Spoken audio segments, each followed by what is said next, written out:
A young boy was running through the streets as he made a sharp turn around a corner. He ran as fast as his little legs could carry him as he tried to avoid the groups of people who screamed for his death. "Get back here, demon. We are going to finish what the Fourth would have wanted us to," a civilian said to him.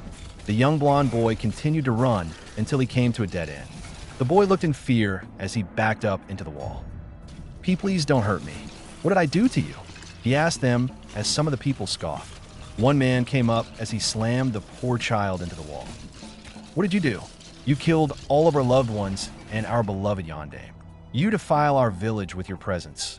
But that ends today," he said as punched the child's face. The boy fell to the ground as more people crowded the area.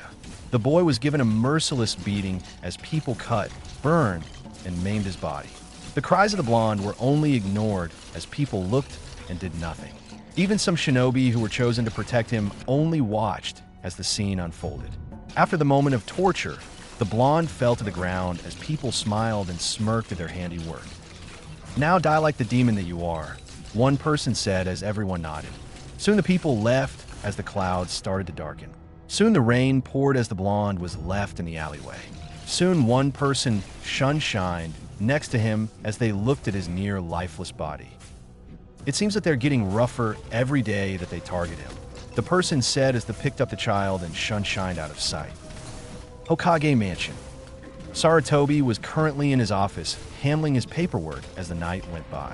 Soon a shinobi appeared in front of the man as he soon stood up. "Hokage-sama," the man said to him, alerting the man to his presence. Sarutobi looked up to see the man as he smiled. His smile soon faded to utter shock and sadness as he looked at the small boy the man had in his arms. "Naruto," he yelled as he laid him on the floor.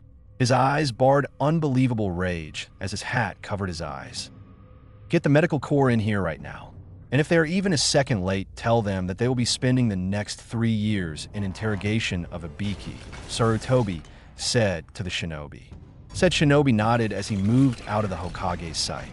Sarutobi stared at the child as he soon cried. "I'm so sorry, Naruto-kun.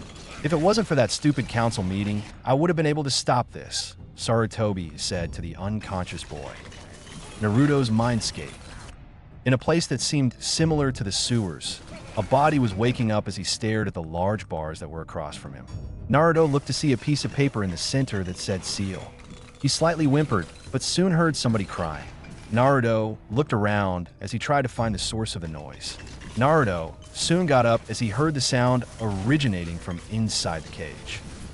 "Is someone there?" Naruto asked. Silence reigned as he decided to sate his curiosity.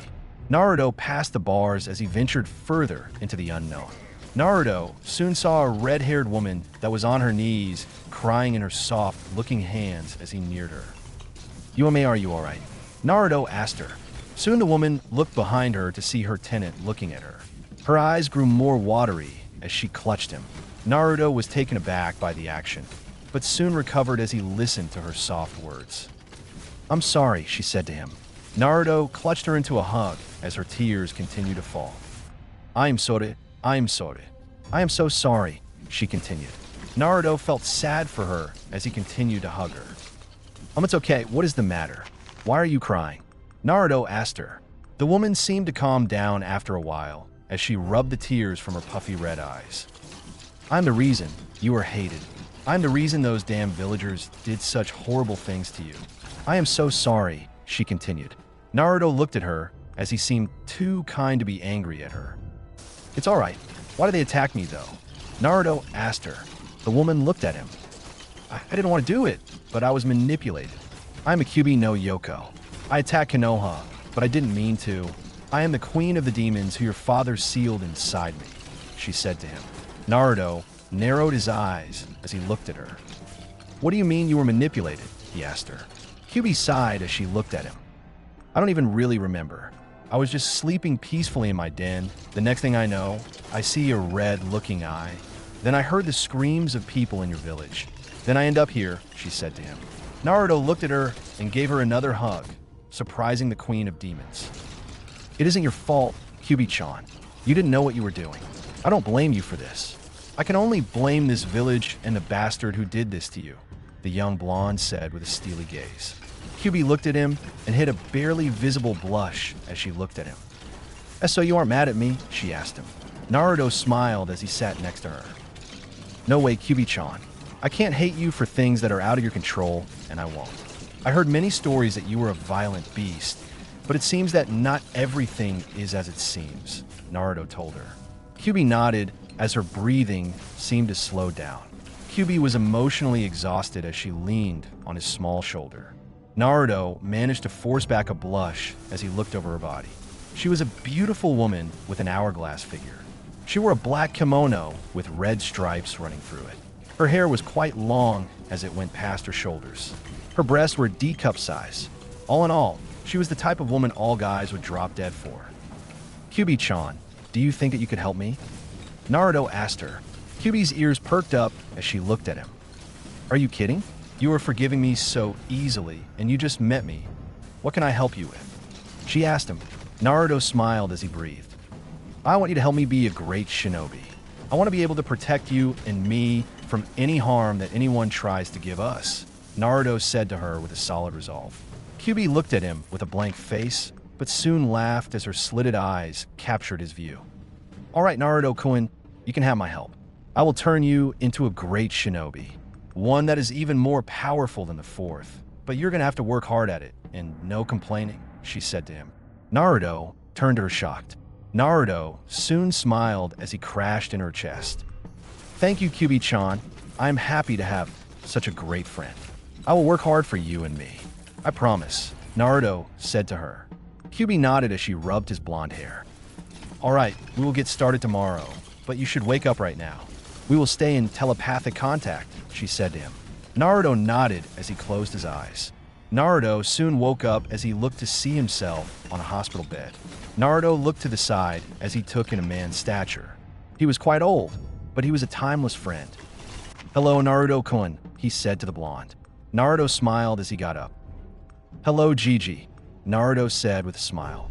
Sarutobi smiled as he looked at Naruto. I'm sorry for what happened to you.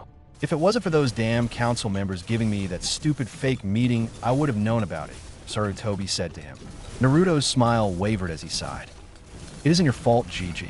You couldn't have known about this.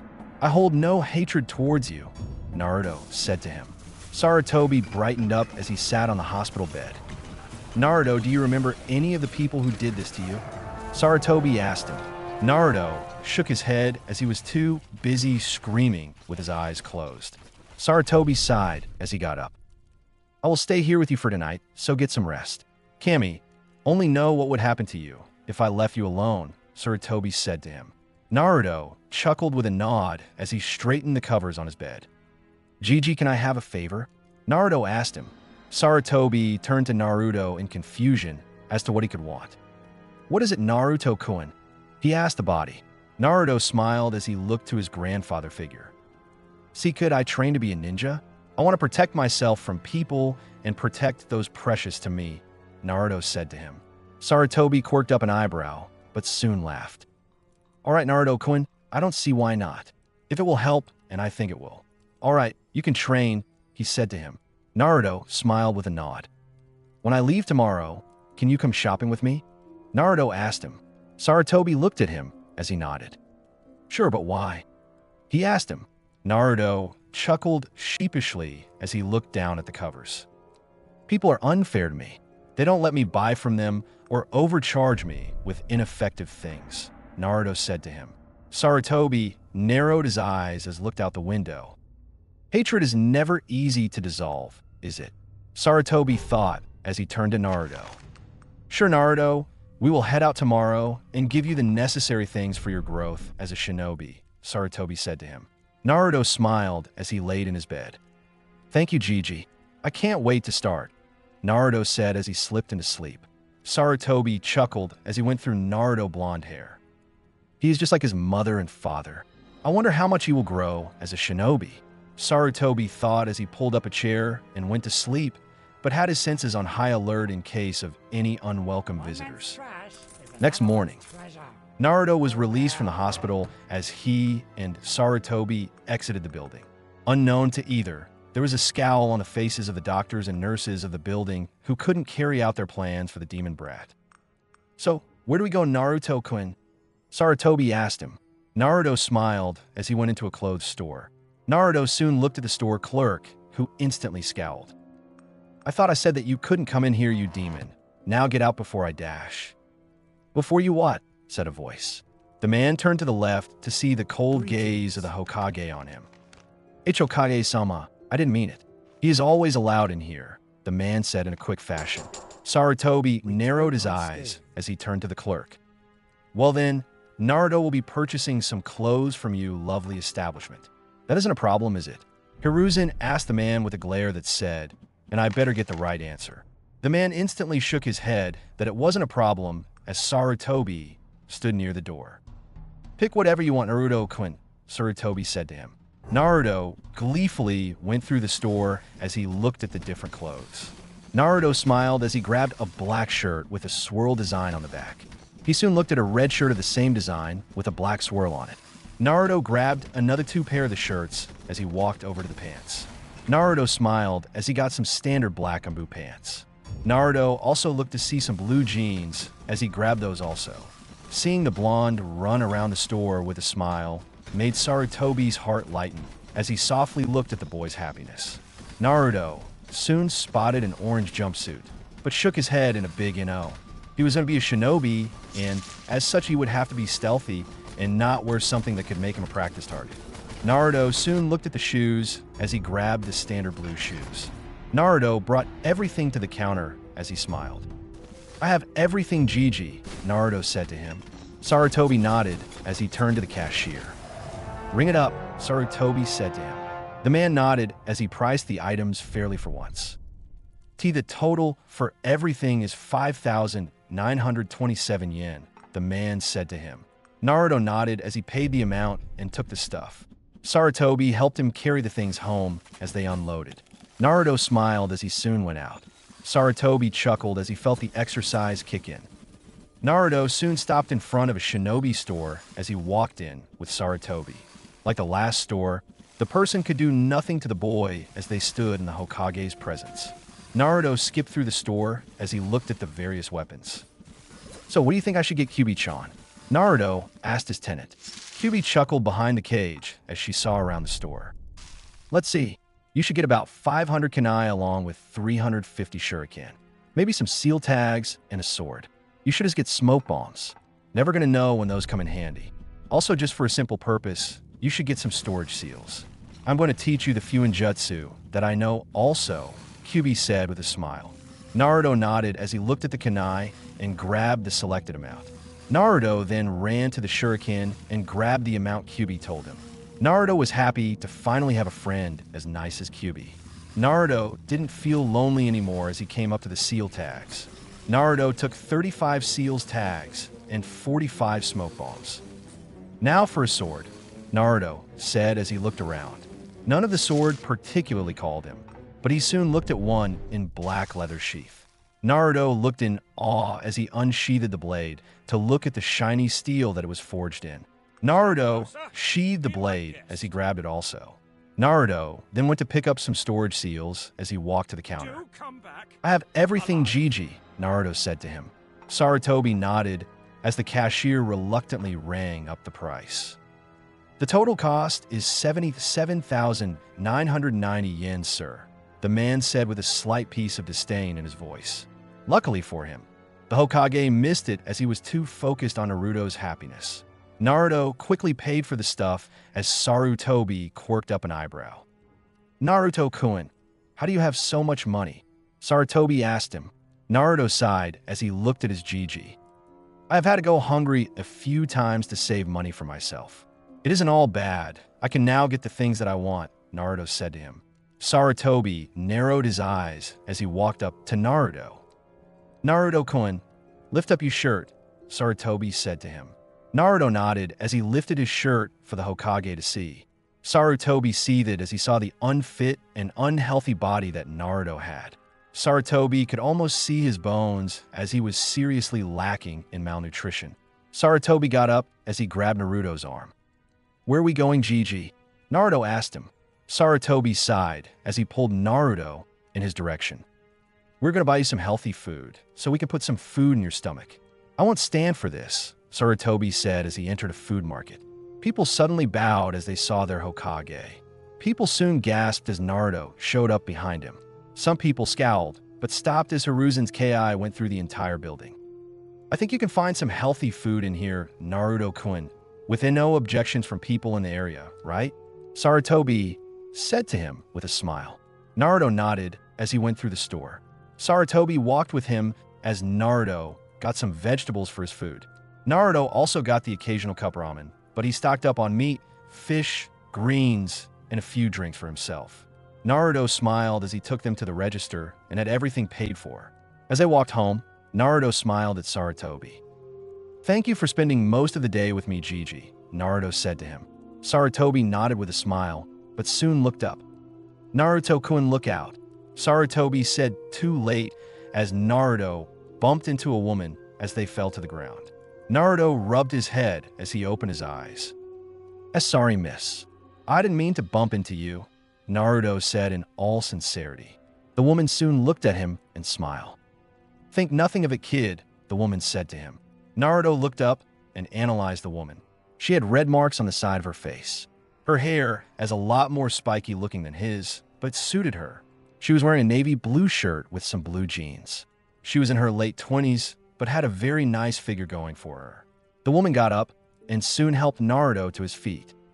Hello, I am some Inuzuka, and who are you? She asked him. Naruto blushed at her kind smile and looked up. I am Naruto Uzumaki. It is a pleasure to meet you, Miss Tsum, Naruto said to her. Tsum quirked up an eyebrow but smiled. Just call me Tsum, kid. I seem to like your attitude, Tsum said to him as she looked at him. Naruto nodded as he picked up his things. Nice to meet you, Tsum. I hope to see you again, Naruto said as he walked off. Tsum chuckled as Sarutobi walked up to her. So that's Naruto Uzumaki, huh? Tsum said to him. Sarutobi nodded. So what do you think? He asked her. Tsum adopted a thinking pose. He's cute. He has a good head on his shoulders, and if it wasn't for these damn civilians, he would be more educated and more self-sustainable, Tsum said to him. Sarutobi nodded. He said that he is going to be a strong shinobi who protects those important to him and knows how to protect himself, Sarutobi said to her. Tsum chuckled again as she put a hand on her hip. I look forward to seeing how much he grows, Tsum said to him. Sarutobi nodded as he walked off. Tsum walked in the opposite direction as she grew a smile on her face. Soon Sarutobi caught up to Naruto as the blonde turned to him. Oh, is that woman Gigi? Naruto asked her. Sarutobi smiled as he looked back. That is Tsum Inuzuka, the head of the Inuzuka clan. They are quite a powerful clan of people. They use his dogs as their companions in battle, Sarutobi said to him. Naruto smiled as he turned around. She's cute. Naruto said more to himself than to Sarutobi, but the old man still heard him. Sarutobi gasped, but then smiled. I wonder what you're thinking, Sarutobi thought as he walked off with Naruto. Soon Naruto heard the voices of his new friend. So Naruto-kun likes the older women. I gotta say that is quite the shock, though not completely unexpected, Kyubi said to him. Naruto blushed as he smiled. She's just cute, Kyubi-chan. I couldn't see her that way, and you know it, Naruto said in his thoughts. Kyubi laughed as she soon calmed down. I don't know, kid. I saw you blush, and it was a rather intense blush at that, Kyubi said to him. Naruto stuttered, but soon stopped as he made it to his apartment. Thank you for the walk home, Gigi, Naruto said to him. Sarutobi merely nodded as he put his hand in his sleeve. Take this, Naruto-kun, Sarutobi said as he gave him a seal.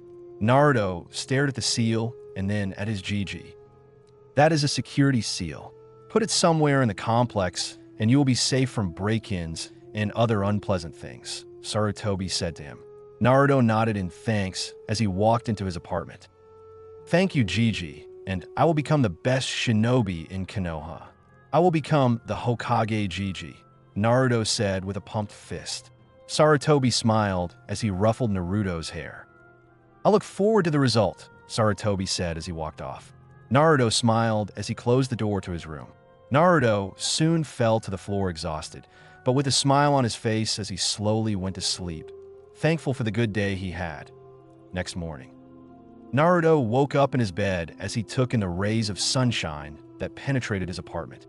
Naruto smiled as he remembered yesterday, as he got to spend a majority of the day with his Gigi. He also got a new friend from all rough life he had. He finally had someone close to him. Naruto chuckled as he remembered meeting Kiba. He heard all the terrible things people said about her through him, but she seemed more like a saint than most of the people in Konoha. Naruto broke his daze as he remembered her promise. "Kiba-chan, are you awake?" Naruto asked in his thoughts. Kiba soon stirred in her cage as her eyes slowly took in the sight of Naruto's apartment, which was quite tidy. "Good morning, Naruto-kun. Are you ready for your training?" Kiba asked him with a soothing smile. Naruto nodded, though she couldn't see it, but she felt that he did. "Yes, Kiba-chan. So what do we start with?" Naruto asked her. Kiba smirked as she adopted a thinking pose. "All right, first you need to understand what chakra is," she instructed. Naruto raised an eyebrow in confusion. "Chakra?" he asked in confusion. Kiba chuckled as she knew he wouldn't understand right away. "That's right, Kit. Chakra is the life energy of all living things. It follows through you and is virtually a part of your being. For a shinobi, chakra is their best friend. It allows them to perform techniques, or jutsus, as people call them. Chakra can be trained into many different things, but first we must raise you chakra reserves. Do you get all of this?" Kiba asked him. Naruto smiled with a nod as he seemed to keep up with what she was saying. "So chakra is basically the energy within my body that allows me to perform certain shinobi tasks." Naruto asked her with a little bit of simplicity. Kiba chuckled at the simple explanation, but nodded. "That is right, Kit. A very simple description of it, if I might add," Kiba responded. Naruto nodded, then went back to the current issue. "So, if I understand like I think I do, then my chakra reserves are most likely how much chakra my body has amounted at the moment," Naruto said, nearly shocking Kiba. "Yeah, Kit, that's exactly right. How did you know that?" Kiba asked, very curious to know. Naruto sheepishly chuckled as he rubbed the back of his head. "I snuck into the library at one point just to satisfy my boredom. I took a random book and read it. It turned out to be about this chakra thing that you were telling me about," Naruto said, answering her question. Kiba accepted the answer as she scowled at the thought of Naruto having to get past a civilian just to read. Deciding to drop the memory for right now, Kiba turned back to her student. "All right, Kit, since you know that already, I'm going to skip that part. Now, by doing physical, natural, and spiritual training, you will be able to increase your chakra reserves. Most people only focus on the physical and spiritual because the natural is quite hard to do, but you will be one of the few people in the world who can do it. Now chakra is able to be put into 5 types of jutsu. There is taijutsu, which deals with physical attacks such as punches or kicks. Then there is ninjutsu. This deals with the combining of your physical and spiritual energies to create amazing techniques using the 5 elements of wind, fire, earth, water, and lightning. Next is Genjutsu. This is about using your chakra to mentally disrupt the opponent's chakra flow and are able to influence their way of thinking. Next is Kenjutsu, which is where your sword comes into play. Kenjutsu deals with sword techniques using chakra to amplify its sharpness, speed, strength, and density.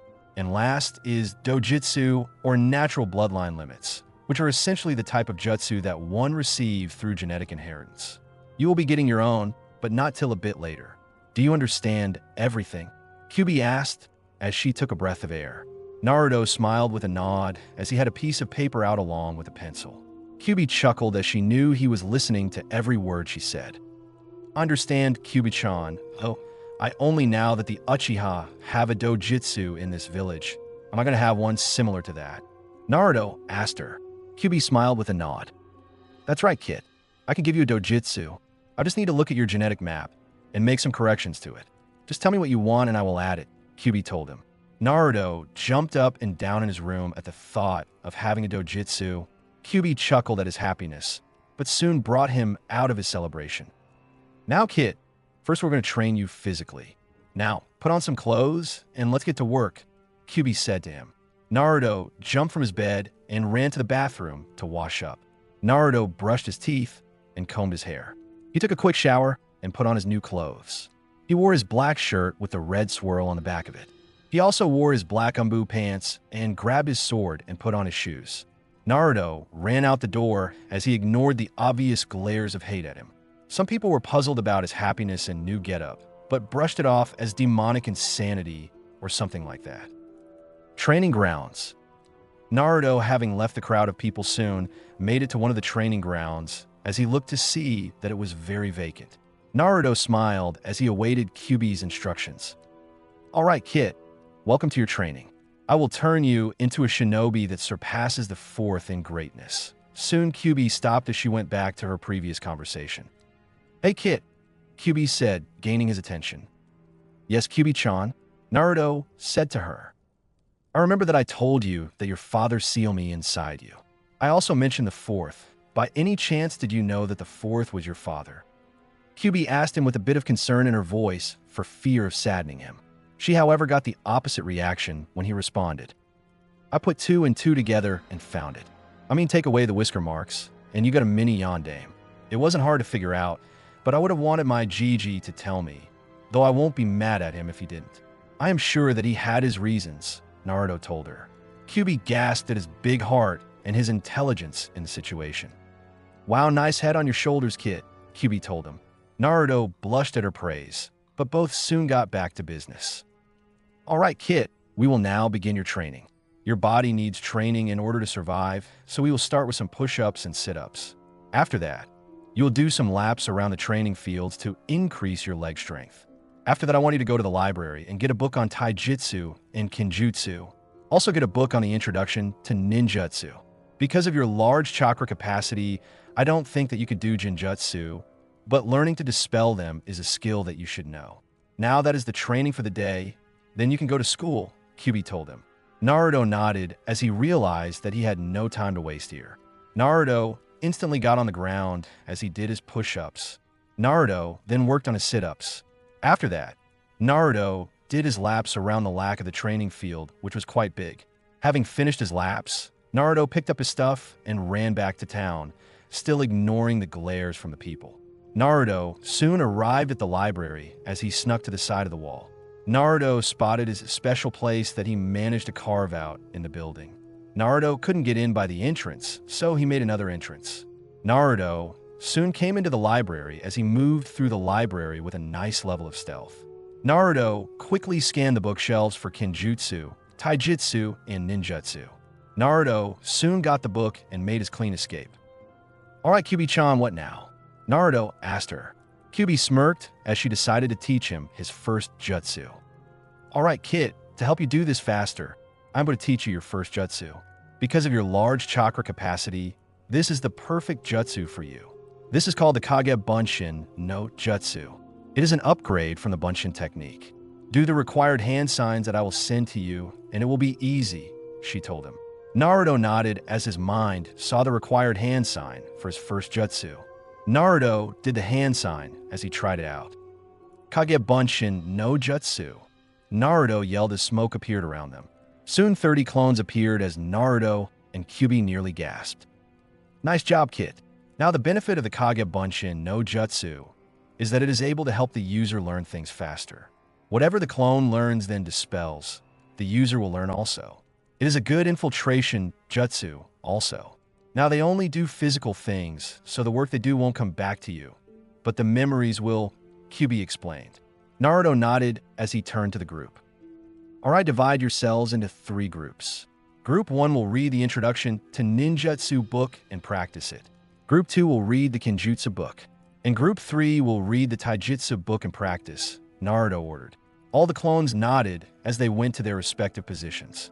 Naruto soon turned to spend the next few minutes of his time in meditation, trying to feel around for the natural energy that Kyuubi told him about. "I don't get it, Kyuubi-chan. I can't feel anything," Naruto told her. Kyuubi chuckled with a nod. "Yeah, kid, you have to be perfectly still, but as a kid that is impossible, so we will wait till you're a bit older for this type of thing. After school, you will learn chakra control, so head to school while I take a nap," Kyuubi told him. Naruto mumbled lucky as he got a small chuckle out of Kyuubi. "You know it, kid," she said to him. Naruto soon dispelled his clones as the memories rushed into him. Naruto smiled as he was able to learn the many different things that his clones experienced. Naruto stood in silence for a minute as he went through the memories. "All right, now to go to the academy," Naruto said as he ran to the town again. Naruto continued to run as he remembered his training so far. It was only his first day, yet he felt like he learned so much. As he ran, Naruto soon looked to his left as he spotted a familiar face in the park. Naruto smiled as he ran up to the person and smiled. "Hello, Tsum-chan," Naruto said to her. Said woman turned around to see who had the gall to call her that. Tsum soon smiled as she saw Naruto looked at her with his deep blue eyes. "Oh, hello, Naruto. How are you doing?" Tsum asked him. Naruto nodded. "I'm doing well, Tsum-chan. I have started training, and I'm going to get strong for my precious people and for myself," Naruto said to her. Tsum chuckled at Naruto's tenacity and did something that shocked even her. Tsum knelt down and kissed Naruto on the forehead, causing said blonde to blush. "I look forward to seeing how far you come, Naruto. Kami knows that if only my son had your tenacity with training," Tsum said to him. Naruto looked at her in confusion. "Who is your son? Do I know him?" Naruto asked her. Tsum chuckled again as she looked at him. "Yes, you do. He is going to the academy also. His name is Kiba Inuzuka. He is a bit stubborn, but he is loyal to his friends," Tsum told him. Naruto nodded with a smile. "Tsum-chan, watch me become the strongest shinobi in Konoha. Then I will dash." Naruto stopped as he looked at Tsum.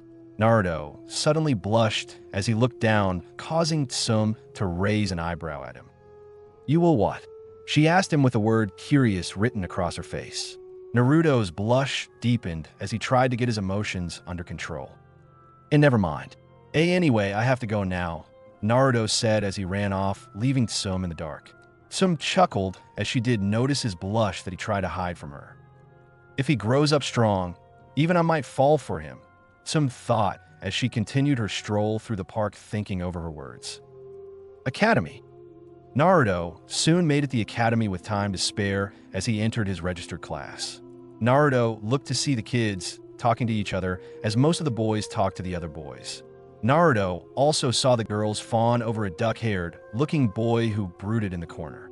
Naruto sighed as he picked his seat and chose to stay away from the roaring females, especially a certain pink-haired banshee who probably never heard of the word quiet or silence. Naruto simply sat in a chair as he felt some people's stares on him. Naruto looked to see some of the girls drooling over his appearance and some of the guys talking about how cool his sword looked along with his clothes. Naruto would have smirked at the attention if not for a prissy black-haired boy standing in front of his face. "Hey Dobe, give me that sword. Its usefulness is wasted on a pathetic person like you," the boy said to him. Naruto sighed as he really didn't want to deal with this right now. "Look here, Sasuke, emo wonder of Konoha. I paid for this sword and it is mine. Don't demand things from me, so sit down, shut up and wait for class to start," Naruto told him. Sasuke seethed as he looked at Naruto. Soon Naruto covered his ears as he heard the screeches of what he could only guess was a new species of monkey. "Naruto Baka, give Sasuke-kun that sword. You aren't fit to wield such a thing of beauty and strength," Sakura said to him. Naruto, judging that she was finished, uncovered his ears. "First, Haruno, learn the meaning to the words shut up, and second, don't act like you can tell me what to do any more than emo wonder over there can sew me and my eardrums would really appreciate it if you just continued to stare at your delusions of grandeur," Naruto said to her.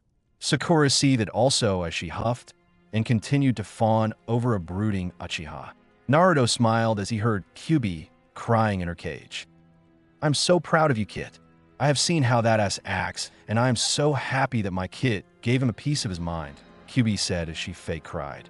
Naruto chuckled as the class began to settle down. Soon Irika and Mizuki came through the door. Naruto didn't miss the glare he got from Mizuki as he narrowed his eyes.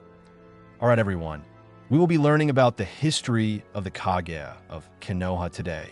After that, we will have kunai and shuriken practice. Then we'll do taijutsu training to end the day," Irika said to them.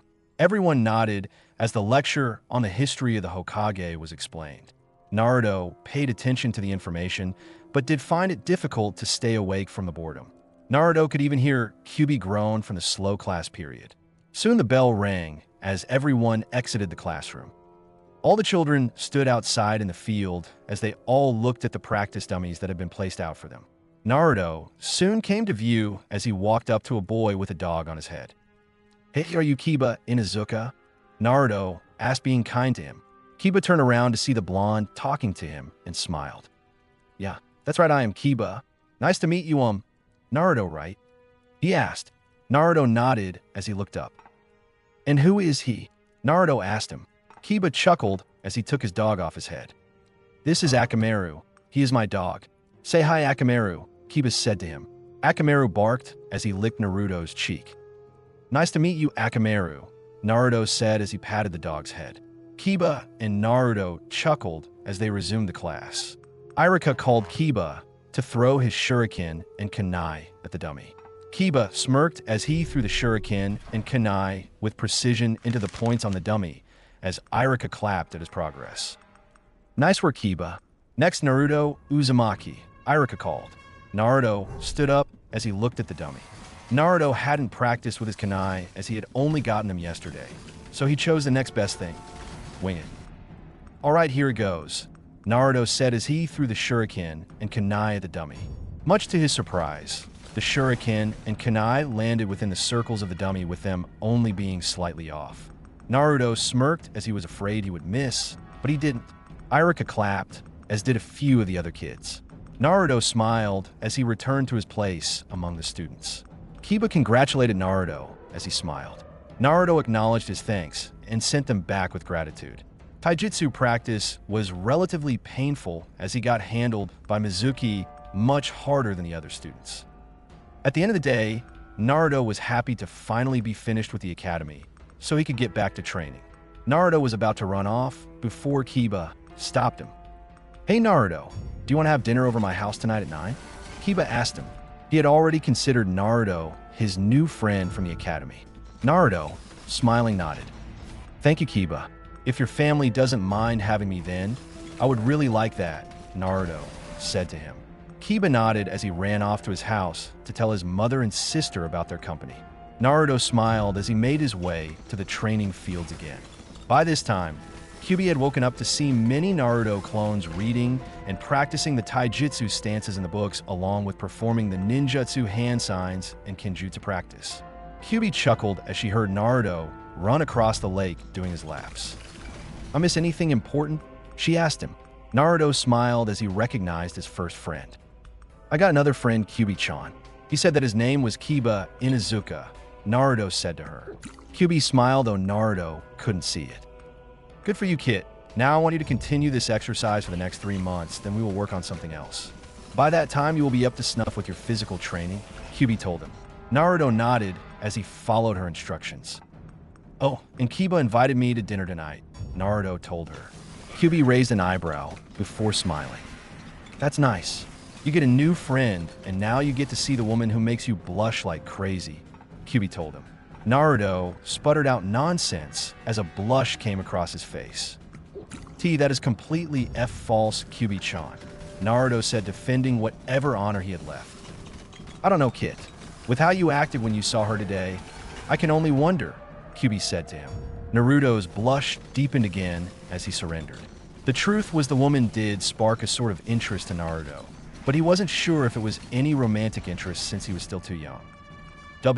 Anyway, let's get this training over with," Naruto stuttered. Kyuubi laughed in its cage as she wiped a tear from her eyes. "Yeah, then we can go see you go gaga over the Inuzuka head," Kyuubi told him. Naruto blushed again. "K Kyuubi-chan," Naruto screamed as she laughed in her cage later that same day. Naruto finished all of his exercises as he looked up to see the dark sky across the training field. Naruto chuckled as he dismissed his clones as the memories of all their experiences rushed into him. Naruto had worked all that evening and could only smile at his progress or what he had done for a while.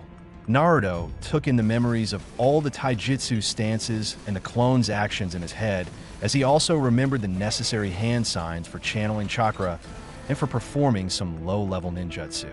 Naruto also smirked when he went over his kenjutsu book. He now knew the low-level techniques for sword and the practices for each technique. "Am I getting stronger, Kyuubi-chan?" Naruto asked the hot demoness. Kyubi chuckled as she sat in the cage. You're doing very well, kid. I must say, even though you just started, you're making some great progress. It is almost obvious that you are the strongest academy student, Kyubi told him. Naruto blushed from the praise as he decided to pack up for the day.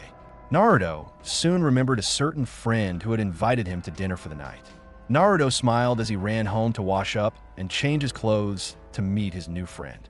Not even the glares of the ignorant civilian population could get him down. In Izuka compound, Kiba sat at the table with his mother and sister as he went over the day with them. He told them about his day at school and his new friend, Naruto Uzumaki. Some chuckled as Naruto's name seemed to be coming up a lot around her lately. And he totally put that emo Uchiha and his Banshee, Sakura, in their place. You should have seen him. He had an Inuzuka's ferocity. I'm telling you, I got chills just from him talking, Kiba said to them. Tsum and her other child, Hana, laughed as they imagined the all-powerful Uchiha being put in his place by the dead last. If he can talk down to that Uchiha, then he is okay in my book, Hana said with a smile. Tsum chuckled at her kids' antics, but soon got ready to make dinner. Soon it dawned on Kiba of his invitation. Ka-san, can Naruto come over for dinner tonight? Kiba asked her.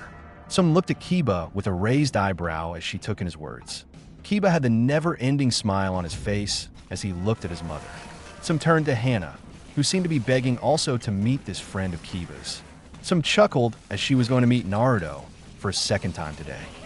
I wonder if Kami is trying to play with me. Tsum thought as she went over her children's request. All right, when is he coming? Tsum asked him. Kiba jumped with some joy as he soon came back. At 9 p.m. tonight, Kiba said to her.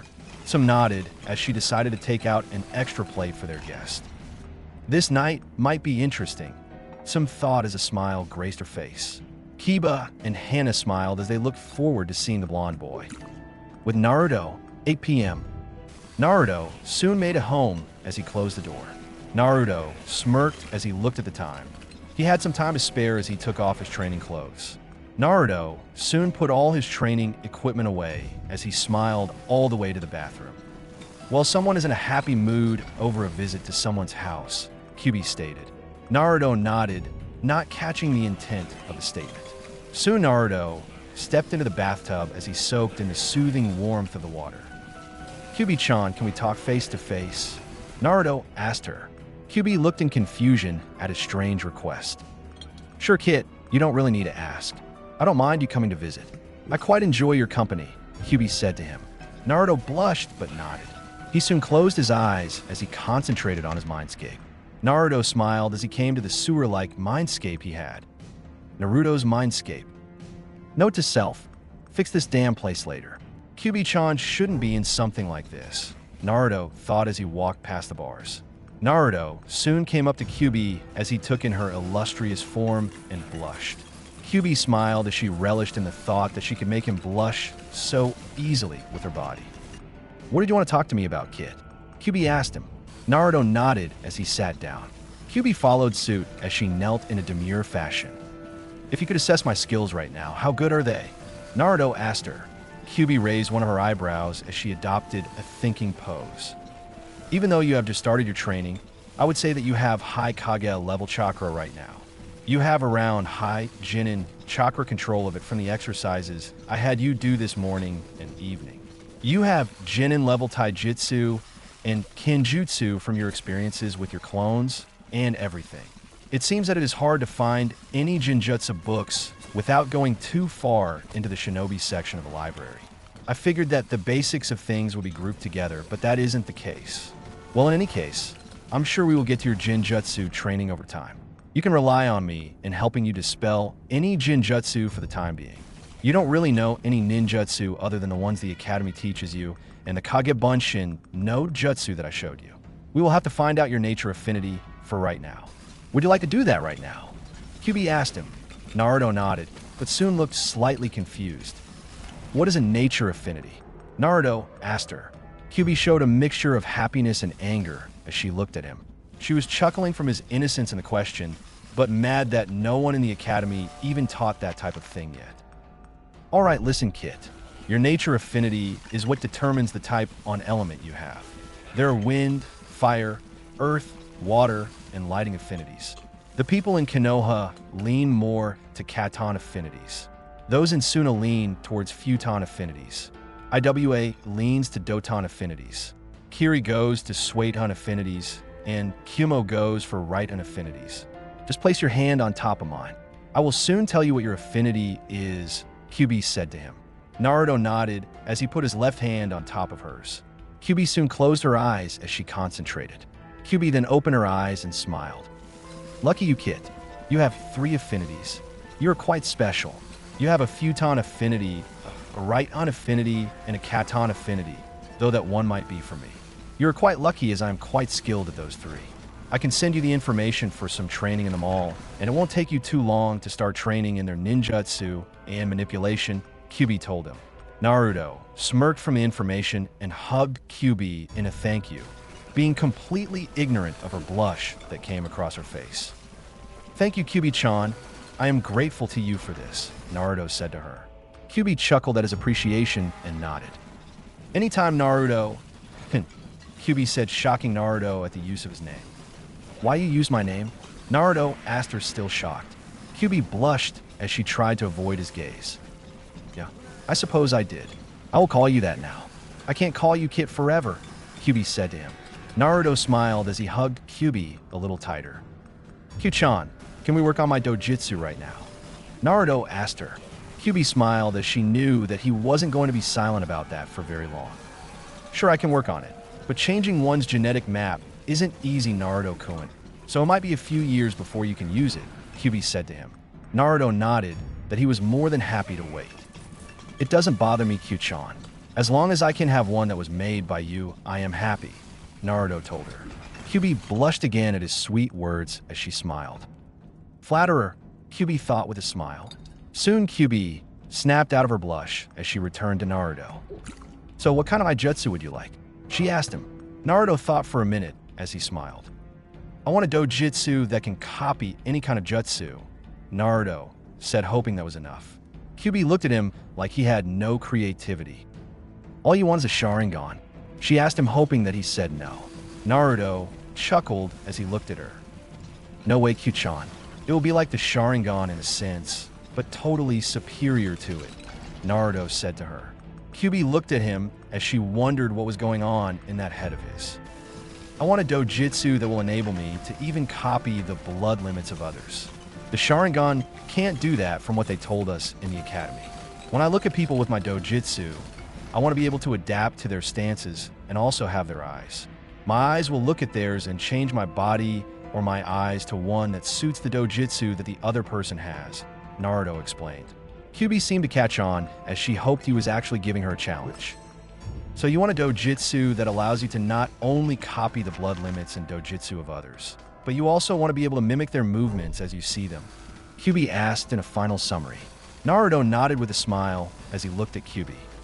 Yeah, but I still wish to be able to copy ninjutsu and jinjutsu like the Sharingan. However, unlike Sasuke team, except if it's an enemy, I will ask permission from the person I copy, or not if they piss me off, Naruto said to her with a smile. Kyubi chuckled as she heard his declarations. Kyubi soon cracked her hands as she stood up. All right, a challenge. I can do that for you, though due to the complexity of it, you might have to wait a few years for it. However, I can tell you that when it's done, you will be quite happy with it. What do you want to name it? She asked him. Naruto smiled as he took a thinking pose. Since it can copy anything, can I call it the Shinseinigan Divine Eye of Light? Naruto asked her. Kyubi smirked at the name and had to admit that it sounded good coming from him. Nice name, Naruto-kun. I will get started right now while you go to dinner, Kyubi said to him. Naruto nodded as he soon stood up. See you later, Kyu-chan, Naruto said to her. Kyubi waved goodbye as she saw Naruto leave. Kyubi soon smiled as she breathed deeply. All right, time to get to work, Kyubi said as she walked off deeper into the seal until she vanished. Bathroom. Naruto was soon brought out of his mindscape as he wondered how long he had been in the tub. Deciding to scrub himself down a bit more, Naruto washed his hair and the rest of his body as he soon got out of the tub. Naruto soon fixed his hair back into its spiky style and looked at the time. He still had about 25 minutes left until he had to go to dinner at the Inuzuka compound. Naruto chuckled as he rubbed the towel through his body and dried himself off. Naruto soon went to his closet as he pulled out some blue jeans along with a navy blue shirt. Naruto smirked as he put on his shoes. "All right, everything is good. I suppose I can arrive early," Naruto said to himself as he walked out the door. Naruto decided to be safe as he jumped across the rooftops to avoid the crowds of people, and good thing too. He managed to see some people with torches and sharp objects as they headed for his apartment. Naruto wasn't worried as the seal that his Jiji gave him would protect the apartment from the short fuse that the villagers seemed to carry. Ignoring that, Naruto made his way to the Inuzuka compound as Kiba had told him about how to find it and what it looked like. Inuzuka compound. Naruto managed to come up to the door with no attention being drawn to him as he looked around for any people who would be hostile towards him. Breathing a sigh of relief, Naruto knocked on the door. Naruto smiled as he waited at the door. He heard someone yell for a minute of time as they slowly appeared to the door. The person opened the door and looked down to see the blonde at the door. "Why, hello, Naruto," Tsum said to him. Naruto smiled as he nodded. "Hello, Tsum-chan. Kiba said that I could come over for dinner. Is that okay?" Naruto asked her. Tsum smiled as she was happy that he wanted to confirm it with her before entering. "That is right, Naruto. Kiba told me, and you are more than welcome to come in for dinner. The food is already made. We weren't even waiting long for you. We only waited for about 4 minutes. Come on in," Tsum said to him. Naruto nodded with a smile as he entered the compound. Naruto took his shoes off as he walked on the wooden floor of the Inuzuka house. Naruto looked around as he saw pictures of Tsum, Kiba, and another girl. Naruto looked around the house until he heard running as the noise came down the stairs. Naruto looked to see a few dogs come at him. Naruto smirked as he scratched one on the ears as the dog seemed to enjoy itself. The dog had black hair that made it seem very wolf-like, though it was from the Inuzuka clan after all. Tsum nearly gasped at the action as the dog whose ears Naruto was scratching was one of the most stubborn females in the Inuzuka clan. She wouldn't let anyone near her for some reason, and yet here was Naruto scratching her ears like it was just another day at the compound for him. Tsum soon smiled as Naruto leaned up. The female dog soon licked his face as he chuckled from the affection he received. "She is a good girl," Naruto said to Tsum. Tsum couldn't believe what she heard as she looked at Naruto. "Naruto, do you know what you just did?" Tsum asked him. Naruto shook his head in slight fear as he wondered if he did something wrong. "You just tamed one of our most stubborn female dogs. She hasn't let anyone touch her apart from me. You just scratched her ears, and now look at her," Tsum said as she pointed to her. Naruto looked down and smiled as he saw her leaner body on his right leg. Naruto smiled as he rubbed her back. "I see no problem with her, Tsum-chan. She is very cute," Naruto said to her. Tsum chuckled as the dog yipped like she was answering his compliment. "What is her name?" Naruto asked her. Tsum shrugged her shoulders. "We haven't named her. Every time someone tried, she only growled as a sign that she hated the name. So no one named her," Tsum said. Tsum then lit up with a smile as she looked at Naruto. "Why don't you try it?" she asked him. Naruto looked at her in shock. "Are you sure? I mean, am I allowed to?" Naruto asked her. Tsum nodded. "I don't see why not. You have obviously surpassed most of the clan as she has taken a liking to you already," Tsum said with a smile. Naruto nodded as he looked down at her. He smiled as she seemed to be waiting for a name from the cute blonde in front of her. Naruto soon knelt down and rubbed her head. "I think that Kasumi is a good name," Naruto said to her. Tsum looked down as the dog yipped as she seemed to accept the name. Tsum chuckled as she walked around Naruto with her body hard pressed against his. "I think she likes that name also. Kasumi, huh?" Tsum said, Kasumi accepting the name that Naruto gave her. Naruto and Tsum chuckled as Tsum took Naruto into the kitchen. Naruto soon came in to see Kiba and another girl at the table. Naruto looked down to see Akamaru next to Kiba and 3 other dogs next to Hana. Naruto smiled as he sat next to Kiba. "Hey Naruto, how are you?" Kiba asked him. Naruto smiled as he sat at the table. "I'm good, Kiba. I got a lot of training done today," Naruto said to him. Kiba nodded with a smile as Naruto turned to the girl across the table. "Hello, I am Naruto Uzumaki. Who are you?" Naruto asked her with a bit of politeness in his voice. Hana smiled as she took in his features. Hello, Naruto. My name is Hana Inuzuka. Kiba told me about today. I personally want to say dash, Hana said as she walked over and placed her hands on his shoulders and cried. Thank you for putting that Uchiha in his place. I have never met anyone more egotistical than that. The stupid villagers inflating his pride doesn't help either. So I just have to say thank you, Hana said to him. Naruto nodded slightly with a blush as he heard her words. All in a day's work, Hana-chan. I am more than happy to do it. Though for some reason, I can tell that he is going to try something else that will make me want to put him in his place again, Naruto said to her. Hana nodded as she returned to her seat with a big smile. Some soon came into the room as she saw the both of her children smiling. They seem quite taken to him so far. It seems that he is quite the mood maker, Sum said to herself as she served the food. Soon Kasumi came into the room as Kiba and Hana looked at her. Kasumi smiled as she knelt near Naruto's feet. Kiba and Hana looked at Naruto with their mouths dropped as they turned to their mother. Sum noticed their stares and nodded. Yeah, it got me also. I couldn't believe it either, Sum said to them. Both turned to see Naruto patting her head and scratching her ears. Hana remembered when she tried, but Kasumi growled at her. Even Kiba had trouble with her, but here was Naruto acting like he knew her his whole life. Wow, Naruto, you did what no other Inuzuka clan member could do. I am impressed, Hana said to him. Naruto blushed with a slight thank you. Kiba nodded in agreement with his sister as everyone was given their food. All right, everyone, let's eat, Sum said to them. Everyone nodded as they ate the food that Sum prepared for them. Sum cooked some steak with white rice and vegetables.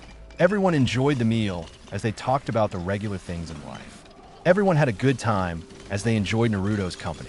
Naruto told them about his interests and his hobbies. He also told them about his dreams and ambitions. Both Kiba and Hana enjoyed his company very much throughout the dinner. Naruto, even, with the permission of Sum, told Kiba and Hana about Kyuubi and the attack on Konoha and how she was sealed in him. He decided to place his trust in someone other than Kyuubi and Sarutobi. Kiba and Hana were shocked at the news.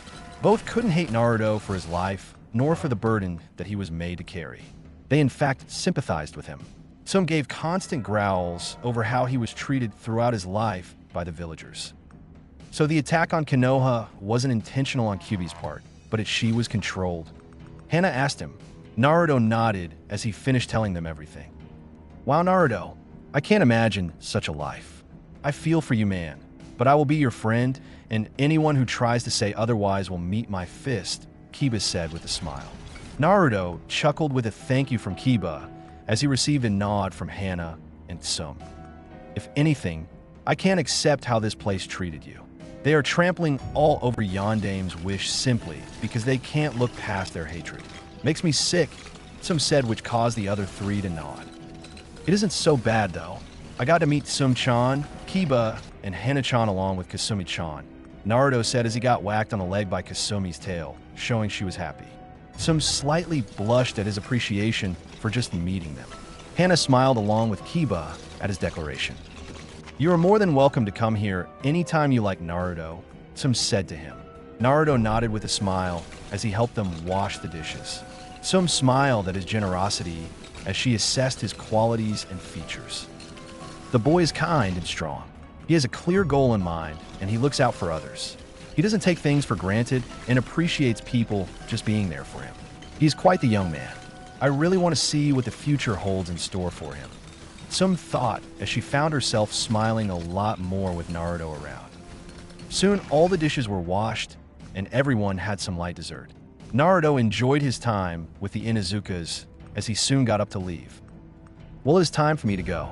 I will see you at the academy tomorrow, Kiba, Naruto said to him. Kiba nodded with a smile as he saw Naruto get up. All right, Naruto. See you tomorrow, Kiba said to him. Hana said her goodbyes as Naruto turned around, but Sum stopped him. You should come train with us sometime, Naruto, Sum said to him. Naruto chuckled with a nod as he soon was about to leave, but was stopped by a tug on his pants. Naruto turned to see Kasumi whimper at the sight of him leaving. Naruto knelt down and scratched her ears with a sad smile. I will come tomorrow, Kasumi-chan. I promise, Naruto said to her. Kasumi growled lowly as she felt her ears get scratched. Unknown to him, Sum, Hana, and Kiba watched the action and smiled. Sum turned to her children and smiled when both nodded at her. Sum chuckled as she made her presence known to Naruto. You know, Naruto, Inuzuka law dictates that a dog belongs to the person who names them. Seeing as how Kasumi likes you and you named her, you are rightfully her owner and companion, Sum said to him. Naruto looked up in shock at her words. Oh, really? Naruto said to her. Sum nodded with a smile. That's right, Naruto. Kasumi is yours. Grow up with her to be a good person and companion. I look forward to seeing you two together, Sum said to him. Naruto and Kasumi smiled as she wrapped her body around Naruto's legs. Naruto chuckled as he gave Kasumi a hug. Sum chuckled at the sight. Just let me know if you need any help with her. Never handle it alone if you don't now. Here is a list of her required food and supplies, Sum said to him as she gave him the list. Naruto happily took the note as he read down the list. Naruto nodded. Thank you, Sum-chan. I promise to take good care of Kasumi-chan. Bye, Kiba. Bye, Hana-chan. See you tomorrow, Naruto said as he and Kasumi turned to leave. Kiba and Hana waved goodbye. And goodbye, Sum-chan, Naruto said to her. Sum chuckled as she slightly blushed at the constant, affectionate way he said her name. Goodbye, Naruto-kun, Sum said, not realizing her words. Naruto nodded as he picked up Kasumi and put her in his shirt. Kasumi's head slowly poked out from his shirt with a smile. Naruto waved goodbye as he took to the roof and headed back to his apartment with a big smile on his face for the fun night he had. With Sum, Kiba, and Hana. Sum closed the door to the house as she turned around. Sum chuckled from the night they all had with Naruto. As everyone headed upstairs to go to bed, Kiba turned to Sum and Hana. He's great company, isn't he? Kiba said to them. Both girls nodded as he headed upstairs with Akamaru. Hana turned to her mother with a smile as she looked at her. Kasane, goodbye. I think I heard you say the words Naruto-kun. Did I hear that right? Hana asked her mother. Sum blushed and stuttered at her daughter's accusation. I don't know what you were talking about, Hana, Sum said as she tried to deny the accusation. Hana smiled as she knew her hearing never failed her. Then why is your face red, Ka-san? Hana asked her. Sum growled slightly at her daughter, which caused Hana to chuckle. Shouldn't you be going to bed now, Hana? Sum asked, playing her final trump card. Hana chuckled at her mother's embarrassed face, but nodded. All right, good night, Ka-san, and have a good night, Hana said as she ran upstairs. Sum stuttered again as she was left on the staircase. She is never going to let me live this down, Sum thought as a smile soon graced her face. You are a mystery, Naruto-kun, Sum said with her smile as she walked upstairs as she was ready to go to bed. Years later, Naruto's age, 9. Sum's age, 29.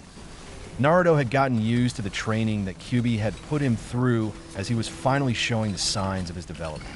Naruto had learned how to harness his chakra as he mastered tree climbing along with water walking. Naruto perfected the Kage Bunshin technique as he was able to fully utilize its features. Naruto was a bit more muscular as he showed little signs of baby fat on his body. In addition to making his dojutsu, Kyuubi taught Naruto all she knew about the elements of Katon, Raiton, and Futon. Naruto had become quite skilled at all three thanks to the Kage Bunshin jutsu.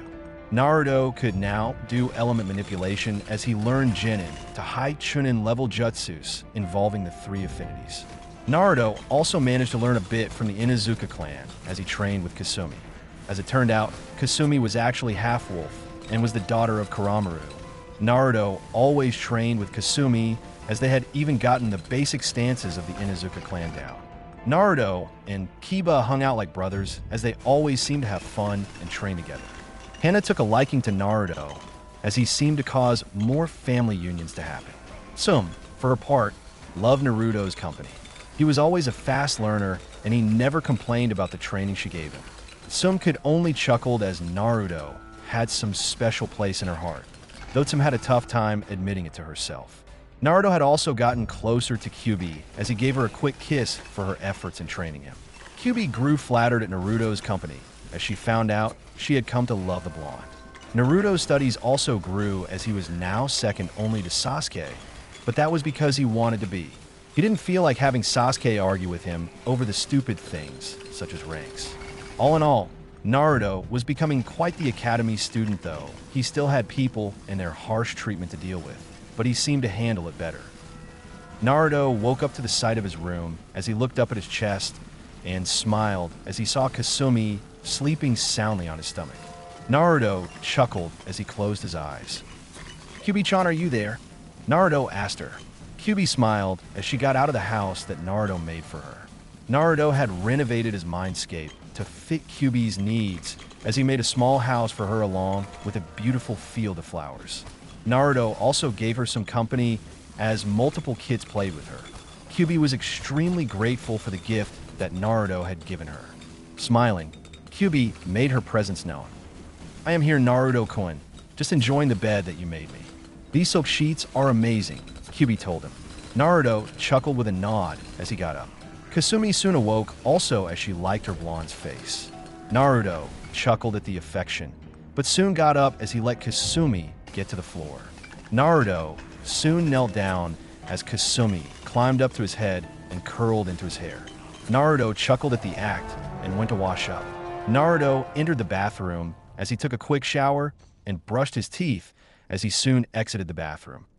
"So how far are we into the training, Kyubi-chan?" Naruto asked her. Kyubi chuckled as she took a thinking pose as she rubbed his small fox's coat. "You have gone through the Genin to Chunin training much faster than I thought.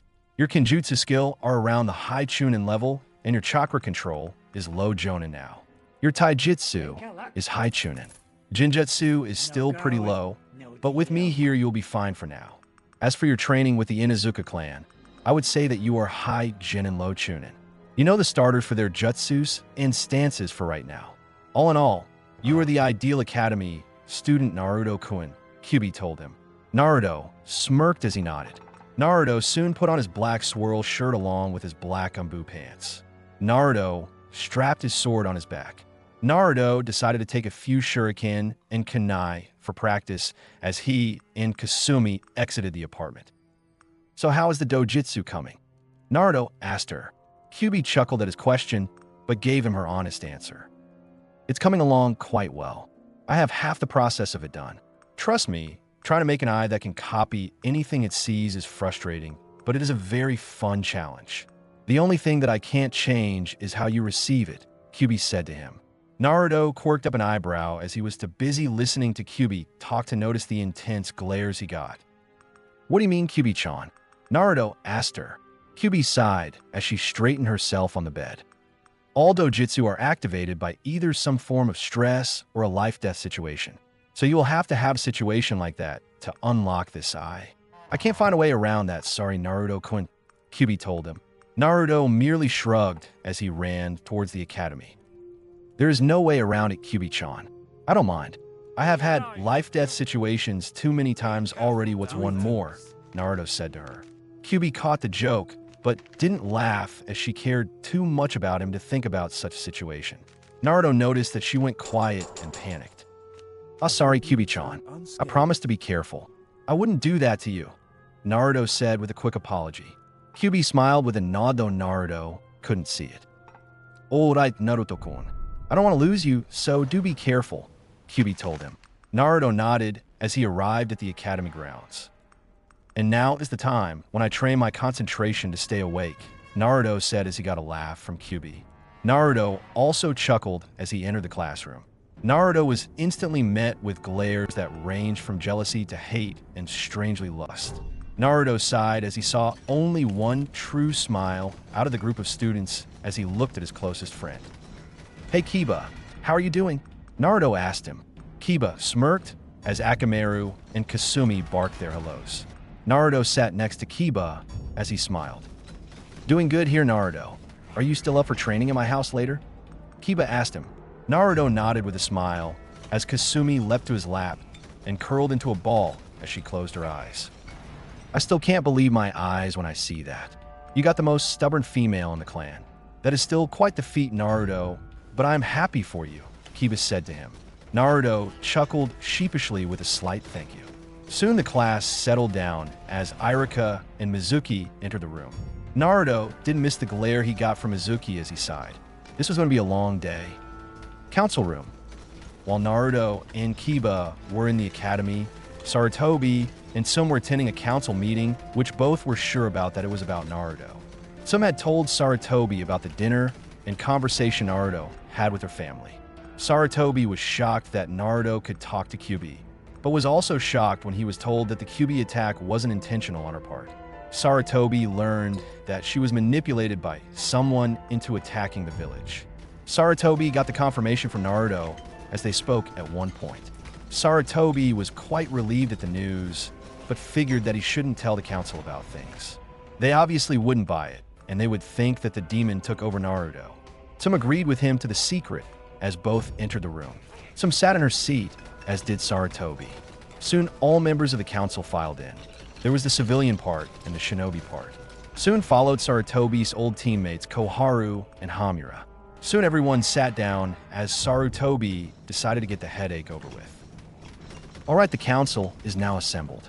Now what are the concerns of everyone today? Sarutobi asked with a sigh as he and some knew what was coming. Soon a member of the civilian council stood up. We are here to express our concerns over a certain boy in the village, some merchant said to him.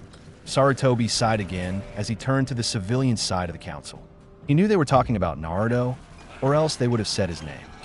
So what is the concern? Hiruzen asked them. Someone smirked as they stood. I want to know why we're keeping that thing in our village. He is obviously going to be the end of us if we don't do something, a pink monkey's mother said as she looked at him.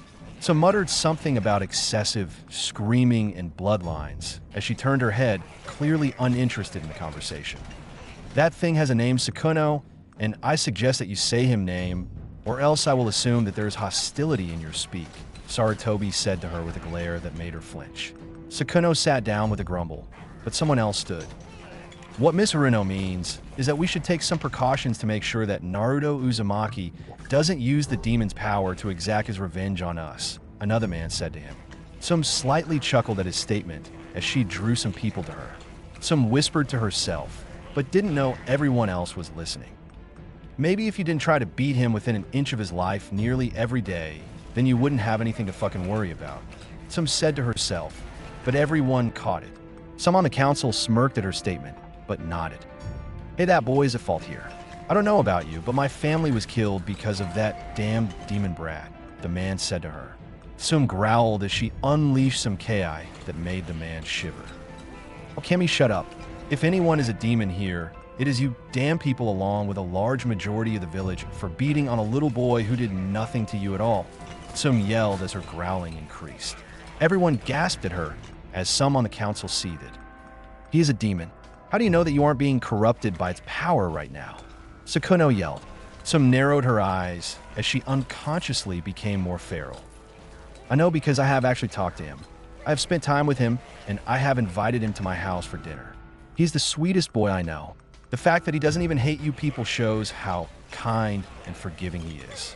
If he is a demon, then either demons are exaggerated by humans, or they're nice demons. Either way, I won't stand for you arrogant, selfish, disgusting assholes insulting Naruto-kun. Some yelled at them as her hands clawed at the table in front of her. Most people, even Sarutobi, gasped at her speech as everyone took in the last word of her mouth.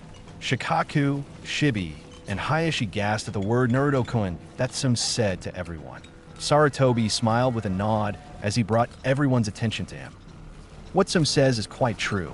You who don't know Naruto don't have a right to say what he is and what he isn't. So if that is it, then this meeting is dash. Wait a minute, Sukuna yelled. Sarutobi sighed as everyone turned to her.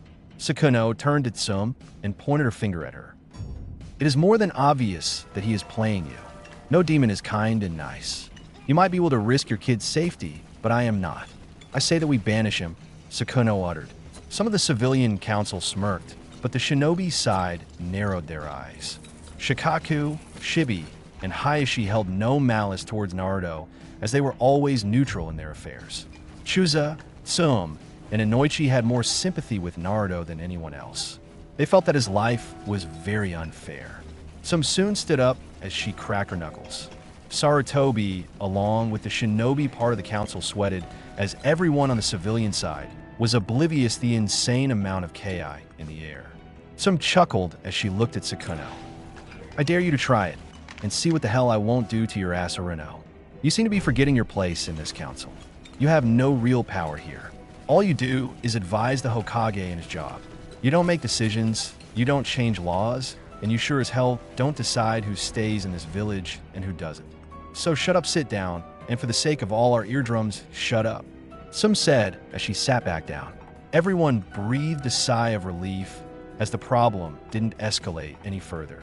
Sukuna reluctantly obeyed as she kept her trap shut. Sarutobi mentally smiled. He coughed, drawing all attention to him.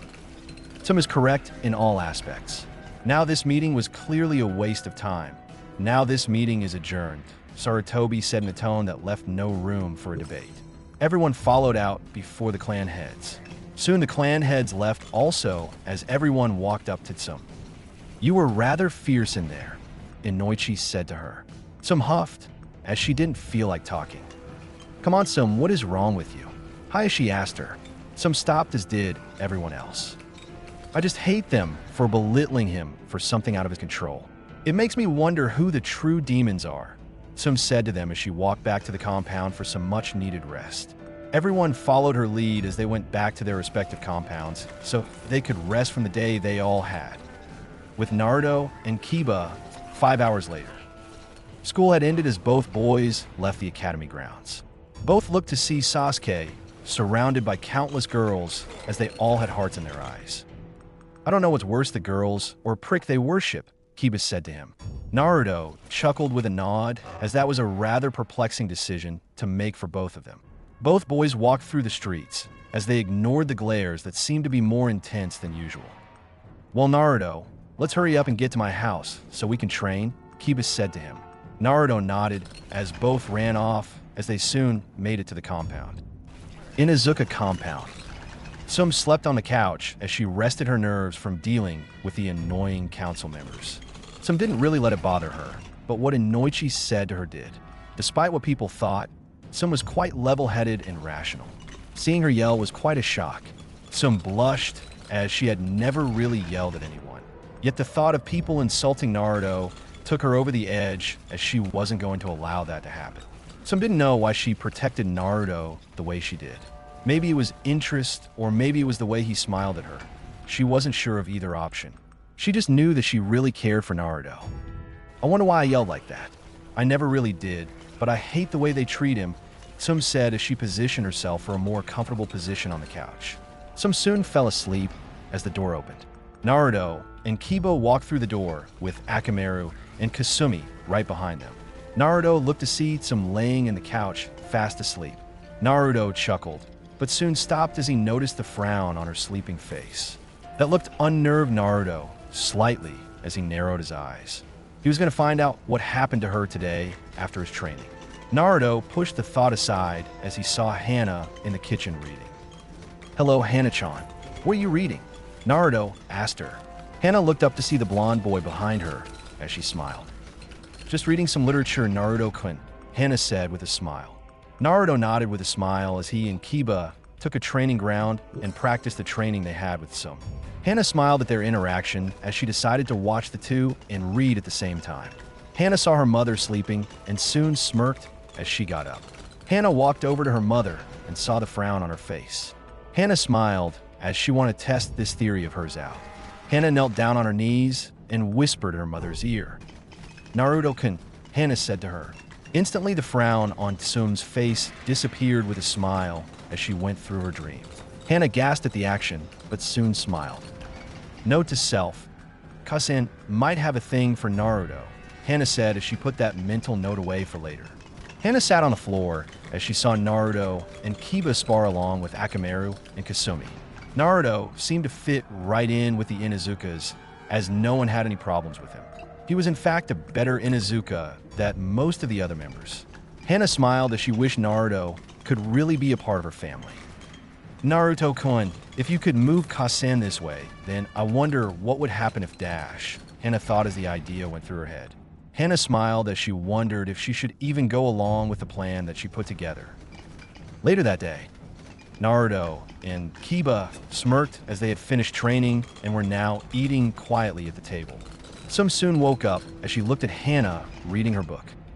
Hannah, did anything happen while I was asleep? Some asked her. Hannah shook her head with a smile that didn't go unnoticed by some. Some decided to let it go and got up to take a bath. The Naruto-kun is here, Hannah told her. Some stopped for a split second. Then, she continued to walk with a slight smile across her face.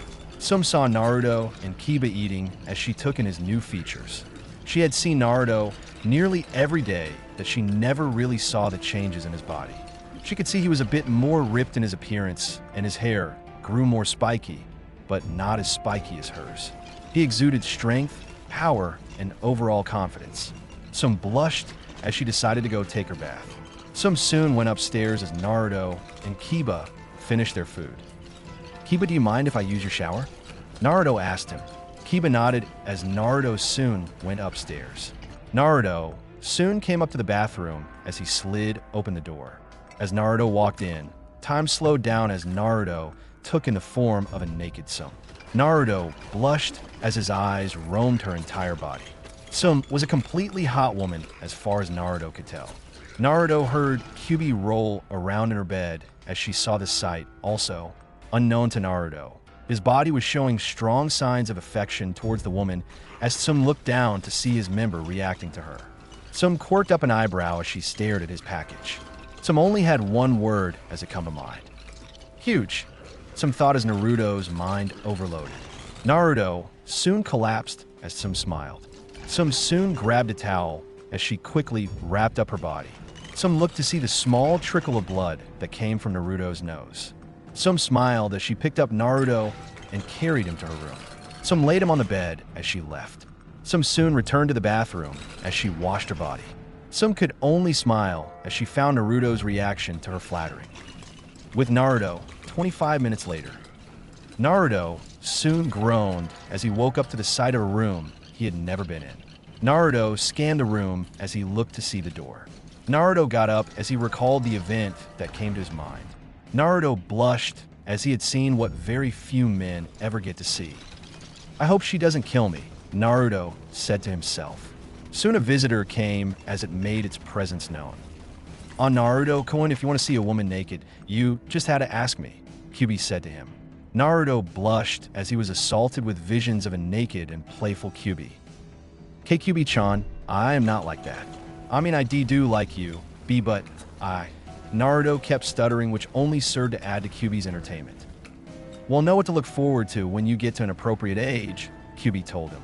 Naruto forced the image of what she was talking about down until it was completely. Arrow Kyubi, Naruto said, to which Kyubi laughed. Oh, you don't like my teasing, Naruto-kun? That is a shame, Kyubi said as she cut the mental connection with a smile on her face. Naruto was left to his thoughts. Naruto soon got up as the door to the room opened. Naruto turned to see Sum standing there in her regular clothes with a smile on her face. Did you enjoy the view? She asked him. Naruto blushed, but looked at the floor. Sum chuckled as she walked up to him. Don't worry about it so much, Naruto-kun. I can tell it was an accident. You wouldn't purposely peep, would you? She asked him. Naruto shook his head, which really caused Sum's opinion of him to increase, although it was high enough already. Naruto soon came back to what he wanted to talk to her about. Sum-chan, will you talk with me? Naruto asked her. Sum raised her eyebrow in confusion, but nodded as both made their way to the bed. Both sat down as Naruto went over his words. Why were you sad? Naruto asked her. Sum looked at him in slight shock as she wondered if he read her mind. Why would I be sad? She asked him. Naruto sighed as he looked at the ground. I watched you sleep for a while, and you had a frown on your face as you slept. I wanted to know what was wrong, Naruto said to her. Sum looked at him in a new light as she discovered that he was able to read emotions, even hidden ones. Sum sighed as she put her hands on her lap. We had a council meeting about you today. People said stupid things about you, and it pissed me off. I defended you as best I could, and the whole meeting was just a plain headache, Sum said to him. Naruto nodded as Sum told him about the entire meeting. Naruto narrowed his eyes as he knew that the civilian council didn't like him. Rather, hated was a better word for it. Naruto listened calmly and even smiled when he heard that Sum defended him against the pink monkey's mother. Sum ended her story and tried to gauge Naruto's reaction, but couldn't. After a minute, Naruto surprised Sum by crashing into her body with a hug. Sum smiled as she rubbed Naruto's hair. "Thank you, Tsum-chan. I'm very grateful to you for that," Naruto said to her. Sum nodded with a smile on her face as she looked at Naruto, who was busy thinking about something. "Teach Tsum-chan," Naruto said to her. Sum looked at him as she replied. "Yes, Naruto-kun?" Sum asked him. Naruto blushed, but steeled his resolve as he looked at her. "Tsum-chan, I believe that I like you a lot. I might in fact love you," Naruto said as he gave her his confession. Sum's eyes widened, but soon settled as she looked at Naruto. "I know I might be too young for you, but I promise that when I make Chunin, I will confess again, and then I would like you to go out with me," Naruto said to her. Sum mulled over his confession, as it did indeed touch her heart. Sum smiled as she went over Naruto's qualities over the years they meet. He had way more good qualities than bad, and to her, he was very cute. Sum chuckled as she turned to Naruto. Sum smiled as she slammed her lips into Naruto's as she gave him a deep kiss. Naruto was taken aback by the action, but soon recovered as he kissed her back. After the kiss, both leaned back as Sum smiled. "That kiss is our promise, Naruto-kun. Become a Chunin, and I am all yours. Of course, if we date, you will need to be up on a few things, but get to Chunin. I will be waiting," Sum said as she got up to leave. Sum put a little sway into her hips as she closed the door. Naruto went over the kiss as he seemed immensely happy over the promise they made. Naruto steeled his resolve as he left the room. Naruto soon came downstairs as he grabbed his stuff. Kiba took notice and waved Naruto goodbye. "See you later, Naruto," Kiba said to him. Naruto waved goodbye to Kiba and Hana as Kasumi came up and perched on his head. Naruto soon ran off as both wondered what his good mood was all about. Hana turned to Tsum, who was still smiling. "Did something good happen, Ka-san?" Hana asked her. Tsum laughed as she shrugged her shoulders. "Maybe. I'm not sure just yet," Tsum said to her. Hana raised an eyebrow as she wanted to know what happened with Naruto. Hana decided to ignore it as herself, Tsum, and Kiba went upstairs to go to sleep. This was a good day after all, Tsum thought as she went upstairs to go to bed with a happy thought point 3 years later. Last long year time skip for a while. Naruto's age, 12. Tsum's age, 32. Naruto smirked as he got up from his bed. He took in the rays of sunshine as he steadily rose to his feet. He soon groaned as he adjusted his eyes to the sleeping form of Kasumi next to him by the bed. "All right, today is the day," Naruto said with a smile as he headed to the bathroom. Right behind him was his favorite companion, Kasumi. Kasumi had gotten slightly bigger as she was just below Naruto's kneecaps. Her fur was slightly thicker and more wolf-looking. Her teeth were a lot sharper, and her claws were more refined. Kasumi followed Naruto into the shower as Naruto scrubbed his partner down and washed her clean. Naruto smiled as Kasumi enjoyed just being near her blonde. Naruto soon washed himself in turn as he poured the hot water over his body. Naruto was even more muscular now than the last 3 years, as nearly all traces of baby fat were gone. After washing up, Naruto soon stepped out of the bath along with a dry Kasumi as he opened his closet. Naruto pulled out his sword along with a dark shirt with red stripes on his shoulders. Naruto put on his black pants as he strapped his sword around his back and put on his new black shinobi shoes to complete the attire. Combined with Kasumi's black fur, the duo looked quite professional. "Now time to become a Genin," Naruto said as he and Kasumi left. Naruto roamed the streets as he took in the sight of the stores opening and people coming into the streets. Naruto sighed as he soon heard the murmurs of the populace. Naruto shook his head as someone soon approached him. "And where are you going, demon brat?" the man asked him. Kasumi growled lowly at the man until Naruto sighed. "Where I go is none of your damn business. Now if that is all, I am leaving," Naruto said as he sidestepped the man. The man seethed at the demon brat having the gall to talk back to him. The man soon reached out and grabbed Naruto's shoulder. "Don't walk away from me when I am talking to you," he yelled. Kasumi jumped as she bit the man's arm as he screamed in pain. Naruto chuckled as Kasumi let go and fell to the ground on her paws. The man gripped his arm as he stared ice daggers at Naruto, who was softly petting Kasumi on her head. "Good girl, Kasumi, but I told you not to bite into the trash. It isn't good for your health," Naruto told her. Kasumi yipped as she licked his face. Naruto chuckled as he ignored the man and continued walking. Naruto had been in similar incidents like that one, but chose to ignore them or have Kasumi defend him. He always loved it when she did. Naruto was soon brought out of his thoughts as someone decided to strike a conversation. "So today is the day for you, on Naruto-kun," Kyubi told him as she laid her bed. Naruto chuckled with a nod as the academy soon came into view. "I can't wait to get this exam over with. I have you to thank for all the help, Kyubi-chan," Naruto said to her in his thoughts. Kyubi blushed at his kind words as she licked her lips. "Do I get thank you?" she asked him. Naruto blushed slightly, but put a finger to his chin as he thought over her question. "And what kind of thank you would you like?" Naruto asked her. Kyubi smiled as she thought it over. "Maybe one involving you kissing me with those sweet lips of yours," Kyubi told him. Naruto chuckled slightly with a nod. "All right, Kyubi-chan, I will do that for you. It is my way of saying thank you after all," Naruto told her. Kyubi nodded as she soon cut the connection as Naruto entered the building. Naruto and Kasumi roamed the halls for a while until they came to their room. Naruto opened the door as he saw all the students' gazes turn on him. Naruto closed the door as he silently made his way to his seat. Naruto could hear some of the sneers the kids made about him. He also heard some girls say how cool and hot he looked in his clothes. Naruto sighed as he soon looked up and smiled to see his longtime friend. "Hey Kiba, how you doing?" Naruto asked him. Kiba smiled as Naruto sat next to him. "Hey Naruto, I'm doing good. Well, it's finally the time, isn't it?" Kiba asked him. Naruto nodded with a smile as both boys looked to see Akamaru and Kasumi sit on their laps. Kasumi soon went to sleep as she snuggled against Naruto's warm body. Naruto allowed Kasumi to sleep as he looked around the room.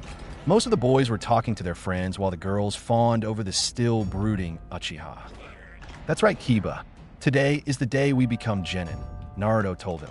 Kiba nodded as both eagerly awaited the coming instructors. 30 minutes later. Soon the class was seated as Irika and Mizuki came into the room.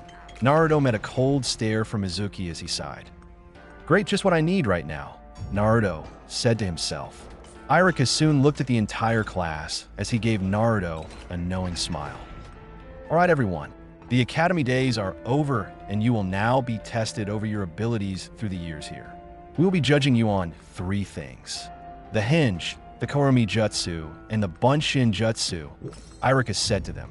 All the students' eyes beamed with excitement as they proclaimed that they would be the greatest shinobi in the lands. Naruto sighed, but mentally yelled that he would be the Hokage, much to Kyubi's delight and entertainment. Irika went through the list of students as he called out the students one by one. Naruto and Kiba sat quietly until their names were called. Irika went down the list until he came up with the last name after Uchiha. Irika smirked as he read the name. "Uzumaki Naruto," Irika called. Naruto perked up as he left his seat to see a thumbs up from Kiba. Naruto walked down the stairs as he felt the intense glares of people on him, but it didn't matter as he heard the shouts of encouragement from Kyubi boasting his confidence. Naruto soon appeared in front of Irika as he nodded. "Hinge Naruto," Irika told him. Naruto nodded as he pumped Chakra into his form. Smoke soon covered his body and shocked everyone in class as he hinged into a perfect Minato Namikaze. In Naruto, how did you dash? "It's quite easy when you have seen what the person looks like," Naruto said as he unhinged back into his regular self. "All right, you go Naruto," Kiba yelled. Naruto chuckled with a nod as he turned back to Irika. "So do I pass?" Naruto asked him. Irika nodded absently as he went down the list. "And next is the Kurama Naruto," Irika told him. Naruto nodded with a smirk as he disappeared in his place, with Sarutobi with an orange book in his hands. He appeared to be giggling. "Hokage-sama," Irika said in confusion. Sarutobi continued to giggle as he read the book.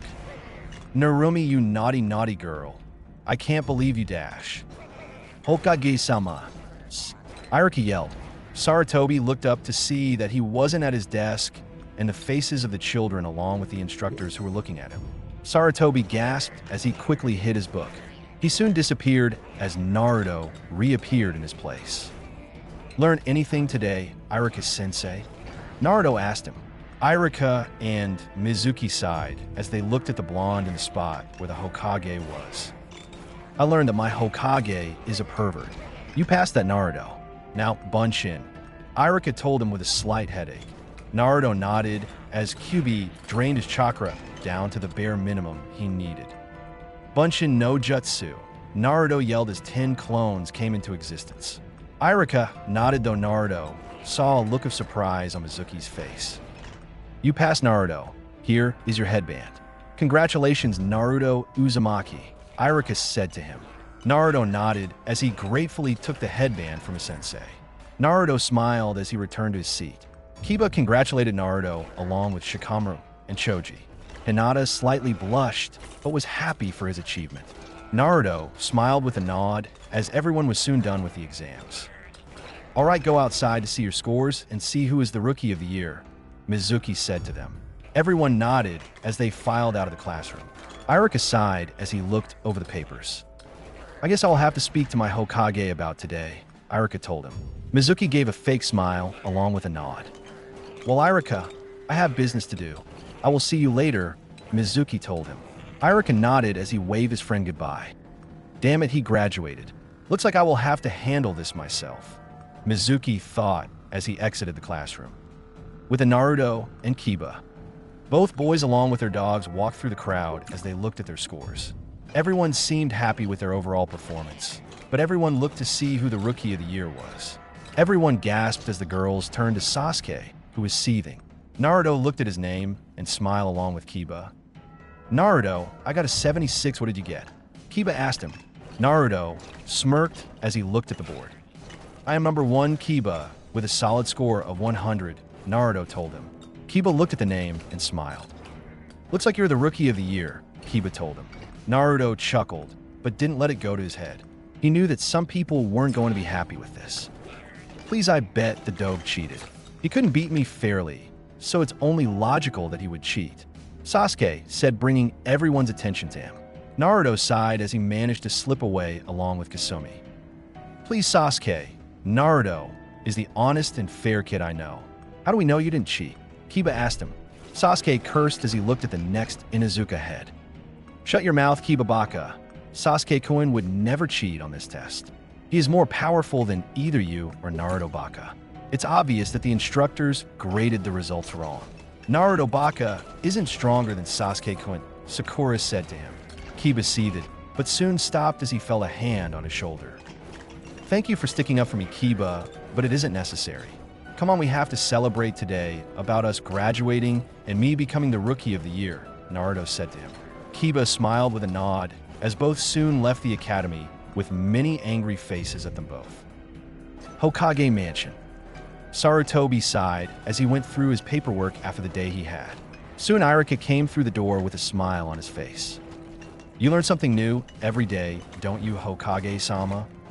Iruka asked him. Sarutobi sighed as he shifted in his seat. "So what happened?" Sarutobi asked him. Iruka chuckled at his Hokage's seriousness as he read the report. "Everyone has graduated, Hokage-sama.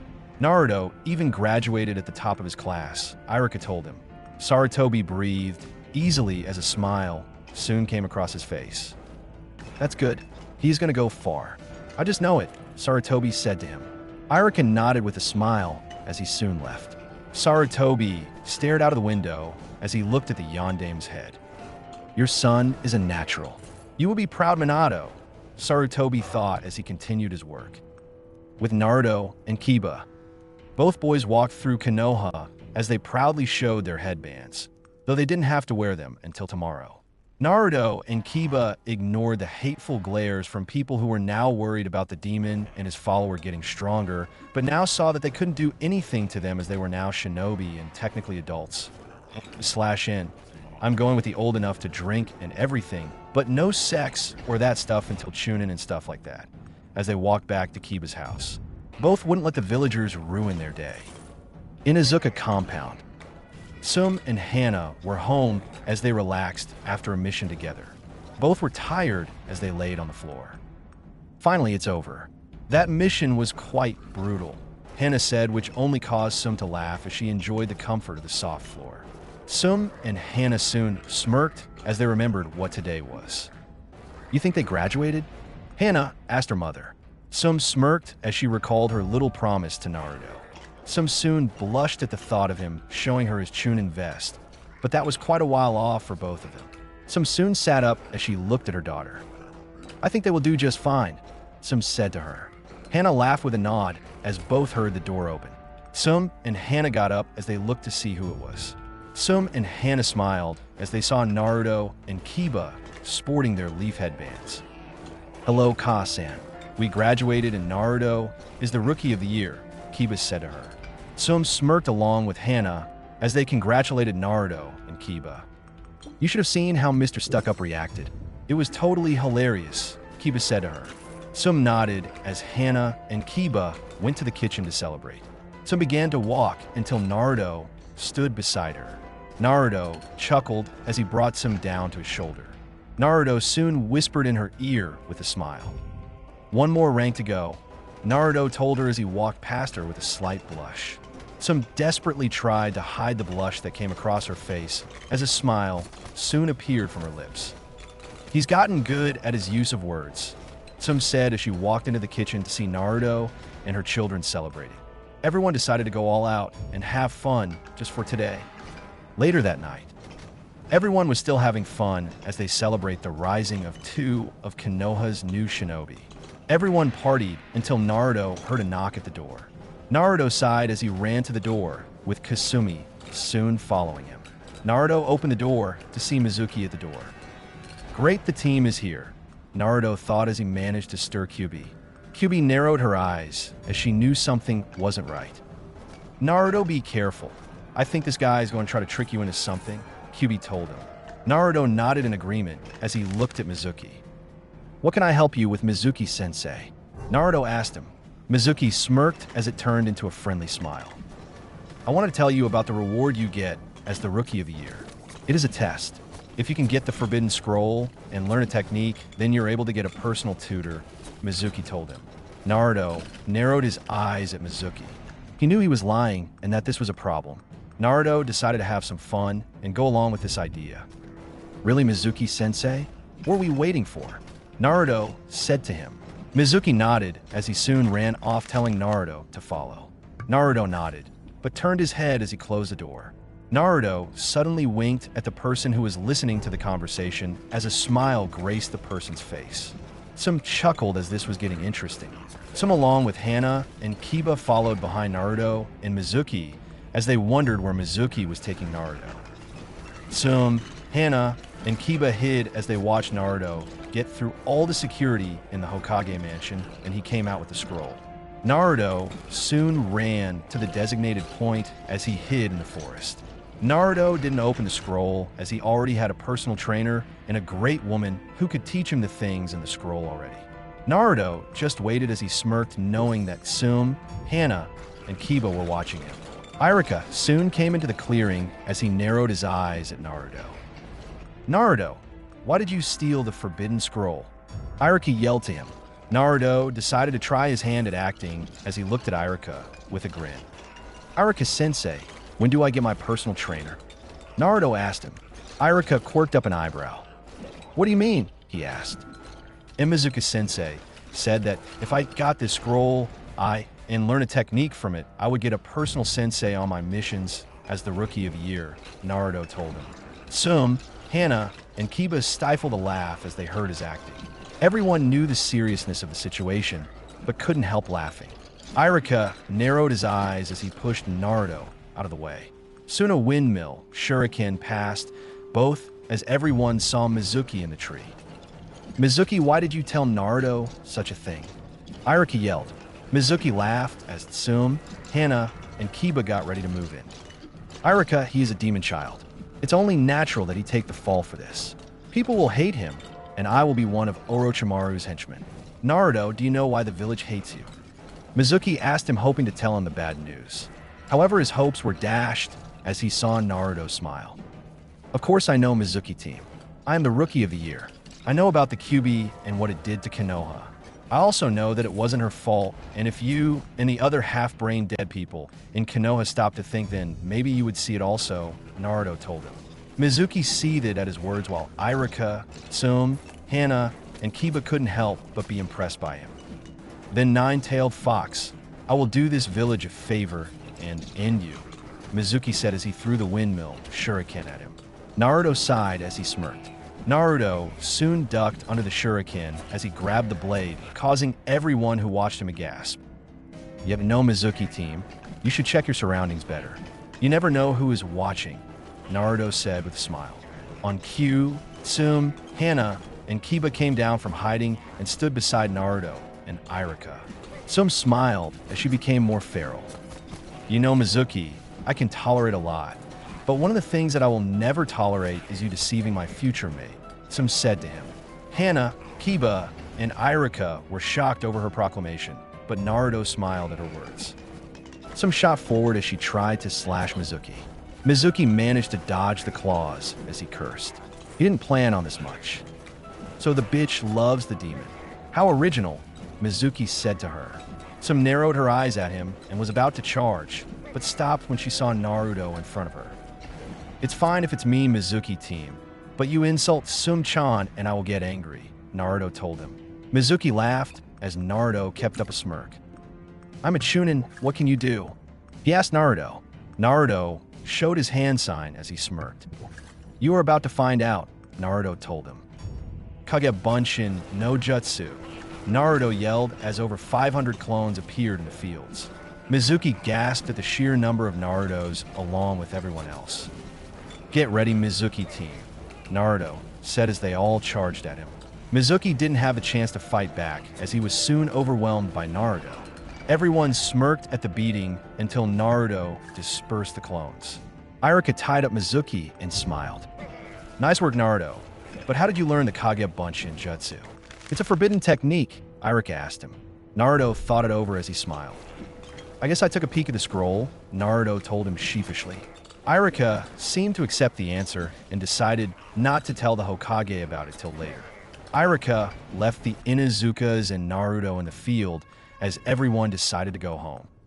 Naruto, we watched you the whole time, and you didn't look at the scroll. It was Kyuubi, wasn't it? Hana asked him. Naruto nodded as Hana soon turned to her mother. Well, it seems that mother does have a thing for Naruto-kun, Hana said to her. Tsum blushed, then coughed into her hand, which earned a laugh from Kiba, Hana, and Naruto. Naruto soon looked at Kiba in confusion. Aren't you mad that I like your mother, Kiba? Naruto asked him. Tsum and Hana turned to him, wondering the same thing. Kiba sighed as he looked at them.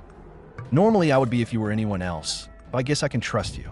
You make a better mate for her than Toussaint did. But if you hurt her, I am going to maul you, Naruto, Kiba said with a smirk. Naruto nodded as everyone went home after enjoying the night together. Naruto soon went to his thoughts as he came into the mindscape. Naruto's mindscape. Naruto soon came to the field he made as he looked at the house in the clearing. Naruto walked inside and was pounced on by Kyuubi, who was smiling. Hello, Kyuubi-chan, Naruto said to her. Kyuubi smiled as she hugged Naruto. Hello, Naruto-kun. I heard your words, and you made me so happy, Kyuubi told him. Naruto nodded as she let him up. Naruto soon grabbed her head as he slammed his lips into hers. It took Kyuubi a moment to register the kiss, but she soon brought her hands around him as they deepened the connection between them. Naruto even managed to invade Kyuubi's mouth with his tongue as his hands roamed her body. Kyuubi shivered under his strong arms as they broke the connection. Was that my thank you? She asked him. Naruto nodded with a smile as he gave her another quick kiss on the lips. That's right, Kyuubi-chan. I love you and I thank you for helping me, Naruto told her. Kyuubi blushed at his confession, but nodded. I love you also, Naruto-kun, Kyuubi told him. Naruto nodded as he gave her a hug. Kyuubi hugged back as they stayed in the grip for a while. Both soon broke the connection as Naruto left, leaving Kyuubi mull over the deep kiss they shared. Outside his mind, Naruto and everyone appeared in front of the house as Tsum, Kiba, and Hana went inside. Naruto and Kasumi stayed outside as everyone turned to him. Well, I'm going home. I will see you tomorrow, Kiba, for team placement, Naruto told him. Kiba nodded as they soon closed the door. Naruto knelt down as Kasumi jumped up his arm and settled into his strong hands. Naruto chuckled as he leapt to the rooftops and dashed home. This was a good day, Naruto thought as he headed home, thinking about tomorrow. Next morning, Naruto soon got up as he looked at his calendar. Naruto smirked as today was team placement. Naruto could only smile at the fun he was going to have today. Naruto woke Kasumi up as she yipped at her blonde friend. Naruto and Kasumi did the standard stretches to start the day as both headed to the washroom. Naruto scrubbed Kasumi down as he made a shadow clone to wash his back. Naruto and Kasumi enjoyed the warmth of the bath as both soon stepped out and dried off. "Well, Kasumi-chan, are you ready to go?" Naruto asked her. Kasumi yipped as she rubbed her body on his leg. Naruto chuckled as he gave her the standard food that Sum had told him about. While Kasumi ate her food, Naruto went to get his clothes on as he picked out a gray shirt and black pants. Naruto smiled as he grabbed his sword and strapped it to his back. Naruto went over to the refrigerator and opened it as he took out some cereal. Naruto ate his food as he enjoyed the silence. Soon both Naruto and Kasumi finished their food as Kasumi took her favorite spot on top of Naruto's head. Naruto chuckled as Kasumi continued to snuggle against the soft orange fluff of hair. "All right, let's go," Naruto said as he left the house. Naruto soon looked the door as he pumped Chakra into the security seal that Sarutobi gave him. Naruto nodded slightly as he leapt across the rooftops. Naruto wanted to get to the academy a little early as he had a big smile across his face. Soon his vixen friend decided to talk with her blonde. "A good day for team placement, huh, Naruto-kun?" Kyubi asked him. Naruto smirked with a nod as he decided to reply. "It certainly is Kyubi-chan. I can't wait to see who I am paired with. But I swear if it is that loudmouth Banshee or that emo Uchiha. So heads are gonna roll," Naruto told him. Naruto heard Kyubi laugh with a nod as she stretched in her soft bed. "Kami help the poor fools who do make you three a team," Kyubi told him. Naruto nodded as he soon saw the academy grounds in sight. Konoha Academy. Naruto soon appeared at the grounds as he opened the doors. Naruto roamed the halls as usual until he came up to his room. Naruto looked to see the place was empty as he was the first one to arrive. Naruto simply walked up the stairs as he found his regular seat. Naruto sat in his chair as he waited for people to show up. After 30 minutes of peaceful silence, Naruto heard the door open as he looked to see some of the kids enter. Naruto didn't pay them any mind as he decided that they weren't worth his time. Soon kids filled the room as Naruto looked at everyone who had managed to pass the exams. Naruto smiled as he saw the only real friend he had as Kiba took a seat next to him. "Hey Naruto, are you ready for the team placements?" Kiba asked him. Naruto chuckled with a nod as Akamaru started to have a conversation with Kasumi. "I sure am, Kiba. I really hope you're on my team. I couldn't find anyone else to work well with.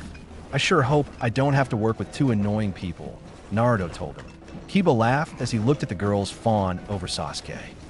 "I am with you there, Naruto," Kiba told him as everyone soon settled down. Iruka soon came through the door as he saw some people's eager faces. He then spared a passing glance at Naruto and smiled. Naruto smiled back as Iruka took to the stand as he glanced over all the students. "First, I want to say that starting today, everyone here are shinobi of Konoha.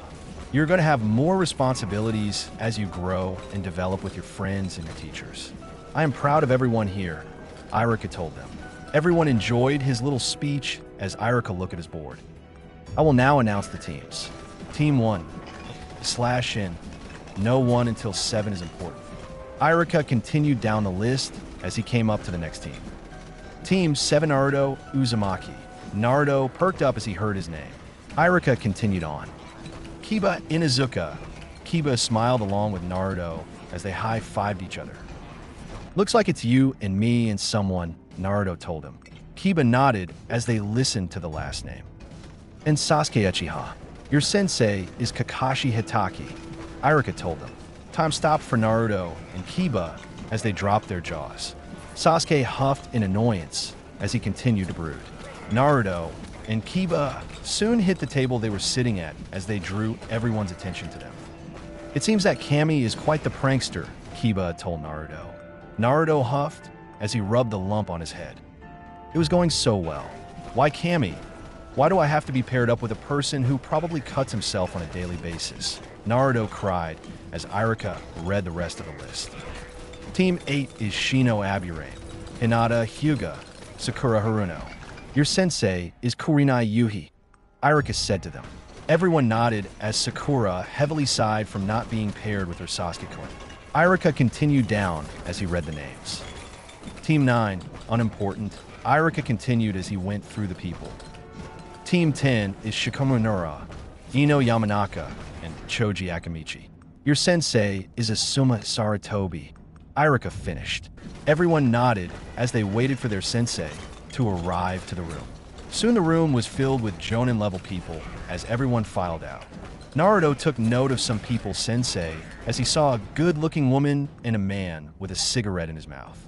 Soon everyone left the room as Naruto, Kiba, and Sasuke stayed in the room. Kiba soon sat next to Naruto as they left Sasuke to his own vices. Where the hell is this guy? Kiba asked him. Naruto sighed as he turned to Kiba. In addition to an emo, we now have a super late sensei. You know, if you weren't on my team, I would go completely insane. So Kiba, I thank you, Naruto told him. Kiba nodded with a smile until everyone heard the door open. Soon a gray-haired man with mask covering his mouth came into the room. Kakashi took a look at his group as he narrowed his eye at them. My first impression of you guys, you're a bunch of depressing brats, Kakashi said to them. Naruto narrowed his eyes along with Sasuke and Kiba as Naruto decided to speak. Well, we wouldn't be depressed if someone came here on time like a respectable person, Naruto muttered. Kiba tried to fight back a laugh as Sasuke showed an approving grin. Kakashi's sweat dropped as he smiled with a hand behind his head. I suppose you have a point there, Kakashi told him. Naruto, Kiba, and Sasuke nodded as Kakashi got down to business. All right, meet me on the roof for a meeting, Kakashi told them as he shined out of sight in smoke. Naruto, Kiba, and Sasuke quirked up an eyebrow at his tactic. Kyubi-chan, what was that? Naruto decided to ask. Kyubi chuckled as she answered. That is called a shunshin, Naruto-kun. It's a faster version of travel. You imagine an image in your mind, and by applying chakra to your feet, you are able to move at high speeds that leave smoke in the area. There are also elemental shunshins, but they are quite harder to do than the regular, but are much more appealing, Kyubi explained. Naruto nodded as he and Kiba got up. Both soon left as Sasuke followed. This team would be such a headache for me, if not for Kiba, Naruto said to himself as everyone opened the door to the roof. Everyone saw Kakashi sitting on a railing as they sat down on the floor. All right, to get to know everyone better, we will have introductions about ourselves, Kakashi said to them. Naruto quirked up an eyebrow and smiled. Why not show us how it's done then? Naruto told him. Kiba and Sasuke nodded as Kakashi sighed. All right, I'm Kakashi Hitaki. I have many likes and I have many dislikes. I have lots of hobbies. My dreams for the future, I haven't thought about it. Your turn. Why don't you go first, dog boy? Kakashi said to them with a nice smile. Naruto and Kiba sweat dropped as they looked at him. All we know is your name, they both thought. Kiba sighed as he decided to go as he heard his name. My name is Kiba Inuzuka. I like dogs, Akamaru, Naruto, and my family. My dislikes are people who are arrogant and don't train seriously. My hobby is walking Akamaru around the village. My dream is to be the best Inuzuka and be a good clan head, Kiba said as he gauged everyone's reaction. Naruto smiled at him as Sasuke ignored the boy. Kakashi nodded with a smile as he turned to Naruto. You next, Whiskers, he told Naruto. Naruto narrowed his eyes as he found a new dislike. My name is Naruto Uzumaki. I like dogs, Kasumi-chan, Kiba, and the Inuzuka family. My dislikes are people who judge and those who are arrogant.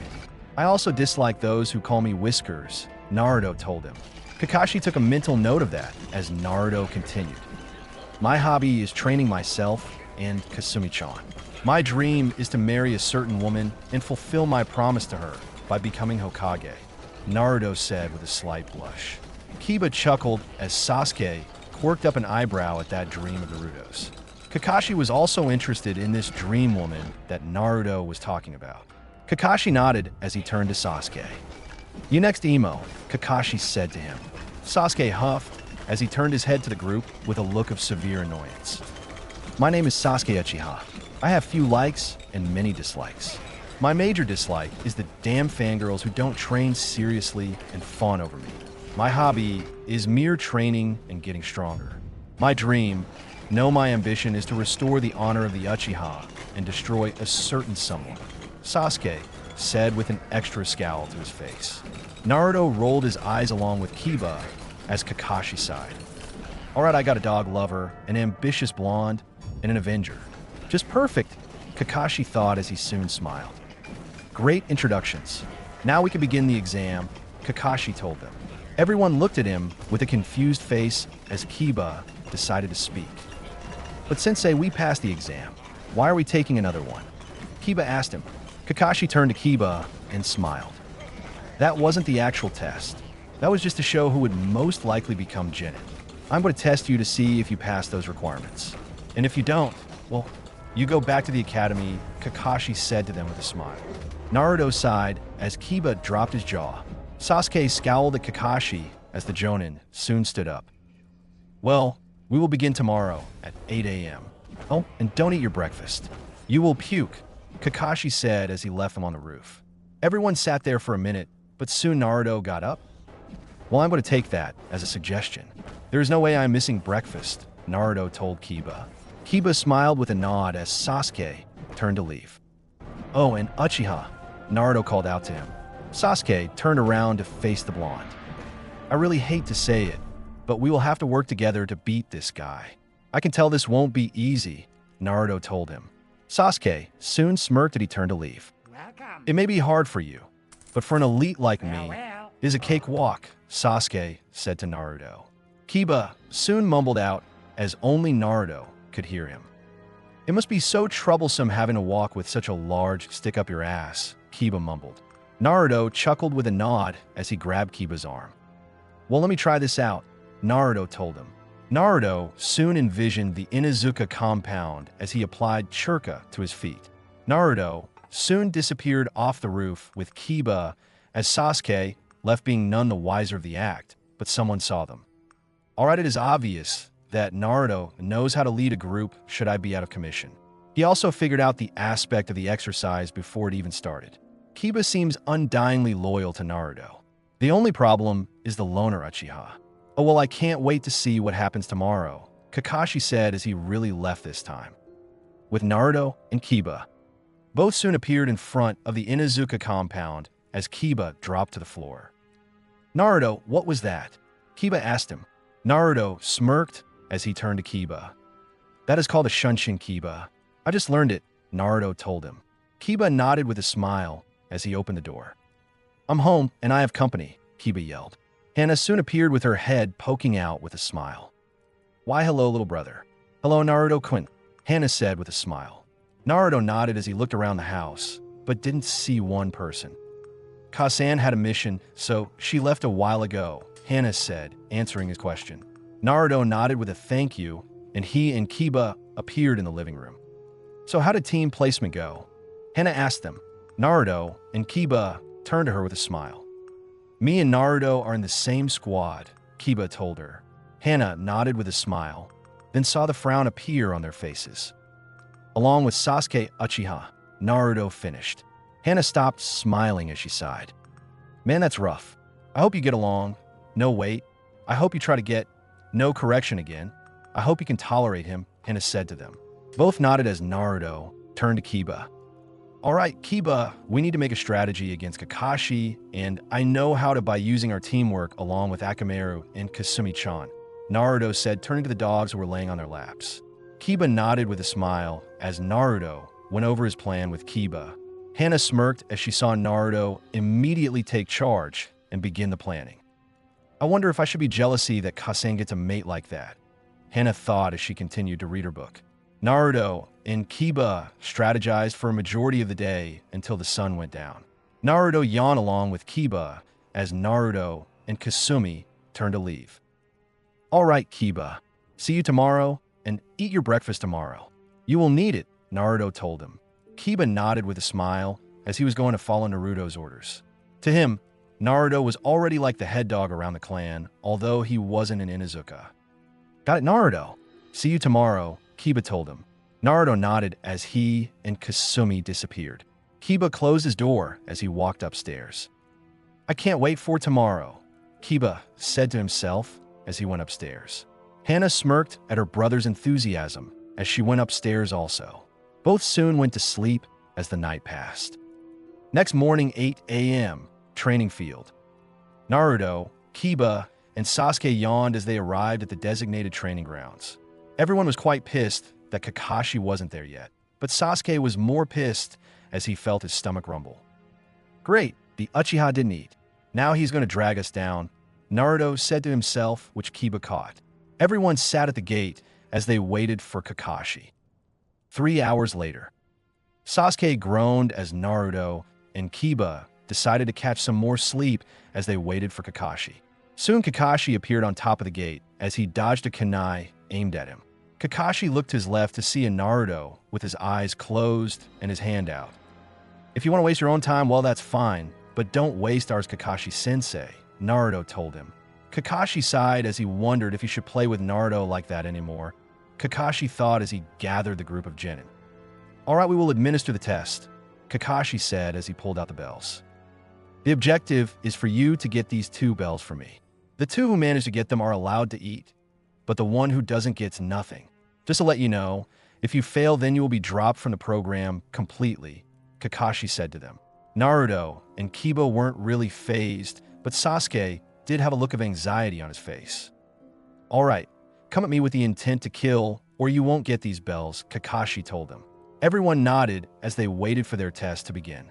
Kakashi set the clock down as he adjusted the time. After that was done, Kakashi came back to them. The trees swayed slightly as Kakashi closed his eye. Everyone tensed slightly as Kakashi's eye shot open. Begin, he said as everyone disappeared. Kakashi smirked as he looked around. All right, everyone seems to know the basics of stealth, Kakashi said. Soon Kakashi was flanked on all sides as he saw around 20 Narutos coming at him. Kakashi took a fast defensive stance as he blocked the incoming punches and kicks of the Naruto clones. Kakashi found it quite difficult as he realized that each Naruto clone was using a different taijutsu form. This kid's clones are quite good, but not good enough, Kakashi said as he managed to land fatal blows to the clones, causing them to disperse. Kakashi thought he was done until he saw his 7 more clones. Kakashi managed to sidestep the clones as he punched and kicked his way through them. Soon the clones dispersed as smoke covered Kakashi's sight. What the dash? Too much smoke to see, Kakashi said as Naruto and Kiba jumped out along with Kasumi and Akamaru. Let's go, Kiba. Follow my lead, Naruto told him. Kiba nodded as Naruto turned to Kasumi. Ready, girl? Naruto asked her. Kasumi yipped as she became more feral. Naruto, thanks to Kyubi, became more feral also along with Kiba and Akamaru. Naruto and Kasumi jumped slightly as they began to spin violently toward the target. Kiba and Akamaru followed as they charged him. Gitsuga, Naruto and Kiba yelled as they attacked the figure in the smoke. Both drilled through the smoke as they managed to cause utter chaos. Kakashi narrowed his eyes as he was only able to slightly sidestep the spinning Genin and their dogs as they made sharp turns and continued their onslaught on Kakashi. Sasuke watched in awe and slight anger as he felt useless for not doing anything. He was an Uchiha, yet he was watching from the sidelines as Naruto and Kiba fought the Jonin like they were already experienced shinobi. Sasuke seethed as he decided to show up his 2 teammates. Sasuke did his hand signs as he finished in a flash. Katan, Gokaku no Jutsu, Sasuke yelled as he blew the fire at the group of shinobi. Everyone looked to see the fire coming at them as Naruto and Kiba managed to stop spinning and grab their dogs in time as they got away. Soon the fire collided with the smoke as it exploded. Sasuke smirked at the act as Naruto and Kiba seethed. What the hell, Sasuke? You could have killed us, Kiba yelled at him. Sasuke huffed as he turned his head. You should be happy that you were of use to me, Sasuke said to them. Naruto rolled his eyes as Kasumi growled at the Uchiha for talking down to her blonde like that. Soon the fire settled, as everyone looked to see that the area of impact was vacant. Naruto and Kiba gasped as Kakashi came behind Sasuke. "You're not like the others, you're worse," Kakashi said as he easily caught Sasuke. Naruto and Kiba sighed as both rushed from the sides to attack Kakashi. Kakashi noticed the action as he kicked Sasuke out of the trees and into the ground. "Kiba, make sure the team is okay. Then get back as soon as you can. I will try to hold Kakashi here for a bit," Naruto told him. Kiba nodded as he and Akamaru turned to assist Sasuke, who was still captured on the ground. Meanwhile, Naruto engaged Kakashi in a one-on-one spare as he tried to adapt his taijutsu to the higher and more complex form of Kakashi's taijutsu. Naruto managed to parry some of Kakashi's blows, but was soon knocked into a nearby tree as Kasumi ran to his side. Naruto breathed heavily as he saw Kiba untie Sasuke, then run back to him. Kakashi was quite impressed with their resolve in the fight, but looked to see the bells still strapped to his uniform. Naruto and Kiba charged Kakashi again, but Kakashi held his hand out as the ringing of the alarm clock was heard. "Stop, time is up," he told them. Both soon stopped as they dropped to one knee in exhaustion. Kakashi smiled as he grabbed Naruto and Kiba and did the Kawarimi to appear near Sasuke. "Everyone did well, except you, Sasuke," Kakashi said to the Uchiha. "Sasuke, you allowed your pride to cloud your judgment. You interfered with a good plan that Naruto and Kiba came up with, as they would have beaten me much faster if you didn't interrupt. Even though you messed up the plan, Naruto made Kiba help you, as that is what teammates do. Sasuke, you need to work on your level of arrogance," Kakashi told him. Sasuke seethed in anger as he tried to move, but couldn't due to being tied up by Kakashi again. "Naruto, you quickly took command and was able to come up with a decent plan with Kiba and your dogs. You showed quick leadership, and I am impressed with that," Kakashi told him. Naruto nodded as Kasumi licked the side of his cheek in happiness. "Kiba, you followed through with the orders that were given to you, and you didn't question Naruto's ability to lead. You had faith that he knew what he was doing, and you worked as a team." "Good job, Kiba," Kakashi said to him. Kiba nodded with a big grin as he and Naruto bumped fists. Kakashi smiled at them only to tell them the news. "However, you still failed at catching the bells," Kakashi told them. Kiba smiled as he turned to Naruto, who was also smiling. "You mean these Kakashi-sensei?" Naruto said as he held the two bells in his hands. Kakashi looked at the shiny metal balls and quickly turned to see two round nuts on his side. "It's how did you dash?" "While we were in a Getsuga frenzy, I was able to get the bells from you. The other parts were all for the purpose of training," Naruto told him. Kakashi nodded with a smile as he looked at Naruto. "So what are you going to do with those bells?" he asked. Naruto smiled as he turned to Kiba. "I'm giving one to Kiba, and the other goes to the team," Naruto said as he popped the bell into Sasuke's mouth since his hands were indisposed. Kakashi chuckled with a nod as he stood up and released Sasuke. "Very good. You have all passed. Team 7 goes on its first mission tomorrow," Kakashi said with a thumbs up. Naruto smirked as Kasumi yipped as she ran around his legs. Kiba jumped for joy along with Akamaru, but Sasuke was still mad at the fact that he had been made fun of. Kakashi soon shined out of sight as Naruto and Kiba left with their dogs, leaving a brooding Uchiha at the training field. "Damn lowlife mutts. You really don't know your place," Sasuke said as he soon walked off. Hokage Mansion. All Jonin sensei for the Genin exams appeared as they lined up in front of the Hokage. "Alright, what is that status?" Sarutobi asked them. Everyone nodded as they went down. Team 1-6. Fail, the instructors for those groups said to him. Sarutobi nodded as they continued. Team 7. Pass, Kakashi said with a smile. Everyone gasped as they wondered how anyone passed Kakashi's test. Team 8. Pass, Kurenai said with a smile. Team 9. Fail, some instructors said to him. Asuma soon stepped forward with a smile. Team 10. Pass, he responded. Sarutobi nodded as everyone began to leave, except Kakashi. So tell me, Kakashi, how is Naruto? Sarutobi asked him. Kakashi smiled as he began. He is a good kid, Hokage-sama. He shows the qualities of a good leader and helps his comrades. He considers his teammates his equal and didn't fight with either. Kiba follows him with undying loyalty, as I can assume. He didn't question Naruto's motives even once.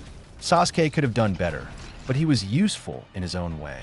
All in all, they are quite the group of kids, Kakashi told him.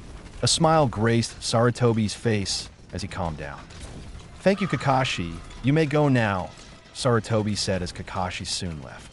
Sarutobi sat in the back of his chair as he looked out the window. That team is going to go far if Sasuke can learn to trust the two. I can only wonder how strong Naruto and Kiba are when they team up, Sarutobi thought, but went back to his work. In Izuka compound, Naruto and Kiba were celebrating their passing of the Genin exams as Hana smiled at their antics. "It only gets tougher from here, you two," Hana told him. Naruto and Kiba nodded as they turned to her. "I trust in Naruto enough to know how to deal with things. He has my loyalty," Kiba said to her. Hana nodded as she turned to Naruto. "Go far, Naruto-kun," Hana said to him. Naruto nodded as he looked at her. "I will Hana-chan, with Kiba, Kasumi-chan, and Akamaru," Naruto told her. Hana nodded with a smirk as everyone decided to enjoy the fun for today. Next day, Team 7 hid in the bushes of the nearby fields as they watched their target move closer and closer to the target point. "This is Fox 1. The target is in position. Inukami, the target is in my sights also. I see the fur ball also. All right, Team 7, go." Everyone jumped from the trees as they pounced on the target. Sasuke managed to grab the target, Tora, as he caught the cat with his hands. Sasuke smirked as he held the demon cat in his hand. Tora showered her dislike by scratching Sasuke's face, which caused the Uchiha to have a fit. "Damn furball, you dare attack me," Sasuke said as he was about to punch the cat, but was stopped by Naruto. "I don't think that the fired daimyo's wife wants her cat dead, Sasuke," Naruto said as he scratched Tora's ears. Tora soon purred as she leapt into Naruto's arms and went to sleep. Kiba chuckled at the sight, while Sasuke brooded over animals and their dam owners. Kakashi soon appeared next to them as he smiled. "Well, that's another mission completed. Let's go report," Kakashi said as everyone walked off. Mission room. Team 7 soon came into the room as they saw Iruka and the Hokage sitting down behind table. "Add another to the list, Gigi," Naruto said with a smile. Sarutobi nodded as the daimyo's wife came in. She was quite happy to see her cat as she squeezed the life out of it. Naruto, Kiba, and Kakashi felt bad for it, while Sasuke smirked. "Take it, you damn furball. That is the penance for scratching my face," Sasuke thought as Naruto stepped forward. "Ma'am, as I may say something, I would like you to stop squeezing Tora like that. She's a cat, and the way you're hugging isn't going to make her stop running. I think you should lessen the grip and softly pet her instead. Cats like that sort of thing," Naruto told her. The woman looked at Naruto in slight awe as she never really considered that. The woman soon stopped squeezing Tora as she gave him the softer rubs that Naruto told her. To everyone's amazement, Tora didn't run, but purring softly as his tail swayed around. "Thank you, young man. I will remember this lesson," she said as she walked off with a happy Tora. Naruto had a smile on his face as he turned to the Hokage. "So what's next?" Naruto asked. Sarutobi took the list as he read down the missions. "Well, someone needs their fence painted. Dehonk mission. There's walking the dog. Dame dehonk mission. Then there is the Dame dehonk mission." Sasuke yelled as he got everyone's attention, while they covered their ears. Sasuke stepped forward as he slammed his hands on the table. "What the hell is all this? No lousy D-rank missions are going to get me stronger. Give me something that will let me show my true power. I can't improve with these lame-ass team exercises that you call them," Sasuke told them. Iruka sighed as Sarutobi took a puff of his smoke. Naruto face palmed himself along with Kiba and Kakashi as they were slightly embarrassed to be his teammates and sensei. Naruto soon stepped forward as he pinched the bridge of his nose. "Gigi, while I severely hate to agree with the team, I have to agree. We currently hold the most accomplished D-ranks in the shinobi system in one day than most genin do, and we have the most experience. Why not give a C-rank mission so the team doesn't have to pout for the rest of the day? Naruto told him. Sarutobi and Iruka looked at each other and smiled. All right, Naruto, since you think so, you will get a C-rank mission. This will involve protecting a bridge builder until he finishes a bridge in Wave Country, Sarutobi told him. Naruto nodded as he dragged Sasuke back to the team. Don't ever do that again, Uchiha. Man, you complain like a child. That was so embarrassing, Naruto said to him. Sasuke ignored him as a smirk appeared on his face for getting a higher-ranked mission. Kakashi sighed along with Kiba with a nod as the bridge builder came in. The man looked half-wasted as he inspected everyone. What the hell is this? I asked for shinobi and you give me kids? The only ones who look like they could handle themselves are the two with the dogs on their heads. And what's with the emo? The man said as he took another drink. Naruto and Kiba smiled as Sasuke narrowed his eyes at the old man. I like this guy, Naruto told Kiba. Kiba nodded with a smile as he turned to Naruto. Me too, Kiba said to him. Kakashi turned to his Genin team as he read the list. All right, we leave tomorrow. Everyone pack for a month trip and meet me at the gate tomorrow at 10 o'clock, Kakashi told them. Everyone nodded as Kakashi disappeared. The bridge builder soon approached Naruto and Kiba and stuck out his hand. Hello, I am Tazuna. Nice to meet you, he told them. Naruto and Kiba smiled as they shook his hand. Tazuna soon disappeared also, and Naruto and Kiba filed out, leaving the Uchiha to brood as he left. Streets of Konoha. Naruto and Kiba continued to walk through the streets of Konoha as they decided to head to Naruto's home. Hey Kiba, want to help me pack? I could always use the help, Naruto asked him. Kiba smirked with a nod as they two hopped to the rooftops and ran to Naruto's house. In Izuka compound, some soon came through the door as she laid on the couch. Kurama followed her lead as he went outside to bask in the warm sun. Sum chuckled as she laid on the couch to see Hana looking at her. Can I help you with something, Hana? Sum told her. Hana blushed with a nod as she sat down. Keika-san, what do you think of the idea of sharing Naruto-kun? Hana asked her.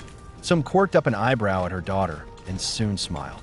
She already knew what was bothering her daughter, and it only made her more happy.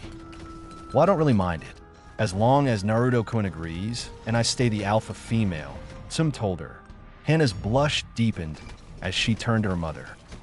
I didn't say it was Naruto-kun, Haha told her. Sum smirked as she looked at her daughter. You didn't say it wasn't. Plus, I see the way you look at him, Hana. It was quite obvious, Sum told her. Hana scratched her cheek with a rose-colored blush as she slumped her shoulders. It was that obvious? She asked her Sum. Sum nodded with a smile as she sat up. I personally don't mind sharing him, but I'm going to be the alpha female, got it? Sum told her. Hana immediately nodded as she sat down. So, when did you start liking Naruto-kun? Sum decided to ask. Hana took a thinking pose as she tried to answer her mother's question. I'm around the time I saw him beat the mess out of Mizuki. I certainly see him as a very unique male if he does join the Inuzuka compound, Hana told her. Sum nodded as she looked up at the ceiling. Well, Naruto will also have to decide that, but I think that your chances are pretty high, Sum told her daughter. Hana nodded with a smile as she took out a book and began to read. Sum relaxed in the house as she soon dozed off from the long mission she had. With Naruto and Kiba. Naruto opened the door as he allowed Kiba to get inside. Kiba had been to Naruto's house a few times over the years and could still say it was the cleanest place he had ever been in. Both soon headed to the living space as they put their bags down. Naruto filled his bag with 300 kunai and shuriken along with 3 windmill shuriken. He gave Kiba around the same amount as him. Naruto also gave Kiba some storage seals to save space in his backpack. Kiba packed also as he took Kasumi's and Akamaru's food and put them into the backpacks. After 1 hour of packing, Naruto and Kiba were done as they laid on the floor. So what are the chances that we actually meet a serious shinobi on this mission? Kiba asked. Naruto chuckled as he thought over it. The odds are quite high, although this varies from perspective, Naruto told him. Kiba nodded as he got up and grabbed his backpack. All right, Naruto. See you tomorrow. Kami only knows what the emo would say if I didn't show up, Kiba said with a smile as he left. Naruto chuckled as he closed the door. Naruto turned to see Kasumi staring at him as she wagered her tail left and right. Naruto soon knelt down as he scratched her ears again. "Sometimes I wish I could understand you," Naruto said with a sigh as Kasumi licked his hand. "That's not impossible to do, Naruto-kun," Kyubi told him with a smirk. Naruto's eyes shot open as he heard her voice. "That's possible?" he asked her. Kyubi nodded, although Naruto didn't see it. "I can have you understand animal speak. While not all animals, I can at least do it for Kasumi right here," Kyubi told him. Naruto chuckled at the thought as he nodded. "All right, Kyubi-chan, will it take long?" Naruto asked her. Kyubi shook her head. "No, not really, only about 10 minutes. Hang on, I will do it now," Kyubi told him. Naruto nodded as he waited for Kyubi to be finished. 10 minutes later, Naruto continued to wait until Kyubi made her presence known. "All right, try it, Naruto-kun," Kyubi told him with a smile. Naruto nodded with a smile as he turned to Kasumi. "Kasumi-chan, can you understand me?" Naruto asked with anticipation. Kasumi looked at him and then smiled. "Yes, I can, Naruto-sama," Kasumi said to him. Naruto dropped his jaw as Kasumi snickered. "I'm surprised that you understand me, Naruto-sama," Kasumi told him. Naruto nodded as he looked at her. "You and I have Kyubi-chan to thank for that," Naruto told her. Kasumi nodded slightly as she rolled on the floor. "Thank you, Kyubi-sama. I always want to speak with Naruto-sama like this," Kasumi said with a smile. Naruto nodded as he laid on the bed. Kasumi soon jumped on the bed as she rested on Naruto's stomach. "Exactly why do you like that spot so much?" Naruto asked her. Kasumi chuckled as she looked at him. "When you sleep, I feel the rumbling in your stomach, and it's quite relaxing, Naruto-sama," Kasumi responded. Naruto chuckled, but soon Kasumi stood up as she smirked from an idea. "Naruto-sama, you remember the man-beast clone, jutsu, right?" Kasumi asked him. Naruto quirked up an eyebrow, but nodded. "Sure, Kasumi-chan, what about it?" Naruto asked. Kasumi smirked as she hopped to the floor. "Want to see what I look like? My father taught me the technique early, so I have a human form like him." "Well, it's more of a half-human, half-dog look," Kasumi told him. Naruto nodded as Kasumi disappeared in smoke. Naruto coughed for a bit, but soon the smoke vanished as Naruto hung his jaw as he stared at Kasumi. Kasumi, quite beautiful as she sat, had a black tail, but her hair reached down to her shoulders. Some of her fur covered her body, more specifically her breasts and some of her sides. Her hair was more tamed as it went down her slender legs. Naruto continued to stare as Kasumi as she slightly blushed. "And Naruto-sama, if you continue to stare, I might feel embarrassed," Kasumi told him. Naruto broke from his stare as he heard Kyubi laughing as she rolled around on her bed. "Hey, Kasumi-chan, you look great," Naruto told her. Kasumi blushed with a smile on her face as she leaned on Naruto. "Naruto-sama, your face is red," Kasumi said to him. Naruto stuttered as he felt the soft fur-covered breasts on his chest. Naruto tried with his might to keep something down as Kasumi continued to assault his mind with her presence. Kasumi smirked as she licked Naruto's face lick she had always done, but Naruto's face got redder as his mind went into overdrive. "Naruto-sama, are you okay?" Kasumi asked him. Kyubi continued to laugh as Naruto soon fell back with a slight nosebleed. Kasumi smirked as she laid on Naruto's stomach. "You're so cute, Naruto-sama," Kasumi said as she fell asleep. Later that night, Naruto had woken up finally as his eyes settled on the human form of Kasumi. Naruto soon chuckled as he looked at her. Kyubi couldn't help but interrupt. "So, are you going on half-humans now?" Kyubi asked him. Naruto blushed but sighed. "I doubt that would work out," Naruto told her. Kyubi chuckled. "It's not impossible, Naruto-kun. Demons and humans mate. They breed what are called Hanyu. Just think of her as a dog demon. A very, very sexy dog demon," Kyubi told him. Naruto chuckled at the idea of having kids with Kasumi of all people, but he wondered if some would allow that. "Well, I will at least think about it. Right now, I have a mission tomorrow," Naruto said to her. Kyubi nodded as she cut the connection and left. Naruto soon stared at the ceiling as he thought over Kyubi's words. Sleep soon claimed him as he closed his eyes. Next morning, Naruto groggily got up as he looked around the room. Naruto soon saw that Kasumi was gone as he headed for the shower. Naruto opened the door to see Kasumi humming a sweet tune as she turned to see Naruto looking at her with a blush. "Good morning, Naruto-sama," Kasumi said to him. Naruto nodded with a smile as he stepped inside. Kasumi had finished her bath and left, leaving Naruto to wash himself. Naruto cleaned his body as he washed his blonde hair. He soon finished as he stepped out also. Naruto saw Kasumi form back into her dog form as she ate her breakfast. Naruto chuckled as he ate his breakfast also. Seeing the time, Naruto got dressed and packed his clothes. Kasumi soon climbed up his head as they ran out. Gates of Konoha. Naruto soon made it to the gates as he took in 2 forms at the gate. Naruto smiled as he saw Kiba along with the bridge builder. "Hey Kiba, hey Tazuna-san," Naruto yelled. Both guys turned and waved as Naruto mingled with the two. 1 hour later, Sasuke and Kakashi soon came. Everyone appeared at the prepare to go. Kakashi checked everyone's bags and nodded that they all had the right equipment. "All right, Team 7, let's move out," Kakashi ordered. Everyone nodded as they passed the gates of Konoha. Sasuke smirked as he finally got what he wanted as he arrogantly got in front of everyone like he was in charge. "And the team is at it again," Naruto said to himself.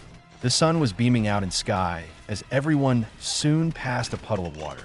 Naruto made a quick sign to Kiba, who got it and glanced at Kakashi, who nodded. "It hasn't rained for months. There is no way that's real," Naruto thought as everyone kept walking.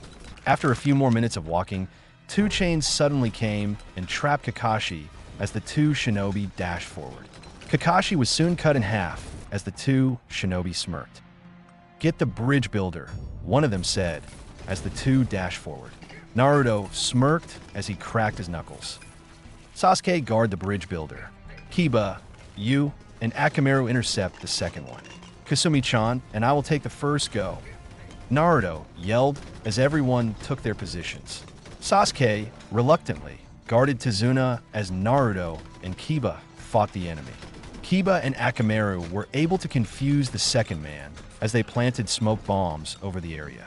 The Chunin ninja didn't have the time to react as Akamaru appeared behind him along with Kiba as they did their technique. "Getsuga," Kiba yelled as he slammed into the man's back, sending him into a tree. The man was soon unconscious as Kiba turned to see Naruto and Kasumi fighting. Naruto managed to handle the man easily as he kicked the man into a tree. Naruto smirked as he pointed at the man. Kasumi soon charged as she began to spin violently. Naruto did a quick flash of hand signs as he took a breath of air. "Katan, Gokaku no Jutsu," Naruto yelled as the fire engulfed Kasumi. Soon Kasumi emerged in a Katan-powered Tsuga, passing Fong, as she spiraled into the man. Both men were knocked out as Naruto smirked. "All right, Kakashi-sensei, you can come out now," Naruto yelled. Kakashi chuckled as everyone turned to see him in a tree. "Sorry about that. Just had to see how you would do in a situation like that, and I am proud to say you passed. Naruto, you gave the correct instructions as you set people to do specific jobs. You are in charge. When I'm out of commission," Kakashi told him. Naruto nodded with a smile, which got a scowl from Sasuke. Kakashi soon turned to Tazuna and narrowed his eyes. "It's obvious that you lied about the mission. This is well over a B-rank mission. So why did you lie?" Kakashi asked as Tazuna sighed. Tazuna told the whole speech of Gato taking over the land of Wave. He also told how hard the people had it and how the bridge was their last hope. He didn't have the money to pay for a higher mission. After finishing his story, Tazuna checked everyone's reaction. Well, it just proves that the strong rule the weak," Sasuke said with a smirk. Naruto narrowed his eyes as he hit Sasuke into the ground, knocking him out. Naruto turned to the others and smiled. "You all saw nothing, right?" Naruto told them. Kiba smirked as his eyes roamed a different place than where Naruto was along with Kakashi and Tazuna. "Well, we don't have to complete this mission, but people being made to suffer isn't right, Kakashi-sensei. I would like to complete this mission," Naruto told him. Kakashi smirked as he turned to Kiba, who nodded also. He couldn't expect a nod from Sasuke, as he was sleeping at the moment. All right, we will continue as planned. Let's go, Kakashi said as everyone nodded. Naruto made 2 clones as they picked up Sasuke and walked off. Everyone walked for about 2 hours until they came to a boat. So we take this boat, and then we are in wave right. Kiba asked. Tazuna nodded as everyone chose to be quiet for the sake of stealth. The ride across took about an hour as everyone landed on shore. Border of wave country. Everyone walked for about 15 minutes until Naruto looked to his left and saw a snow white rabbit. Naruto tensed as he heard the sound of something coming at them. Everyone get down, Naruto said as everyone did as he ordered and hit the ground. Soon a large blade passed everyone as it rested at the top of a tree. Soon a man with bandages over his mouth appeared as he stood on top of the sword. Well, it seems that I might have some amusement after all. No wonder the demon brothers lost to them, the man thought as everyone got up. Naruto analyzed the man and smirked. Zabuza Momochi, missing Nuke Nin from Kirigakure and wanted for multiple offenses to Kiri. Listed in the bingo book as Class A Shinobi, Naruto said as he got a surprised look from Zabuza. Looks like I got researched on, but I didn't think that I would be able to do battle with Kakashi of the Sharingan and master of over 1,000 jutsu, Zabuza said. As if on cue, Sasuke's eyes shot open as he freed himself from clones. Kakashi has the Sharingan, but how? He isn't an Uchiha, so how does he have it? Sasuke thought as Kakashi sighed. Guess I have to get serious, Kakashi said as he revealed his left eye to everyone. Everyone saw the red eyes along with the 3 black tomos in the eye. Sasuke gasped along with Kiba, but Naruto smirked. So that's the pride and joy of the Uchiha. I am quite shocked, but since Kyubi-chan told me about, I can see why people think it is amazing, but it isn't an all-powerful eye, Naruto said with a slight shrug. Legend states that the Sharingan can see into the future. What do you see, Kakashi? Zabuza said a mist appeared and thickened. Kakashi smirked as Naruto, Kiba, and Sasuke made a protective formation around Tazuna. I see. Your death, Zabuza. Your future is death, Zabuza, Kakashi said to the demon of the hidden mist. Zabuza smirked as he appeared on the field across from Team 7. Know the standard drill. Naruto, Kiba, and Sasuke guarded Tazuna as Kakashi smirked. All right, they know how to protect him. Now I can fight without holding back, Kakashi muttered as he turned back to his target. Kakashi looked to see Zabuza go through his hand signs as he smirked. Suedun, Kirigakure no Jutsu. Zabuza yelled as a mist suddenly appeared. Everyone tensed up as Zabuza suddenly disappeared. Kakashi smirked as he tried to sense for Zabuza. Soon the Ki both Jonin were releasing was picked up by the Genin as nearly everyone sweated. Naruto, having trained with Kyubi and Kasumi, didn't mind much, but Kiba and Sasuke were a different story. Kiba sweated slightly, but seeing Naruto's composed nature managed to calm him down. Sasuke was an absolute wreck as he felt the intense pressure in the air from the 2 Jonin. As so, this 2 Jonin, the true elite of the shinobi lands. The pressure is heavy, too heavy. I feel like my life is being choked off. If this is to continue to then, I might as well dash. Hey Uchiha team, Naruto said, bringing Sasuke to him. Stand up and don't give up. You sure as hell better not, or I will show you a true Ki. You aren't going to die here, so trust in our sensei, Naruto told him. Sasuke smirked as he nodded, which caused Kakashi to smile. Soon the voice in the mist laughed as he stared at the Genin. Bold words, kid. Let's see if your sensei can back them up. Now, then which vital spot shall I attack? Zabuza said as he appeared between the trio and Tazuna. It's over, Zabuza said as he swung his sword at Tazuna. Naruto smirked as he drew his sword to parry Zabuza's attack, much to his and Kakashi's surprise. Sorry, Zabuza, but it isn't that simple, Naruto said as he jumped and did a spin kick towards Zabuza's face, sending him onto the water. Kakashi appeared behind him with a kunai to his jugular as he narrowed his eye at him. Now it's over, Zabuza. Surrender now, Kakashi said to him. Zabuza sighed as he disappeared into water. Kakashi gasped as Zabuza appeared behind him. Fool, he said as he flashed his hand signs quick. Suedun, Suiro no Jutsu, water style, water prison jutsu, Zabuza said as the water enveloped Kakashi and locked him in place. Kakashi cursed as he couldn't move, which made Zabuza smirk as he made another Mizu Bunshin that appeared in front of him. Naruto and his team narrowed their eyes as Kakashi yelled, "Take the bridge builder and run." A Mizu Bunshin can't travel far from the original. "Get out of here now," Kakashi told them. Sasuke inwardly smirked as he left his spot, which caused Naruto and Kiba to look at him like he was insane. "Please, Kakashi, I am an Uchiha. This guy is nothing compared to me. He is going to kneel today," Sasuke said as he charged to the clone. "Stop, Sasuke," Naruto yelled, but was ignored as Sasuke took out a kunai. The clone smirked as he simply sidestepped Sasuke and slammed his foot in the Uchiha, sending him into a tree. Naruto cursed as he turned to Kiba. "Kiba, guard Tizuna. Me and Kasumi-chan are going to help Sasuke team," Naruto told him. Kiba nodded as Naruto ran off. Kiba and Akamaru stayed guard of Tizuna as Kakashi watched his Genin in slight wonder. Naruto and Kasumi ran at the clone as Naruto made a shadow clone to handle Sasuke. The clone smirked as he drew his sword while Naruto took out 4 smoke bombs and threw them at the clone. Soon the smoke enveloped the clone as Naruto and Kasumi shot towards the real one as Zabuza smirked. "So they distracted the clone and want to target me. Smart boy," Zabuza said as Naruto and Kasumi began to spin.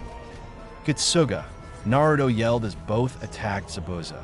Zabuza smirked as he released his hand, causing the water to fall and Kakashi to be freed. "Good job, Naruto," Kakashi said to him. Naruto nodded as he and Kasumi slid on the water. "Nothing to it, Kakashi-sensei," Naruto told him. Kakashi nodded with a smile as Naruto went to finish the Mizu Bunshin that was still out. Both charged him as Kasumi changed into her half-human, half-wolf as both neared the clone. "All right, Kasumi-chan, let's end it here for him," Naruto told her. Kasumi chuckled with a nod. "Yes, Naruto-sama," Kasumi said as both watched the clone aim for Sasuke. Naruto cursed as they ran faster to reach the clone before he sliced the Uchiha. Sasuke was in a panic as he thought he was going to die. Sasuke saw the clone ready to swing as he thought of any way he could get away. Sasuke's eyes quickly scanned the area as he turned to Kiba. "All right, Mutt, time to be useful," Sasuke said as he used the Kurama and vanished as Zabuza narrowed his eyes, but soon gasped as he saw Kiba in place of Sasuke. Kiba gasped as he saw Sasuke over near Tizuna as Zabuza managed to pivot his foot and slightly slashed Kiba across the waist. Kiba screamed as Naruto looked in anger at what Sasuke just did. Kakashi and the real Zabuza turned to see Kiba on the ground and Sasuke huffing near Tizuna with a smirk on his face. "Kiba," Naruto yelled as he managed to catch the clone off guard and slashed at it. Naruto quickly checked over Kiba's wound as Zabuza turned to Kakashi. "Wow, I killed all my classmates, but even I never did that," Zabuza said to Kakashi. Kakashi's eye widened as he saw Naruto over near Kiba. "Kiba, are you alright?" Naruto asked him. Kiba coughed up blood as Naruto looked over his friend. Kiba soon closed his eyes as Naruto panicked. "Hey Kiba, get up. Don't die here. You're going to be a clan head, aren't you?" Naruto said as he turned to Sasuke in anger. "Sasuke," Naruto yelled as he pinned Sasuke to the floor. "Why the hell did you do that? He was our teammate, yet you disposed of him like he was nothing. Why, damn it?" Naruto asked him. Sasuke sucked his teeth as he looked at Naruto. He was lucky he could be used to save the last Uchiha, Sasuke said, to which Naruto started to leak red chakra. "Naruto-kun, calm down. You have to stay calm," Kyubi pleaded as she saw Naruto in anger over Sasuke's actions. Kyubi gasped in horror as Naruto's teeth sharpened and his eyes narrowed. Kyubi and Kasumi continued to watch as Naruto raised his hand at Sasuke. "Sasuke," Naruto yelled as his hand reached lower, but stopped as he put a hand over his eyes. Naruto screamed in pain as he fell to the floor. Sasuke soon got up as he got away from Naruto. Kakashi and Zabuza turned from their fight to see Naruto on the floor. While Zabuza was distracted, Kakashi decided to end things now. "Suiton, Daibakfa no Jutsu, Water Style, Giant Vortex Jutsu," Kakashi yelled as he sent a spiral of water at Zabuza. Zabuza cursed as he was swept away into a tree. "Now it's over, Zabuza," Kakashi said as he stared at Zabuza's lifeless body. Soon, 3 Senbon needles struck him in the neck. Soon a person wearing a mask came out as they grabbed him. Thank you for dealing with him. I had trouble finding him. Now I can complete my job as a hunter Nin. Goodbye. The shinobi said they left. Kakashi narrowed his eyes and sighed as he went back to the group. Kakashi saw Naruto passed out along with Kiba as Kakashi opened Naruto's eyes. Kakashi didn't know he still had his Sharingan activated as he looked at Naruto's eyes. Kakashi gasped as he saw one white ring around Naruto's eyes and a small white cross in his black pupil. Is this an unlocked dojutsu? Kakashi wondered as he sighed. Too many things were happening today. Kakashi turned to see Sasuke and Tazuna standing as Kakashi made a shadow clone. All right now, let's dash. Kakashi soon fell to the ground and passed out. Tazuna sighed as he grabbed Kakashi while the clone grabbed Naruto and Kiba. Tazuna and the Kakashi clone turned to Sasuke and narrowed their eyes. We're going to have a serious talk when this is all over, Sasuke, Kakashi said as they all walked off with a sneering Sasuke behind them. Wave Country. Thanks to Tazuna, everyone managed to get to Tazuna's house without any interruptions as a woman came to the door. Father, you're okay, the woman said, to which Tazuna nodded with a smile. Yes, Tsunami, I am all right. I had some nice protection, Tazuna said, pointing the group behind him. Hello, thank you for looking after my father. I am Tsunami, nice to meet you, Tsunami said as she brought the group inside. The Kakashi clone took Naruto and Kiba upstairs as Tazuna placed the real Kakashi on the couch for rest. Sasuke sat on a chair and brooded as he saw a kid look at him strangely. He ran upstairs. Tsunami sighed as she looked at the boy. Sorry, he is Inari, my son. He doesn't talk much anymore, Tsunami told him. Sasuke shrugged his shoulders as he went to sleep after the long day. Next morning, Naruto groggily woke up as he tried to open his eyes. Naruto soon covered his eyes in pain as he formed a link to Kyubi. Kyubi-chan, are you there? Naruto asked. Kyubi sighed as she talked. I am here, Naruto-kun. How are you feeling? She asked him. Naruto sighed as he rubbed his head. I have honestly had better day, Kyubi-chan. Why do my eyes hurt so much? Naruto asked her. Kyubi slightly smiled as she gave him the answer. Congratulations, Naruto-kun. You have your dojutsu. Though the way you got, I don't like it, Kyubi told him. Naruto soon strained his eyes to look into the as he gasped when he saw his eyes. Kyubi-chan, these are great. Thank you, Naruto told her. Kyubi nodded with a smile. The reason your eyes hurt is because you activated the Shinsenin. You also were using some of my chakra, and that caused the burning in your eyes. Try not to let the Uchiha get to you. I know what he did was very wrong, but control your emotions better. I don't want you getting hurt, Kyubi told him with much concern in her voice. Naruto took note of the concern and nodded. All right, Kyubi-chan. I'm sorry for acting like that. You're right. I need to control them better. Sorry that I worried you, Naruto told her. Kyubi nodded with a smile as Naruto checked Kiba. Naruto breathed a sigh of relief as he saw Kiba resting and Akamaru on his stomach. Naruto turned to see Kasumi on his stomach also, which made him smile. Naruto soon squirmed as Kasumi opened her eyes to see Naruto's smiling face. Kasumi suddenly jumped as she licked his face in happiness. I missed you too, Kasumi-chan, Naruto said, to which Kasumi changed to her human form and clutched Naruto.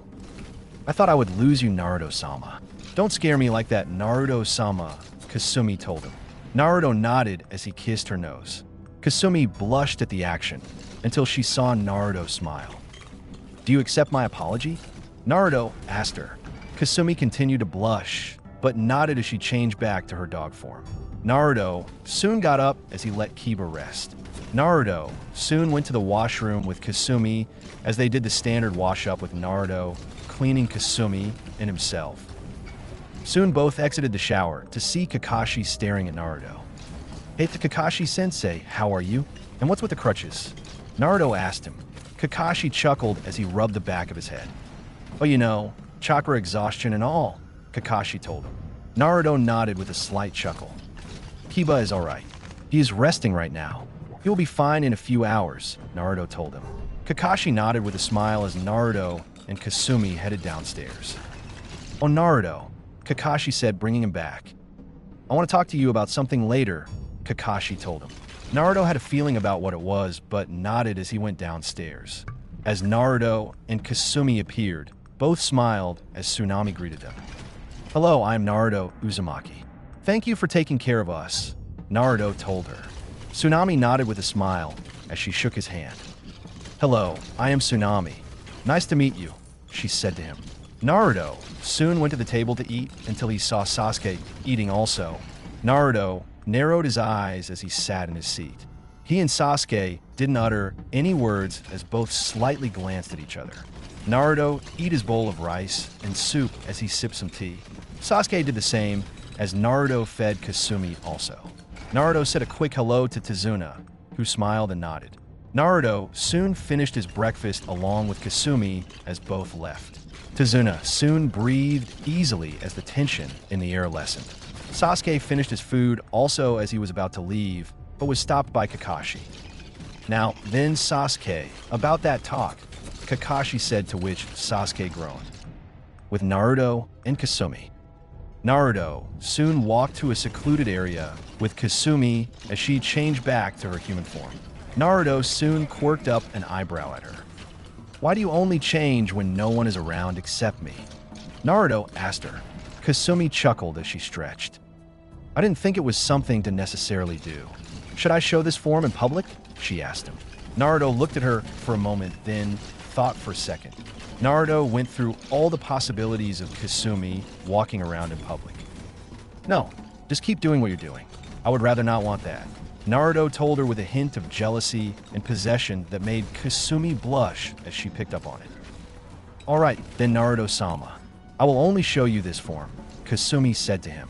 Naruto blushed as he made it his first objective to buy Kasumi some clothes when they got back. Naruto soon sat down along Kasumi on the grass. Naruto soon closed his eyes as he put his hand on Kasumi's shoulders. Naruto's mindscape. Both were soon in a field of flowers and trees near a waterfall as small foxes ran to Naruto and Kasumi. Naruto-sama, what is this? Kasumi asked him. Naruto chuckled as he turned to her. This is my mindscape. I want to see if I could bring you here, and it looks like I can, Naruto said as he walked to the house just a few feet from them. Naruto soon opened the door and smiled. Kyubi-chan, are you home? Naruto yelled. After a few minutes, Kyubi came down the stairs as she wore a red kimono that matched her hair. Nice of you to visit Naruto-kun, and I guess this is Kasumi-chan? Kyubi said, to which Kasumi nodded. Hello, you must be Kyubi-sama. Naruto-sama told me about you, Kasumi said to him. Kyubi smiled at her as she shook her hand. Naruto smiled at the action as everyone left house. Soon they all sat in the field as Naruto and Kyubi talked. So what happened while I was out? Naruto asked them. Kyubi and Kasumi looked at each other and then looked at Naruto. Well, you might have gotten a Sharingan by mistake from Kakashi. When Kakashi checked on you, he didn't deactivate his Sharingan. So I think that you might have it now, Kyubi told him. Naruto nodded with a slight smile to his face. There was also a Hunter Nin who killed Zabuza after Kakashi defeated him. But I doubt that they did, Kasumi said to him. Naruto nodded as he was sure he would face Zabuza again. All right, thank you for that information, Naruto told them. Both girls nodded as Naruto closed his eyes for a second. Naruto breathed deeply and exhaled as he opened his eyes to show the red color of Sharingan with one tomo on his eye. Kasumi smiled at his new eyes as Kyubi looked at them. Looks like a challenge completed, if I must say so myself. Nice set of eyes, Naruto-kun, Kyubi told him. Naruto nodded as they all talked about some other things. Naruto and Kasumi soon left as Kyubi went to practice her fox dances and some light training. Outside the mindscape, Naruto opened his eyes as he saw a woman looking to him as she picked some herbs. Kasumi tugged his clothes as Naruto looked at her. Kasumi whispered in his ear as Naruto looked at the woman. Naruto soon got up as Kasumi changed back to her dog form. Naruto soon walked up to the woman and smiled. What are you doing out here? Naruto asked her. The woman looked at him as she smiled. I'm gathering herbs for my friend. He's in pretty bad shape and I need to help him, she told him. Naruto nodded with a smile. I see. We'll tell Zabuza to get better, Naruto told her. The woman quickly took out a kunai as she turned to see the shiny metal of Naruto's sword at her throat. "Now, I don't want to fight if I don't have to, but I will if I have to," Naruto said as he withdrew his sword. The woman relaxed as Naruto sat back down. "So what is your name?" Naruto asked her. The woman slightly tensed but calmed down. "I am Haku. I am Zabuza's companion, or maybe tool is a better word," Haku said with the most straight smile Naruto had ever seen. "And you are happy to be a tool?" Naruto asked her. Haku nodded, slightly like she was having some form of difficulty answering that question. "I suppose I am. He saved my life, and I am in his debt. He is my precious person.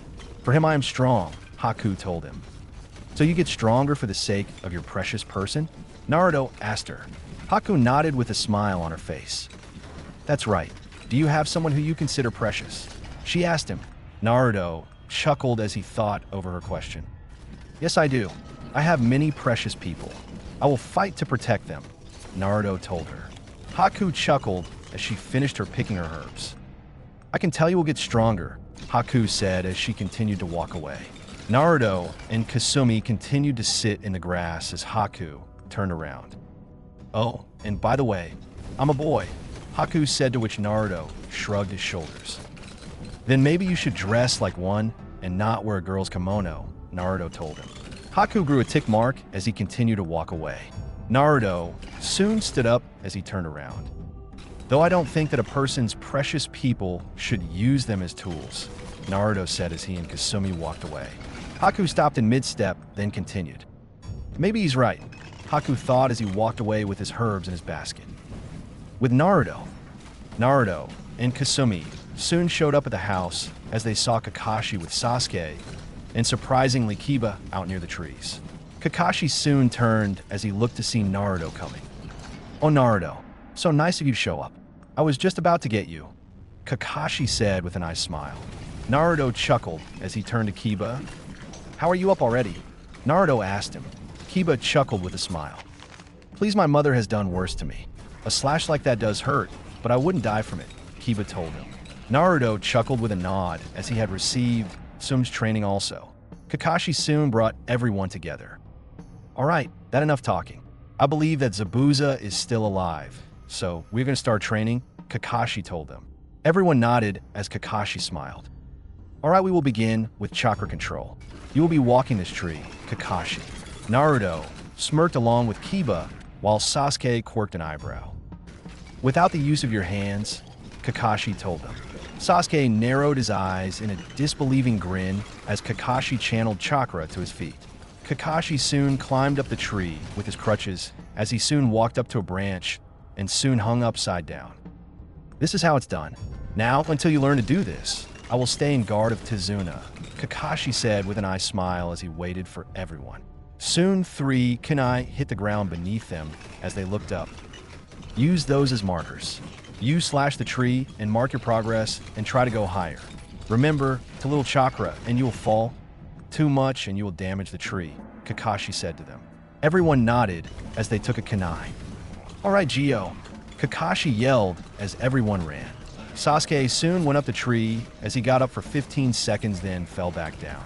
Kiba soon went higher as he neared the branch, but soon fell also. Naruto smiled as he walked up and stood upside down on a branch. "Well, that was easy," Naruto said with a shrug of his shoulders. Kiba smirked along with Kakashi while Sasuke cursed. "Well, our Kitsune has the best chakra control. Nice work, Naruto. You are the bodyguard for Tizuna," Kakashi said with a smile as Naruto nodded. Naruto soon popped to the tree as he jumped to the ground. "All right, Kakashi-sensei. Well, I'm going to train for the time being," Naruto said as he and Kasumi walked by Kiba. Naruto soon whispered in his ear as he walked off. Kiba smirked he got the information. Sasuke narrowed his eyes as he wondered what they talked about. "Hey, Mutt, what did that idiot say to you?" Sasuke asked. Kiba ignored Sasuke as he ran up the tree again. Kiba smirked as he made it up the tree. "All right, Kiba, you are a guard also," Kakashi told him with a smile. Kiba nodded as he walked off in the direction that Naruto went in, leaving Sasuke to his unanswered question. "Well, it seems that the Uchiha aren't as genius as everyone thinks they are," Kakashi said with a slight hint of happiness and truth in his teasing. Sasuke seethed as he tired to go up the tree again, but soon came back down. Damn it all, Sasuke said as he pounded the ground. With Naruto soon came to a secluded area as he smirked. Was it that easy, Kiba? Naruto asked him. Kiba and Akamaru soon appeared as they looked at him. It was easy. I guess all that chakra training you shared with me before we became Genin paid off, Kiba told him. Naruto nodded with a smile as he turned to Kiba. Hey Kiba, I have a dojutsu. You want to see it? Naruto asked him. Kiba dropped his jaw but nodded instantly. Naruto chuckled as he closed his eyes for a second. Naruto soon opened his eyes as he showed Kiba their features. Kiba gasped at the wonder of them. So what do? Kiba asked. Naruto smiled as he turned to Kiba. They allow me to copy bloodline limits and other dojutsu, as well as copy ninjutsu and jinjutsu, Naruto told him. Kiba smirked, but quirked up an eyebrow. So, it's like an even better version of Sharingan? Kiba asked him. Naruto nodded. Nice, Naruto. So have you copied anyone yet, and what's it called? Kiba asked him. Naruto smiled at his questions, but soon responded. I have copied one dojutsu, but that was by accident, and it is called the Shinseinigan, Naruto told him. Kiba nodded with a smile. So what dojutsu have you copied? Kiba asked. Naruto smirked as he looked at him. Naruto closed his eyes as he channeled chakra into them. Naruto soon opened his eyes to reveal the Sharingan, to which Kiba nearly gasped. You copied the Sharingan? Kiba asked him. Naruto nodded with a smile. Kiba chuckled as he looked at the one tomo in his eye.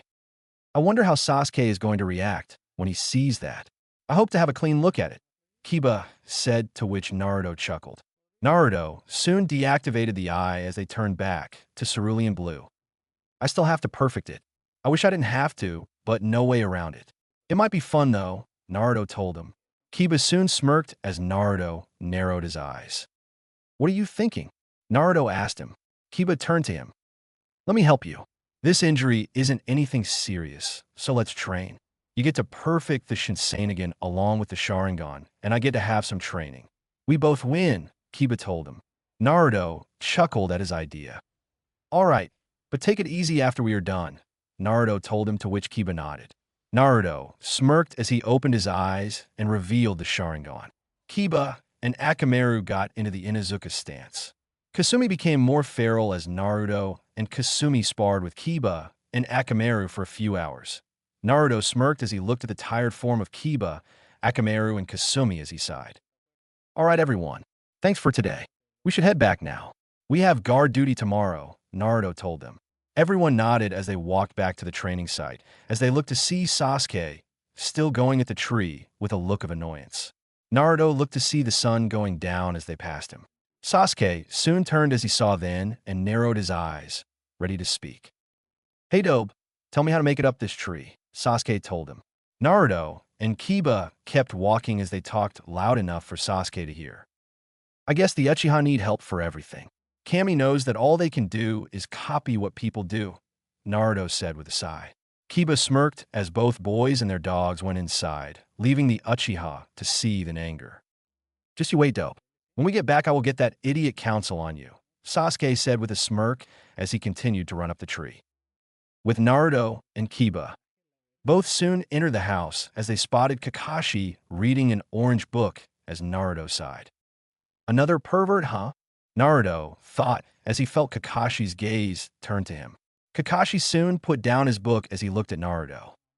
Naruto, can we talk now? Kakashi asked him. Naruto sighed as he knew what this was about, but nodded nonetheless. Yes, Kakashi-sensei, but let Kiba join in also. If it's about what I think it's about, then he should be here also, Naruto told him. Kakashi turned to Kiba, then back to Naruto and nodded. All right then, let's go upstairs and talk, Kakashi said as he used the crutches to support himself up the stairs. Soon all three shinobi and the dogs entered the room as Naruto leaned on a wall with Kasumi in his arms and Kiba on the bed with Akamaru on his lap. Kakashi sat on a nearby stool as he turned to the two genin. All right, Naruto, this is about the time that we fought Zabuza, or more specifically after the fight, Kakashi told him, confirming Naruto's suspicions. All right, Kakashi-sensei, go on, Naruto told him. Kakashi nodded as he remembered the events. When you and Kiba were knocked out by Zabuza, I remember checking up on you as I saw your hand over your eyes, Kakashi told him. Naruto nodded as Kakashi continued. When I opened your eyes to see if you were okay, I saw a white circle around the pupil of your eye and a small white cross at the center. I have my suspicions, but can you tell me what that is if you know? Kakashi asked him. Naruto turned to Kiba, who nodded as Naruto sighed. Well, Kakashi-sensei, what you saw was my unlocked dojutsu. I can't go into as many details as I would want, but like most other bloodlines, in dojutsu mine is activated by either a form of extreme stress or a life-death situation. I didn't have a life or death situation, but to me, Kiba did, Naruto said as he and Kakashi turned to Kiba as said boy rubbed the side on his waist. Naruto soon continued as he brought the attention back to him. I guess the sight of seeing Kiba that was put stress on me along with arguing with Sasuke about what he did. I think my eyes activated to that stress, so that's why I have them right now, Naruto told him. Kakashi nodded in slight wonder and awe as he spoke. I can definitely see how that would cause such a thing. Seeing the sight of your precious people nearly die does tend to have that effect on people, Kakashi said, to which Naruto and Kiba nodded. So Naruto, do you know what your dojutsu does? Kakashi asked with interest that Naruto and Kiba picked up on. Naruto hesitated slightly, but soon heard a familiar voice. Why not tell him, Naruto-kun? He seems like a good person. I think you should tell him. It might make your life a little less difficult, Kyubi told him with her sultry voice. Naruto sighed and soon smiled. All right then. Thank you, Kyubi-chan, Naruto said, to which Kyubi nodded with a smile and cut the connection. Naruto soon turned back to Kakashi and smiled. First, Kakashi-sensei, I should tell you how I got this dojutsu at all, Naruto said, to which Kakashi nodded. Kyubi gave me this dojutsu, so I thank her for it, Naruto said, to which Kakashi's eye widened. Wait, Kyubi is female, Kakashi asked, to which Naruto chuckled with a nod. Kakashi turned to Kiba, who nodded that he knew about it, as Naruto continued. Kyubi-chan changed my genetic map over the years so that my body could accommodate the dojutsu, Naruto explained. Kakashi absorbed all of the information as Naruto continued. My dojutsu is quite unique, Kakashi-sensei, as it is probably the newest one in the world, Naruto said with a hint of pride. Kakashi and Kiba chuckled as Kakashi soon spoke. All right, Naruto, I understand all of that. Now can you tell me what it is and what it does? Kakashi asked. Naruto nodded as he chuckled. I was about to answer those questions, Kakashi-sensei. My dojutsu is called the Shinseinigan or Divine Light Eye. It is pretty much similar to the Sharingan, but is quite an improvement over it, Naruto said, to which Kakashi raised an eyebrow. The Shinseinigan allows me to copy Jinjutsu and Ninjutsu just like the Sharingan, but it's better because I can also copy the Kekai, Jinkai, and Dojutsu of others, Naruto told him. Kakashi chuckled at Naruto, which caused him to look at Kakashi in confusion. Naruto, no dojutsu allows such a thing. Dojutsu and Kekai Jinkai are unique to every person as it runs in the person's blood. There is no way you can copy things like that, Kakashi said, to which Kiba and Naruto chuckled. Naruto nearly laughed as he heard Kyubi yell about Kakashi underestimating her power at doing things. Naruto turned to Kiba, who nodded with a smile as Naruto closed his eyes, to which Kakashi turned to him. Naruto soon opened his eyes as he revealed his Shinseinigan. I wish I could activate them without activating my Shinseinigan first, but I guess it doesn't work that way, Naruto said as he closed his eyes again. Kakashi continued to look at Naruto as he opened his eyes to reveal the red Sharingan with 2 Tomo in his eyes. Kakashi's eye widened as he stood up. That's not possible, Kakashi said as he looked at Naruto's eyes. He looked to see it was a genuine Sharingan with 2 Tomo as Naruto smiled. That's my dojutsu, Kakashi-sensei, Naruto said to him. Kakashi gasped as he looked at Naruto. You copied a Sharingan, but how? Kakashi asked.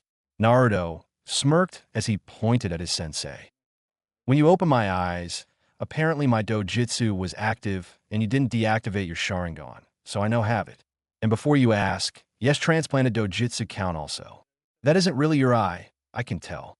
My dojutsu just copied the previous user's genetic map and acquired it, Naruto told him. Kakashi nodded in amazement as he decided to bring up a point. Wait, when we fought in the training field for the bell test, you didn't have your dojutsu, so how could you do the Getsuga technique of the Inuzuka clan? Kakashi asked.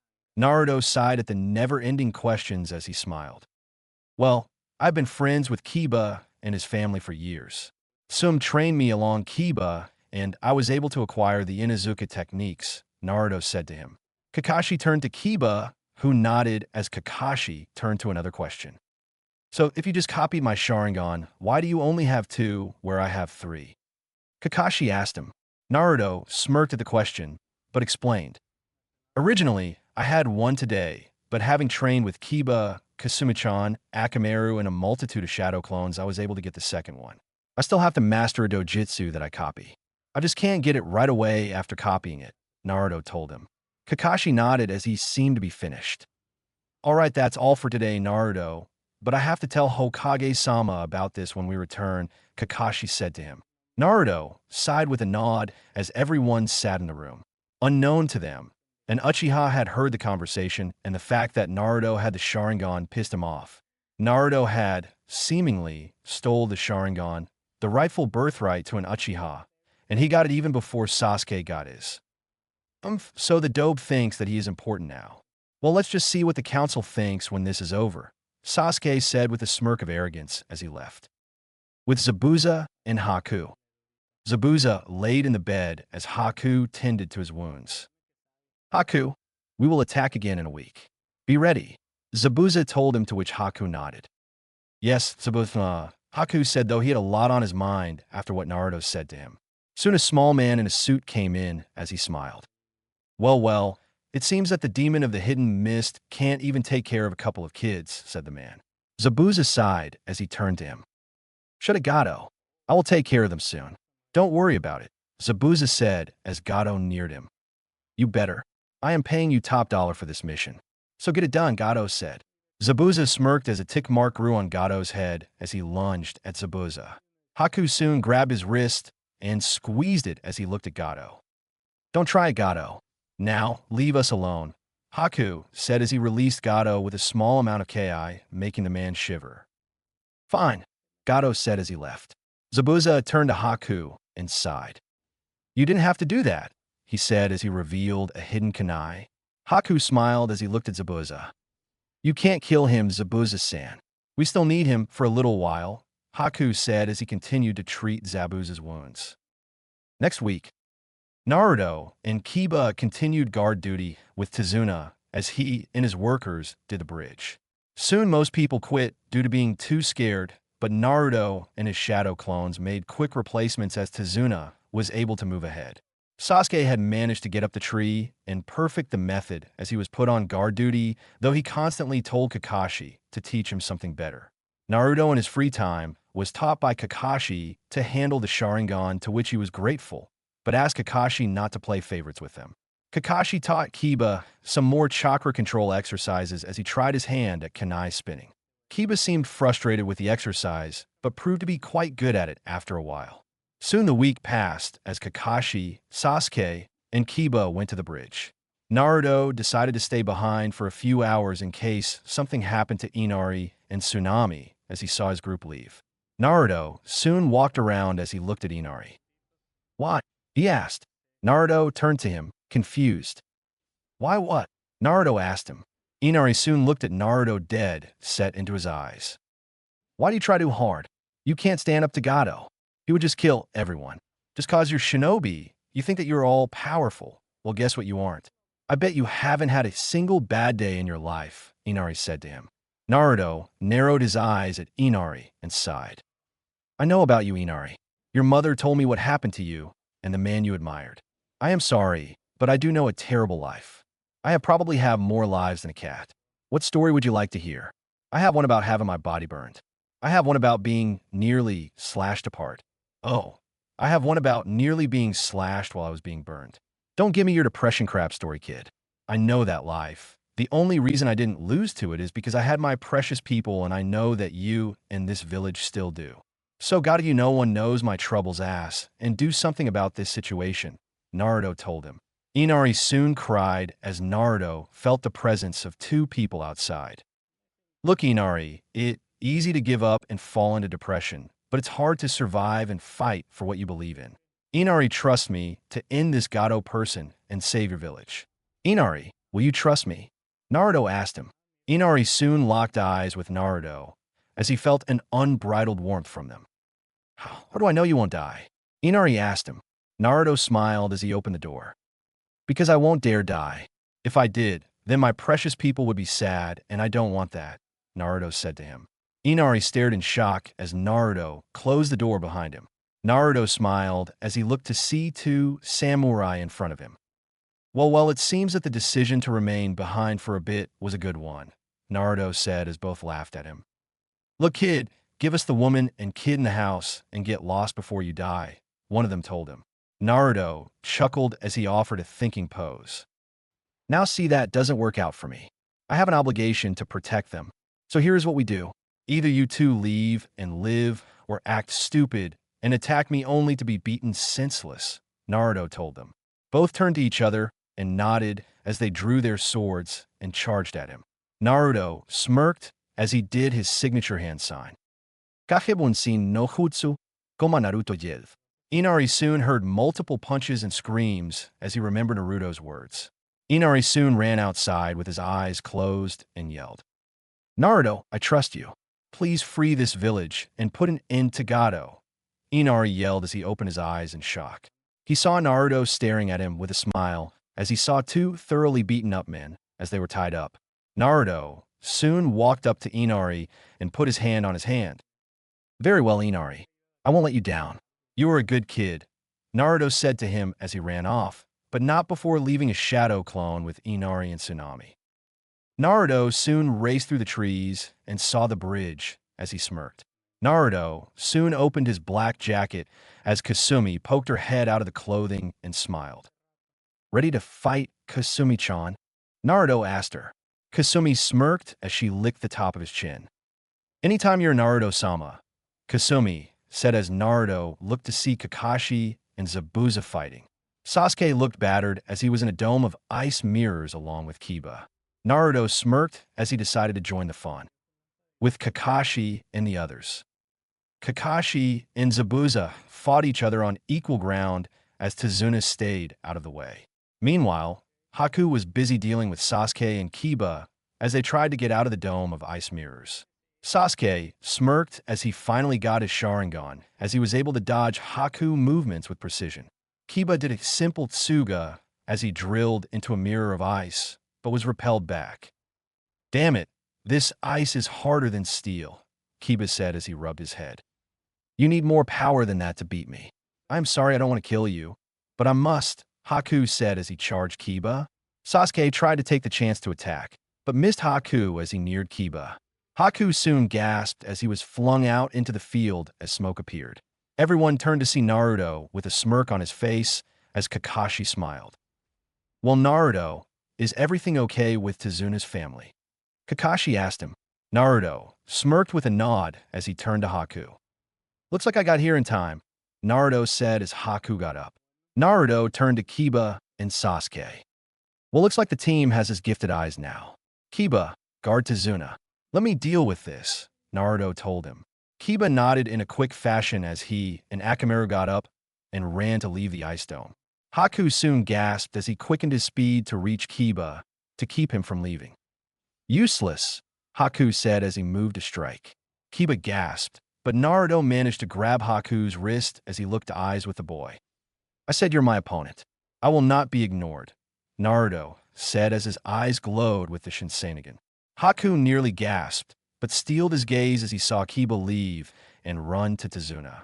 Haku sighed as he turned back to Naruto. Looks like our paths cross again, Naruto-san, Haku said to him. Naruto chuckled as he nodded. It sure is, Haku-san. I hope you thought about my statement, Naruto told him. Both soon broke their grip as Haku looked at Naruto, then at the ground. I have and I can't betray the person who saved my life, Haku said as he did a quick flash of hand signs. Naruto soon memorized the hand signs with his eyes as Haku stomped the ground. Hisatsu Hyoso, certain kill ice spears. Haku yelled as giant ice spikes emerged from the ground. Naruto soon backflipped as he avoided the spikes one by one, but cursed as he dodged a fireball that destroyed the spears. Naruto turned to see Sasuke smirked.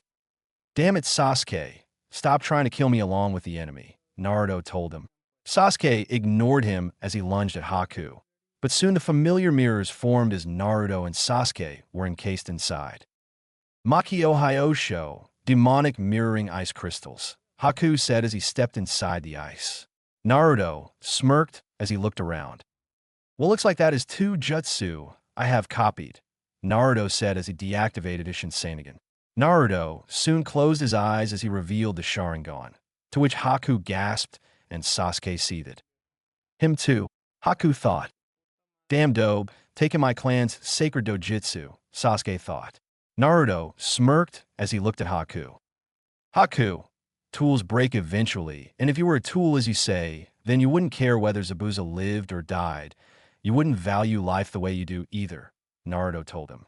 Haku studied Naruto, silently cursed as he found himself listening to Naruto. "Tell me the truth, Haku. You only call yourself his tool because you couldn't or rather can't make decisions for yourself, so you have Zabuza do them for you, right?" Naruto asked him. Haku widened his eyes at Naruto as he thought. Was it true? Did he only serve Zabuza because he couldn't do anything for himself?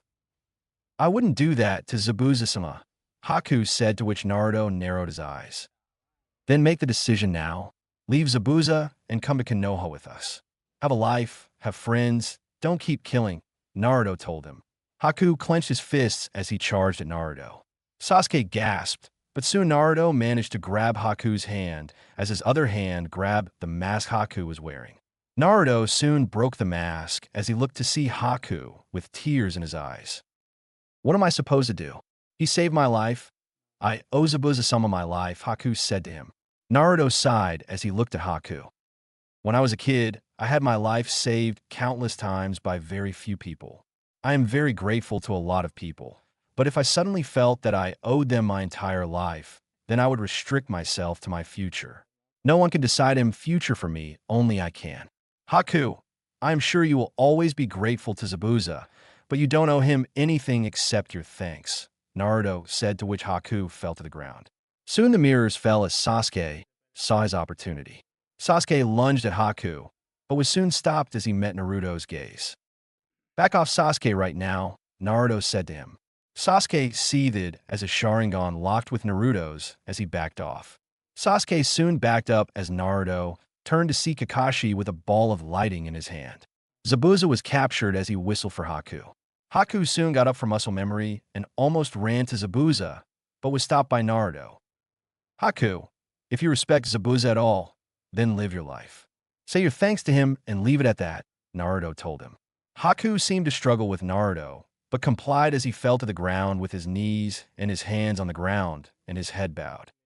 "Thank you for everything, Zabuza-sama," Haku said as Kakashi struck Zabuza. "It's over," Kakashi said as the lighting roared. Zabuza screamed out as he soon fell to the ground dead. Haku cried as Naruto placed his arm on his shoulder. "Haku, I can't tell you anything to make you feel better, but if it's any consolation, you did the right thing," Naruto told him. Haku sighed as he turned to Naruto. "For the longest time, Zabuza was my purpose for living. What is my purpose now?" Haku asked. Naruto shrugged his shoulders. "I don't know, Haku, but you will know one day," Naruto told him. Haku slowly nodded as he got up. Naruto and Haku soon walked to the group as Haku came up to Kiba and bowed. "I am sorry for all the harm and trouble I put you through," Haku said to Kiba. Kiba turned to Haku and smirked. "It's all right, I guess. We are shinobi. It's our job," Kiba said to him. Kakashi walked up to Naruto. "You managed to change him?" Kakashi asked. Naruto chuckled. "I think so. You just need some clearance," Naruto told him. Kakashi nodded as the mist soon disappeared. Soon Gato appeared with about 30 bandits and smiled at Zabuza's dead body. "So the demon is dead and Haku joins the enemy. Wonderful. Now I have a reason to kill you," Gato said, to which Haku looked at him. and I now have a reason to kill you, Haku said as he took out 3 Senbon needles. Naruto soon activated his Sharingan again as he stood next to Haku. I still haven't given this thing a proper test drive. Let's see what it can do, Naruto said with a smile. Haku slightly chuckled as an arrow came near Gado's feet. Everyone looked to see Inari and the townspeople with their weapons. This is our town. We will fight to protect it, Inari yelled. Soon the villagers roared with a yell as Gado sweated. The one who kills the most gets paid the most. Now go, Gado yelled as the bandits charged. Naruto and Kakashi made the same hand sign as they smirked. Kagebonshin no jutsu. They both yelled as 30 clones of Naruto and Kakashi came out. Soon the clones charged with their kunai as they blocked the bandits. Naruto smirked as he turned to Haku. Do a Haku-sen, Naruto told him. Haku nodded as he did his one-handed hand signs. Hisatsu Susho, 1,000 flying water needles. Haku yelled as he made a countless number of ice needles. Haku soon sent the needles down as they impaled Shadow Clone and Bandit alike. Soon there was screaming as the ice shards stuck to people. Soon from hitting the clones with the ice shards the area was covered with smoke. Kakashi-sensei, Sasuke, do a Katon Jutsu, Naruto said to them. Kakashi nodded while Sasuke grumbled, but complied as they did the same hand signs. Kiba, you and Akamaru follow me, Naruto said as he and Kasumi became more feral. Kiba obeyed as all 4 ran out. Sasuke and Kakashi finished as they yelled.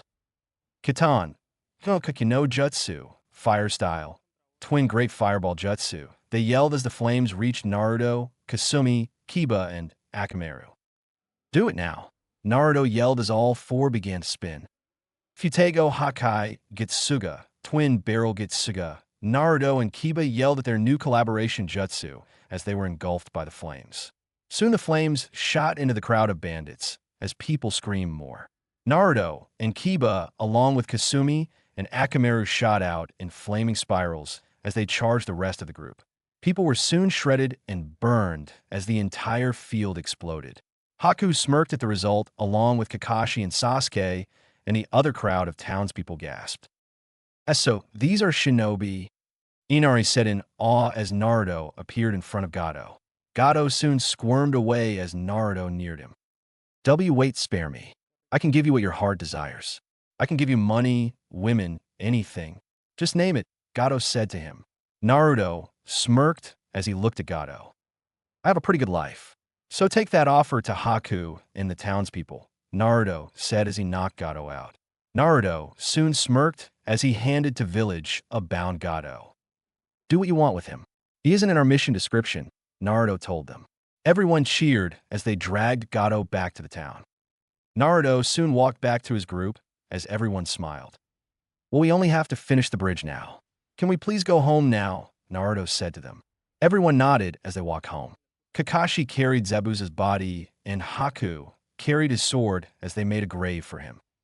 Haku, that sword is rightfully yours, so you should have it, Naruto told him. Haku looked at the blade and nodded. Haku soon strapped the sword to his back as everyone walked back to the house. Time went by quickly as Tizuna finished the bridge with no hindrances and the people cheered. Naruto's group soon appeared at the entrance. Well, we have got to go, Naruto told them. Everyone gave their thanks as Inari stepped forward. Thank you, Naruto and Ai-san, for everything. I will remember this day, Inari told him. Naruto smirked with a nod as his group left with the new addition of Haku. So what do we name Bridge? Someone asked Tizuna. Tizuna smiled as he saw the 5 people leave. We will give a name for restoring our strength and hope. We'll call it the Great Naruto Bridge, Tizuna said as people cheered as Naruto and his group left to go back home. Later that day, the group of 5 continued their trek back to Konoha as they had completed their first mission. The feeling of completing a mission left a good feeling in most of their mouths as everyone continued to walk. Naruto had a conversation with Kyuubi over the possible bloodlines he could and would copy in the future. Sasuke continued to peg Kakashi about teaching him something worth his time. Kiba had an interesting conversation with Haku about joining Team 7 as an extra person, to which Haku seemed to like the idea. Trust me, Haku, you should join. The more people, the less I am able to interact with the Uchiha, Kiba said to him. Haku chuckled with a nod as he turned to see Kakashi ignoring Sasuke as he read his book. I see your point. If your Hokage allows it, then I see no problem with it. Haku said, to which Kiba nodded. All right, Haku, you're gonna like Konoha? Somewhat, Kiba said to him, to which Haku raised an eyebrow. What do you mean by somewhat, Kiba-san? Haku asked him. Kiba sighed as he turned to Naruto, who seemed to have things on his mind, to which Kiba knew. If you hear people talking or giving Naruto weird looks you will want to know later, Kiba told him. Haku slowly nodded in confusion over what this had to do with Naruto. With Naruto. Naruto continued to talk to Kyuubi as she went over his dojutsu with him as he needed to figure some things out. So, I don't need to close my eyes every time to switch between dojutsu? Naruto asked her. Kyuubi chuckled in the field as she patted a kid's head softly. No, Naruto-kun, though it helps, you don't need to do it. You should be able to switch between the dojutsu quite easily. Also, I know something that you will find out later, and trust me, you will like it about your dojutsu, Kyuubi said, piquing his interest. Ah, Kyuubi-chan, I thought we had a special no-secrets relationship going on here, Naruto told, to which Kyuubi chuckled. Can't spoil the surprise, Naruto-kun, but you'll like it. I wouldn't keep a secret that would harm you, Kyuubi responded. Naruto sighed softly with a nod as he cut the connection. Naruto soon walked up to Haku and Kiba as he brought the attention to him. Hey Haku, can you help me with something? Naruto asked him. Haku looked at Naruto and could only wonder what he wanted. Sure, Naruto-san. What would you like me to do? Haku asked him. Naruto smiled as Kiba wondered what Naruto wanted also. Naruto soon opened his hand as he brought Haku and Kiba's attention to it. Naruto concentrated a little as it was his first time doing this. Naruto soon formed an ice sun bond as Haku nearly gasped. Naruto-san, how do you have my bloodline? Haku asked him. Naruto soon looked at Haku as he sighed. Remember the fight back on the bridge? Naruto asked him. Haku nodded as he slightly looked down depressed, but decided to move on and continued to listen to Naruto. Yes, I remember it. What about it? Haku asked him. Naruto chuckled. Well, when we crossed, I managed to copy 2 of your jutsu before you joined us, Naruto said, surprising Haku.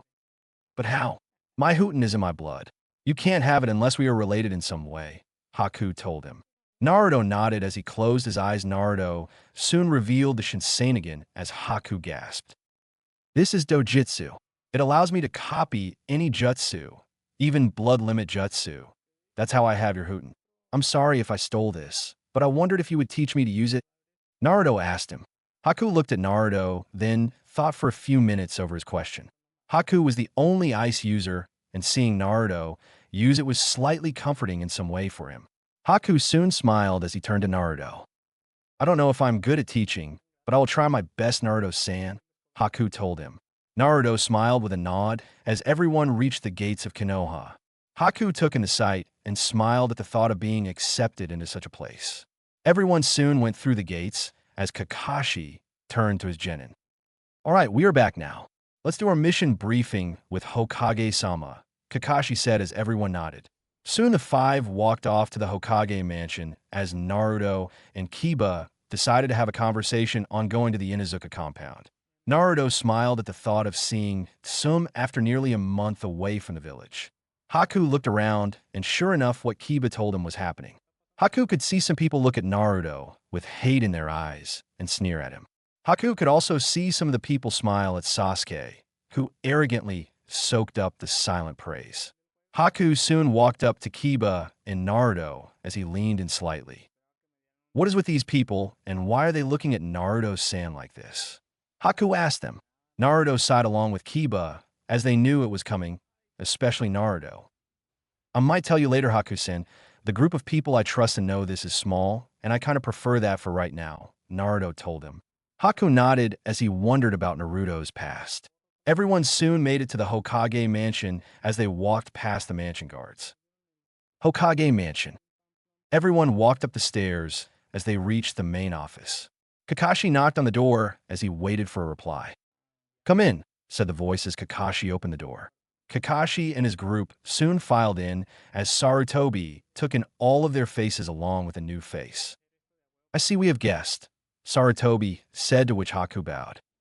"Hello, Hokage-sama," Haku said with respect. Sarutobi nodded with a smile as he turned to Kakashi. "Mind doing the mission briefing?" Sarutobi asked him. Kakashi nodded as he began. "After leaving Konoha, my group walked along the road as we went to our destination in Wave with our client. After about 10 minutes, I, along with Naruto and Kiba, noticed 2 puddles and engaged 2 Chunin-level shinobi in battle. I wanted to see how my group would do in a real situation, and everyone performed well," Kakashi said, taking a breath. Sarutobi took in the information, but stopped Kakashi as he turned to Naruto. "All right, Naruto-kun, let's hear your part," Sarutobi told him. Naruto nodded at his GG as he began from where Kakashi left off. "Yes, GG. After me, Sasuke, and Kiba dealt with the enemy, it turned out that our client lied about the correct information, as this mission should have been a higher rank than what was given to us. Our client told us the story of why he lied, and we decided to continue on for the sake of helping him. Soon we crossed the border into Wave, as we came into a conflict with A-ranked missing Nin, Zabuza Momochi," Naruto said as Sarutobi raised an eyebrow. "Continue," he said as Naruto nodded. "Knowing who the man was, Kiba, Sasuke, and I took the appropriate defense position to protect our client. Soon Kakashi-sensei dealt with the Zabuza, as the two seemed evenly matched, but Zabuza captured Kakashi-sensei in a Suite-un jutsu and decided to turn to us for a fight. Kakashi-sensei told us to leave with our client, but unfortunately somebody decided it was better to disobey those orders," Naruto said as he, Kakashi, and Kiba looked at Sasuke, who scoffed and turned his head. "After Sasuke went against Kakashi-sensei's orders, I decided that it was best to free Kakashi-sensei, as he was the best to deal with our current problem. I told Kiba to guard Dozuna, as I trust him above anyone else to protect someone," Naruto said with a smile as he and Kiba bumped fists. Soon after, Kasumi-chan and I managed to get by Zabuza and free Kakashi-sensei, as we turned our attention back to a clone that he made. Sasuke arrogantly fought the clone, but was soon in trouble as me and Kasumi-chan tried to save him. But then Sasuke did something unthinkable, Naruto said as Sarutobi steeled his gaze toward Sasuke. "And what did Sasuke do?" Sarutobi asked. Naruto sighed as he felt some of his chakra raise, but Kyuubi managed to calm him down. "Did the Kawarimi jutsu and made Kiba take the blow," Naruto said as Sarutobi turned to Kakashi and Kiba, who nodded. Sasuke suddenly trembled as Sarutobi raised his kei towards the last Uchiha as he started to shake. Sarutobi soon took a large puff of smoke as he wanted Kakashi to continue. Having seen the act that Sasuke pulled on Kiba, Naruto soon ran to Kiba's side and looked to see Kiba in a bit of danger. Naruto soon lunged at Sasuke as he demanded an explanation from him. Sasuke scoffed with an arrogant reply as Naruto nearly attacked Sasuke. Soon Naruto screamed, then slipped into unconsciousness as I finished the battle with Zabuza. However, he got away as I turned to the aid of Kiba and Naruto. Thankfully, both were fine with Kiba having a slash across his waist. I checked Naruto over, and he seems to have unlocked a new dojutsu, Kakashi said, to which Sarutobi nearly gasped. Sarutobi turned to Naruto, who nodded as he wanted Kakashi to continue. Soon we arrived at the client's house, where we all rested for a few days. Soon I decided to start everyone on their training, as I wanted to teach them how to control their chakra. I decided to have everyone do tree walking as I waited to see the results. Naruto got it perfectly as he made it up the tree on his first try. Kiba took a while, but with some help from Naruto, he got it also. Sasuke took the longest as he worked up until late nighttime to finish. Soon Naruto, Kiba, and I had to talk about Naruto's new dojutsu, which you will hear later, Kakashi told him. Sarutobi nodded and looked at Naruto, then turned back. Everyone then acted as bodyguards for Tazuna as the week passed. Naruto opted to stay behind and look after the family as Kiba, Sasuke, and I went on, Kakashi said. Sarutobi went on as he turned to Sasuke and took a smoke as he was sure he would need it. "Proceed, Sasuke," Sarutobi told him. Naruto, Kiba, and Kakashi sighed along with Haku as Sasuke smirked. After Kakashi left the dope behind, we went to the bridge and battled with Zabuza and his accomplice, Sasuke said, pointing to Haku as Naruto's chakra flared again. Soon the mutt and I were dealing with him, to which I was about to win, but the dope soon interfered and soon told the mutt to guard Tazuna. He soon held Haku back as I saw that opportunity to deal with the enemy, but the dope got in my way as he tried to talk to the enemy and offer him sanctuary in Konoha. Soon Haku stopped attacking and Kakashi-sensei ended Zabuza. We then went home and spent the days watching over the villagers. Soon the bridge was finished as we all walked back and came here to see you, Sasuke said to him. Having that explanation, Sarutobi turned to see Kakashi-sai as Naruto and Kiba narrowed their eyes at Sasuke. Sarutobi soon took a puff of smoke as he sighed. All right, good work, everyone. You will be getting a higher mission pay for this. So Sasuke, you may leave, Sarutobi said as the Uchiha shrugged and walked out. Sarutobi soon turned to everyone else. All right, Kakashi, later I want to know what really happened on the bridge, Sarutobi said, to which Kakashi nodded. Yes, Hokage-sama, Kakashi replied. Sarutobi nodded as he turned to Haku. So you want to join Konoha? He asked him. Haku nodded with a bow as Sarutobi smiled. You were a missing nin, so they will have to update the bingo book. You were a rogue, so you really have no prior record, so it's easy to instate you here. Just continue to be a shinobi, Sarutobi told him. Haku nodded with a smile as Sarutobi took out a headband. Here you go, Haku-san. I will fill out the paperwork later. Now as for a place you will live. Is Naruto-kun's apartment okay? He asked. Haku nodded with a smile, along with Naruto. Sarutobi soon turned to Kakashi. I'm going to place him on your team. He's too far above the academy students, but not necessarily a Chunin. So he'll be a part of Team 7 also, Sarutobi told Kakashi. Kakashi nodded as Sarutobi went back to another issue. So, Naruto-kun, where did you get a dojutsu? Sarutobi asked him, though he had an idea. Naruto smiled as he stepped forward. I thank Kyubi-chan for it. She gave it to me, and I have recently activated it, Naruto said with a smile. Sarutobi gasped as Kyubi chuckled. All in a 6 years' work, Naruto-kun, Kyubi told him with a smile and a laugh. Naruto mentally chuckled as he turned back to his Gigi. Will you show it to me, Naruto-kun? Sarutobi asked him. Of course, Gigi. I wanted to show it to you anyway, Naruto said as he closed his eyes and channeled chakra into them.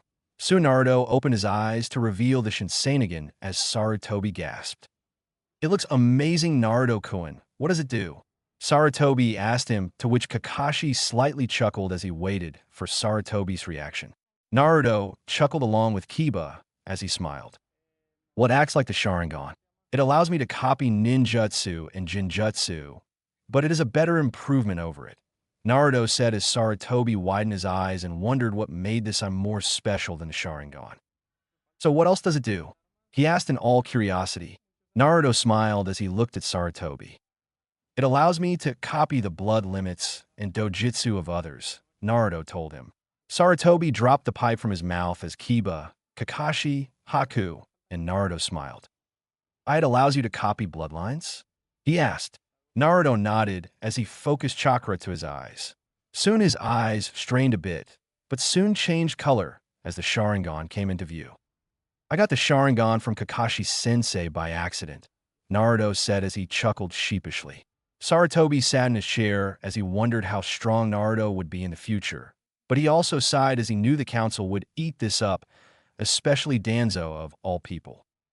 All right, Naruto-kun, you and everyone can go. But trust me, I think that you will be called later, Sarutobi said as Naruto, Kiba, and Kakashi nodded as the four left. Sarutobi sat in his chair as he could only smile at the council's reaction to this new event as he filled out Haku's information. With Naruto and his group, everyone continued to walk as Kakashi bid them a farewell with a slight giggle that Naruto caught and sighed. Naruto soon made a shadow clone and smiled at Haku. All right, Haku. You will take you to the apartment. Go get settled in and unpack, though. We might be called out later, Naruto said with a sigh. Haku nodded as he and the clone walked off. Naruto and Kiba soon smirked as they walked to the Inuzuka compound. Inuzuka compound. Kiba soon opened the door, and he took in the familiar smell of his house. I'm home, and I have a guest, Kiba yelled as Hana appeared. Well, hello, little bro, and Naruto-kun, Hana said with a smile. Naruto smiled as Kasumi appeared from his black jacket, where she was sleeping. I miss anything, Naruto-sama? Kasumi asked with a yawn. Not really, Kasumi-chan. You can go back to sleep, Naruto told her. Kasumi nodded as she decided to get a more comfortable position. Kasumi soon jumped down as she walked up Naruto's shoulder.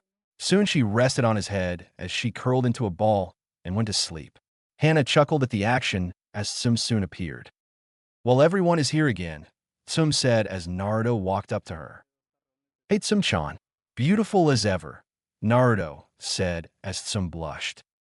Thank you, Naruto-kun. So how was your mission? She asked him. Naruto chuckled as he and Kiba regaled the two women with their mission. Both were surprised that Naruto had a dojutsu, but were happy for him. Tsum soon made an insane amount of ki as she heard that the Uchiha sacrificed her son for his own hide. Naruto managed to calm Tsum down, but she was going to have a talk about this. Both continued on with the mission details as they soon finished. And that's pretty much it, Naruto said. Tsum growled as she looked out the window. Sacrifice my son, will you? Oh, I can't wait to see you, Uchiha, Tsum said as she looked out the window. Naruto soon smiled as he placed a hand on Tsum's shoulder. Don't worry, Tsum-chan, I won't let the team do that again. I swear, Naruto said as he gave her a kiss on the cheek. Tsum chuckled with a nod as she and Hana gathered. All right, show us the dojutsu, Naruto-kun, both said as Naruto wondered how many times he activated it in this one day. Naruto closed his eyes as he soon opened them to reveal the Shinsenin. Both gasped at the beauty and power of it as Naruto soon deactivated it. Though I think the council might find some way to ruin my life with this, Naruto said as Tsum nodded. Yeah, they will. No doubt they will enact the CRA on you, Tsum said as Naruto quirked up an eyebrow. What is that? Naruto asked. It's called the Clan Restoration Act. It makes a person take multiple partners to secure the chance of children inheriting your bloodline for the good of the village, Tsum said, to which Naruto shrugged his shoulders. It doesn't sound so bad, Naruto said, to which Tsum and Hana looked at him. Why not? Hana asked him. Naruto chuckled as he looked at Tsum. 'Cause it seems that only the Inuzuka clan will be getting it, Naruto said to her. Tsum chuckled with a slight blush as she smiled. So what is the minimum of girls? Naruto asked him. 4, Tsum told him. Naruto nodded as he had 3. He already had feelings for Kyubi, Tsum, and oddly enough, Kasumi. He just needed one more woman to love. And Naruto, if you do get the CRA, would you pick me also? Hana asked him. Naruto and Kiba widened their eyes at a blushing Hana. H. Hana-chan, you like me? Naruto asked her. Hana's blush deepened with a nod. Yeah, I was worried about Kasen taking you, so I asked her about it. She said that she didn't mind sharing, and I would like to if you would, Hana told him. Naruto blushed with a smile on his face. Well, Hana-chan, if you are happy with me, then I would love for you to be with me, Naruto told her. Hana nodded with a smile as she kissed his cheek. Kiba smirked as everyone decided to talk about other things for a while. Someone just gotten back from a mission, also as Hana told everyone about her vet duties. A few hours passed until Tsum heard a knock on the door. Everyone soon appeared with her as she opened the door to see an umbu in front of the house. What is it? Tsum asked him. The man nodded as he looked at the Inuzuka clan head. There is a council meeting in a few minutes. Tsum-san, you must show up along with Naruto Uzumaki, the man said as he left. Tsum and Naruto sighed as they put on their shoes. Well, Hana-chan, Kiba, let's go, Naruto said to them. Both looked at him for a bit in confusion. Naruto chuckled as he looked at their faces. What, I'm sure this meeting affects you too. So you can come also, Naruto said to them. Hana and Kiba smirked as they put on their shoes also and followed out with Naruto and Tsum to the Hokage mansion again. Council room. Soon Naruto, Kiba, Hana, and Tsum came in as Tsum took her seat on the council as Sarutobi looked at Naruto. Naruto-kun, why are Kiba and Hana here? He asked the blonde. Naruto chuckled as he looked up. I think what you want to talk about concerns them also, so I brought them, Naruto said as Sarutobi nodded. All right, let's begin the council, Sarutobi said as everyone nodded. Brat, it has come to our attention from someone that you stole the sacred dojutsu of the Uchiha clan. Is this true? Someone asked. Some looked at Naruto, who sighed. No, I didn't steal it. Granted, I have it now. I didn't steal it, Naruto said to them. Everyone steeled their gazes at Naruto as Sukuna stood up. If you have it, then you stole it. There is no other way that you could have it. Sasuke was right to tell us about you. Sukuna, as Naruto narrowed his eyes. So part of this council of because of the team, huh? Naruto said as people looked at the Hokage. Hokage-sama, this boy has defiled the Sharingan of the Uchiha clan. He should have that eye gouged out for such a crime, another woman yelled. Sarutobi was about to say something, but stopped as he was interrupted by Naruto. Excuse me, Hokage-sama, but you idiots of the council are forgetting one thing, Naruto said to them. Everyone soon turned to him as he closed his eyes and revealed his dojutsu to the whole council, who gasped. I could have copied it. And even then, I didn't copy your precious dojutsu from the Uchiha. It was from Kakashi-sensei. Technically, it's a Sharingan and not the Uchiha's, so I am in trouble with him, not the Uchiha, who seemed to be quite gone, Naruto said, as Sasuke soon appeared from behind someone seething. Take it back, dope, Sasuke told him. Naruto chuckled. Hey team, are you that threatened by me having such a powerful dojutsu that you would sink this low? Well, nearly all the Uchiha are scum anyway, Naruto said, to which most of the shinobi council chuckled. Face it, Sasuke, you aren't the only one with the Sharingan. I know have it too, and there is nothing you can do about it. Well, you could fight me for it, but that wouldn't work out very well, Naruto said to him. Sasuke seethed along with the civilian council as Naruto deactivated his dojutsu. Soon someone stood up. Mockery. That eye is a mockery. You can't just copy that eye and claim it as your own. You have no right, the person yelled. Naruto turned to him and chuckled. If I don't, then the Sharingan itself shouldn't have the right either. It copies anything also. You people would fucking grovel at my feet over this if I wasn't the QB container, not that I care to have you grovel anyway. You're all pathetic anyway, except a few people, Naruto said to them, eyeing Tsum and a few of the clan heads. Sarutobi forced back a chuckle as another person stood up. Boy, how did you get that dojutsu anyway? I bet it's as fake as this story, someone said to him. Naruto turned his gaze to the man and ignored him. The man yelled the same question again as Naruto picked his ears. Sarutobi turned to Naruto. Why don't you answer, Naruto? He asked. Naruto chuckled as he looked up. I don't have the breath to waste on answering him, and I don't need to. They might have been able to control my life as a kid, but I am a shinobi and I don't need to answer any of their questions, Naruto said as Ino's father, Inoichi, got up. All right, then I will ask. Where did you get that dojutsu? He asked. Everyone turned to him as Naruto sighed. Must be a latent ability. I don't know much. Naruto lied, though it seemed to work. Sasuke cursed as he charged at Naruto. You don't have the right to use that eye of yours, Sasuke yelled as he ran at Naruto. Before he could attack, Naruto slammed his fist into Sasuke's stomach as the Uchiha fell to the ground. Naruto soon picked Sasuke up by his neck as he turned to the council. Why can't you jackasses keep your boy toy on a leash? Naruto asked. People demanded that Naruto put their Sasuke-sama down. Naruto rubbed the bridge on his nose as he looked at them. Are you sure I should put him down? Naruto asked them. People seethed with a nod as Naruto chuckled. All right, Naruto said as slammed Sasuke's face to the ground, much to people's horror. Ought I put him down now? What? Naruto asked, to which Hana and Kiba chuckled. Most of the shinobi council chuckled also along with Sarutobi. Everyone soon felt some ki be released as some appeared from her seat in front of Sasuke and picked him up. And if I ever hear about you using my son for a substitution ever again, then I will make the Uchiha massacre look like the greatest day in your life compared to what I'm going to do to you, Tsum said as she snarled at him, but let him down. Tsum soon returned to her seat and went on with the meeting. Now that we are done with that, is there anything else? Naruto asked them. Sarutobi nodded. As a matter of fact, there is. Since this is quite a powerful dojutsu along with being a new one, I am afraid that you must have a CRA put on you. That way the security of the dojutsu will be in place, Sarutobi said. Naruto nodded in simple agreement. Hayashi smirked at the thought of having a dojutsu like Naruto's. Inoichi, Chuza, Shibi, and Shikaka didn't really care, but were intrigued by Naruto's dojutsu. What happens if I said no, though? Naruto asked them.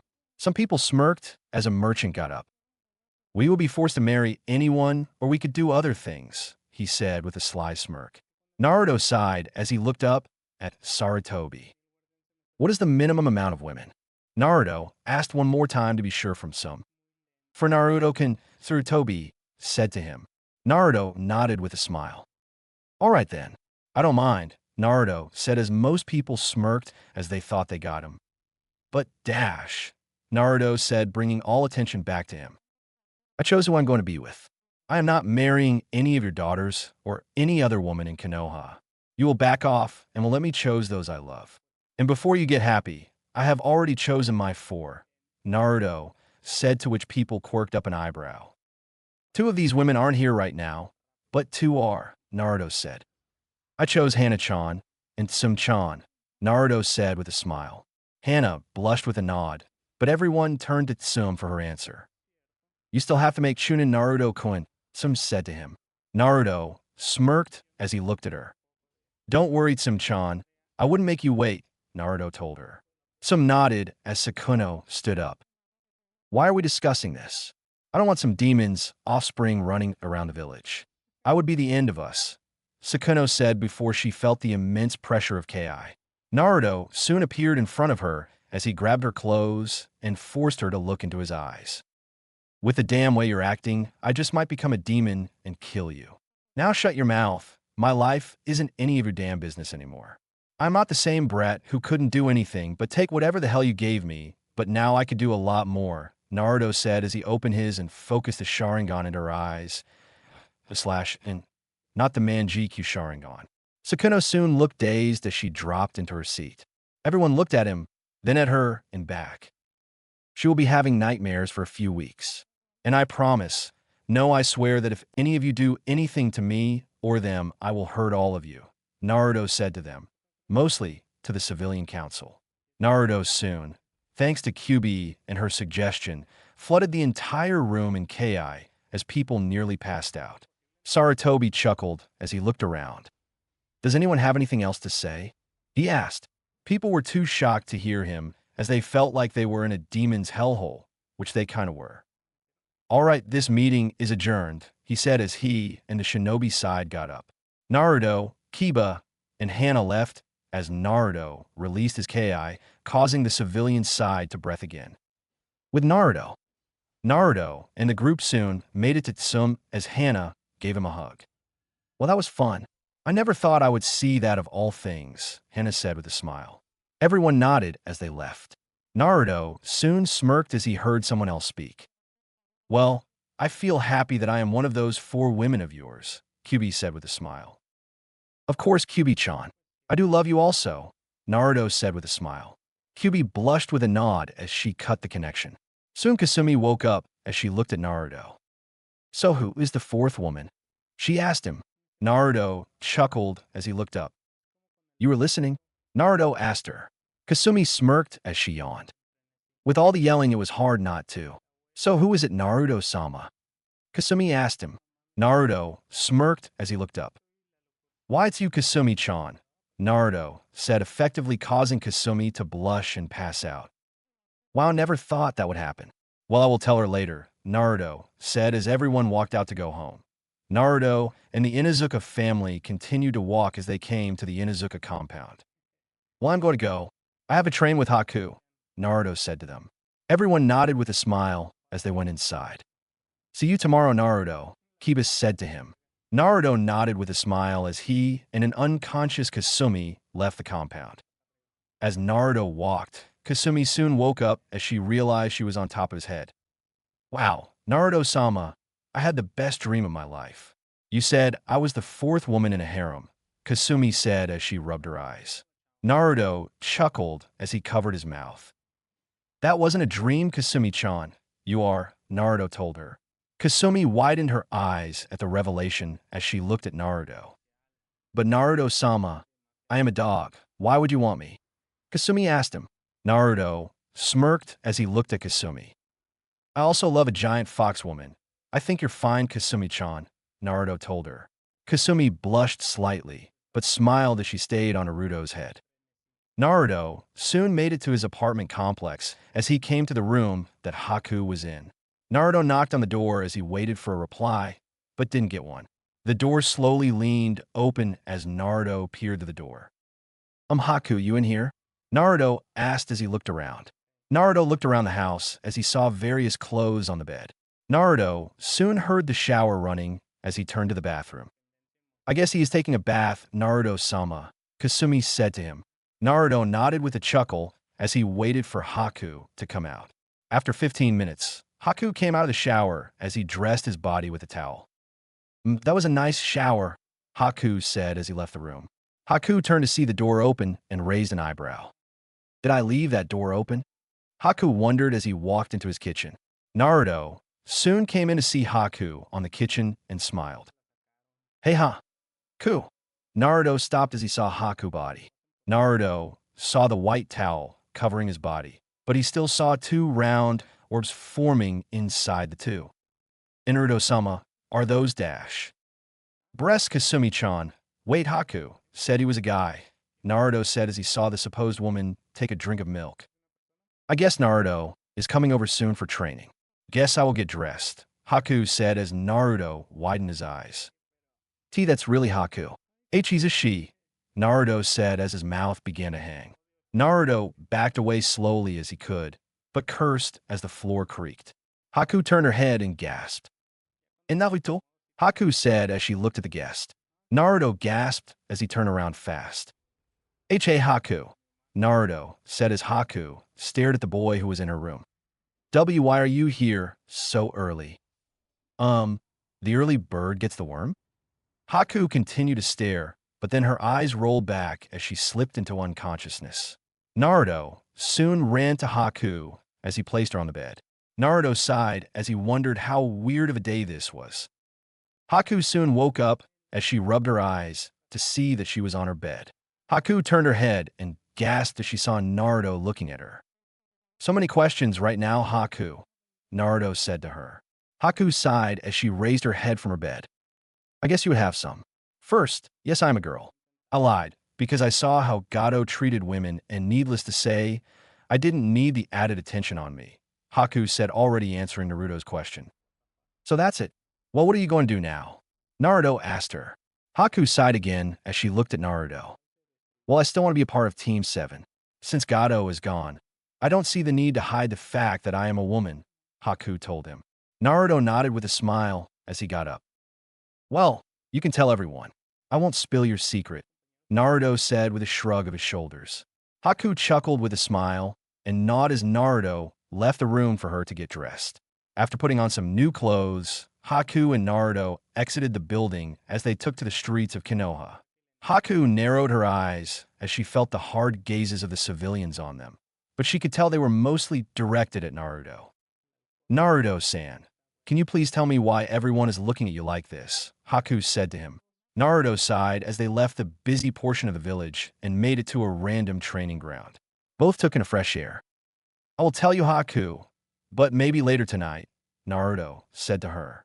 Haku could see he didn't want to be pressured into the issue and left it alone. All right, Naruto-san. Well, shall we begin your Huten training? Haku asked with a smile. Naruto soon perked up with a smile as he turned to her. All right, Haku. I am in your care, Naruto told her. Haku smiled with a nod as she went over the style. Ice release is basically the combination of the futon nature and Sueta nature. I don't know about for anyone even Jonin, it is tough to combine two natures, but my body naturally combines these natures for me. Now, since you seem to already have ice manipulation down from when you saw me, I guess your body can combine them also. You simply have to practice the different forms of manipulation that you want, Haku told him. Naruto nodded in understanding as he stood. Haku took out a scroll as she taught him the various hand signs for certain jutsus that she and her clan had. Some of the jutsus she didn't even know yet. Naruto scanned the scroll as he looked at Haku. So where did you get this scroll anyway? Naruto asked her. Haku smirked as she looked at the sky. Zabuza-sama gave it to me, He said it was the only thing he found when he searched my home, Haku said with a sad smile.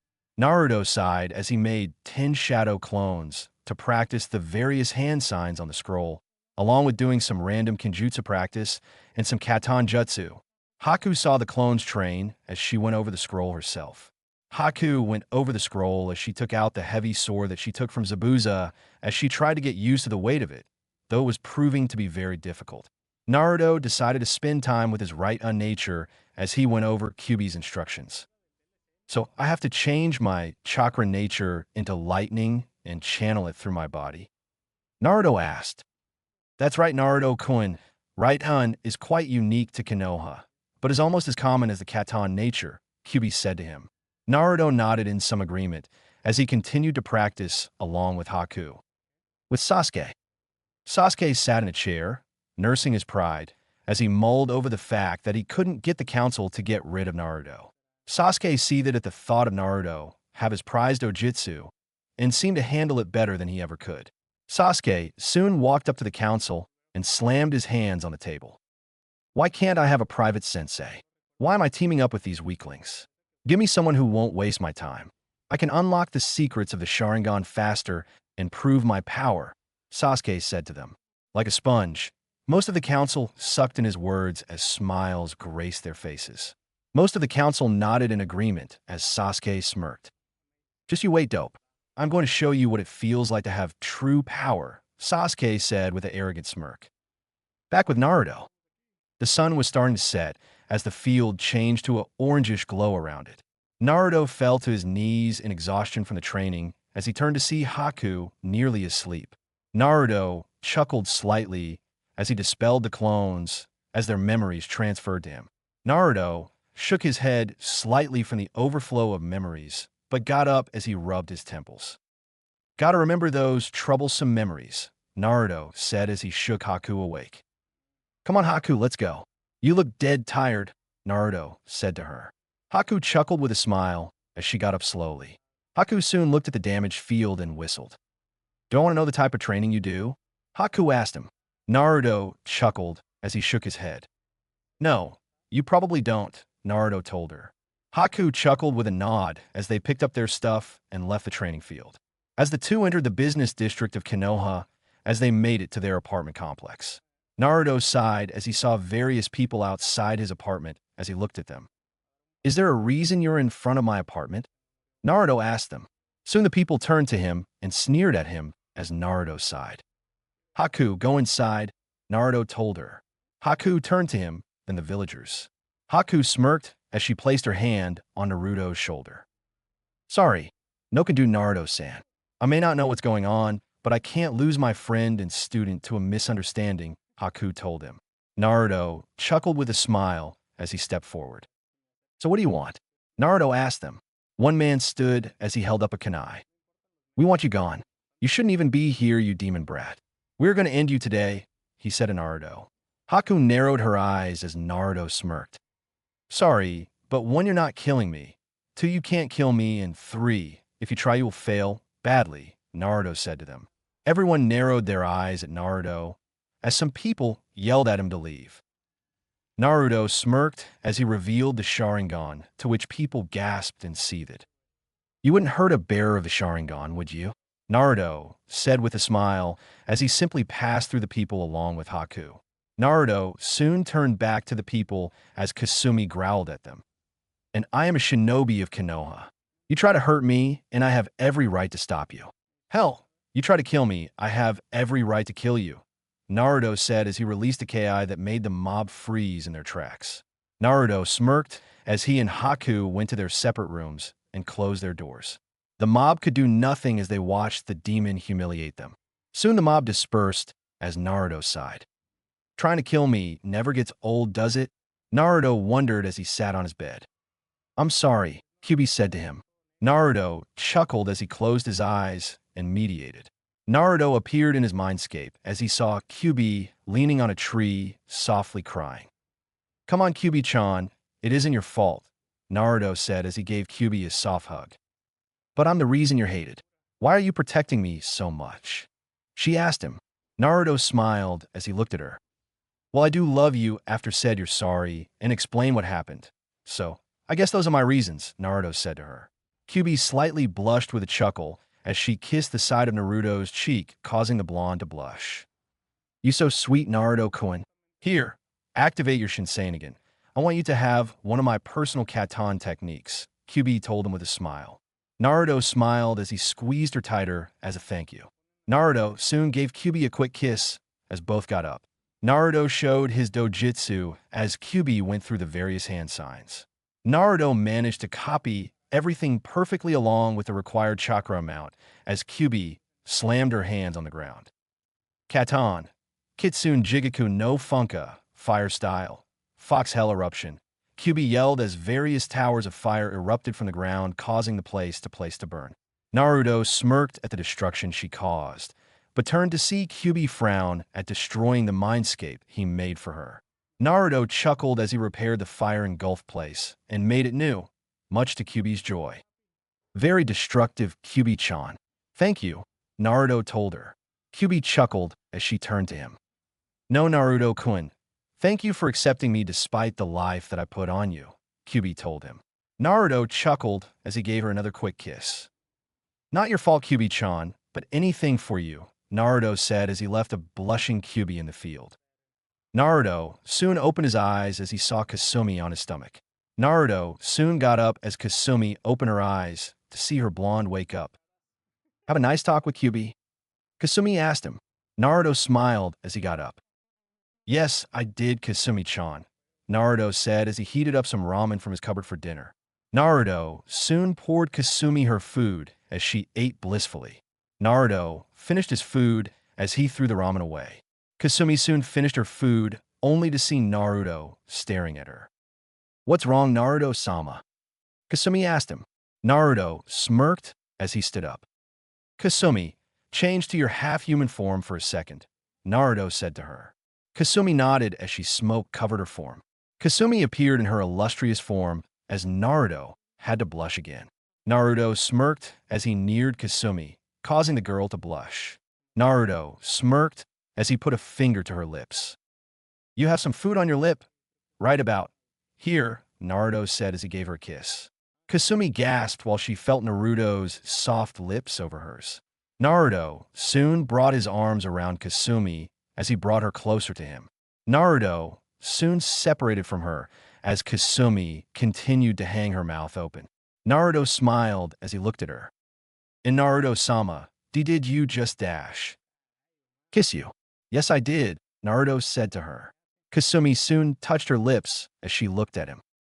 Naruto-sama, your lips are quite soft and ramen-flavored, Kasumi said as she slowly formed a smile. Naruto chuckled as he looked at her. Kasumi smiled as she soon crashed into Naruto as both fell to the floor. Naruto-sama, you tease, Kasumi said with a slight pout. Naruto chuckled as he kissed her again, to which Kasumi returned at this time. Kasumi felt the ramen flavor as she savored the taste of Naruto's lips. Both soon parted as Kasumi stayed on Naruto for a little.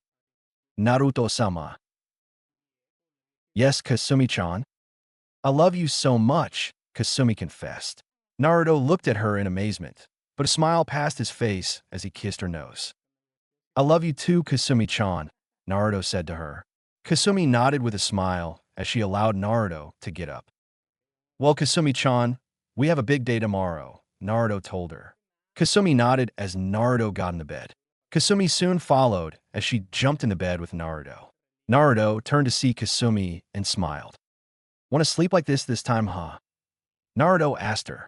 Kasumi nodded with a smile as both let the exhaustion put them to sleep.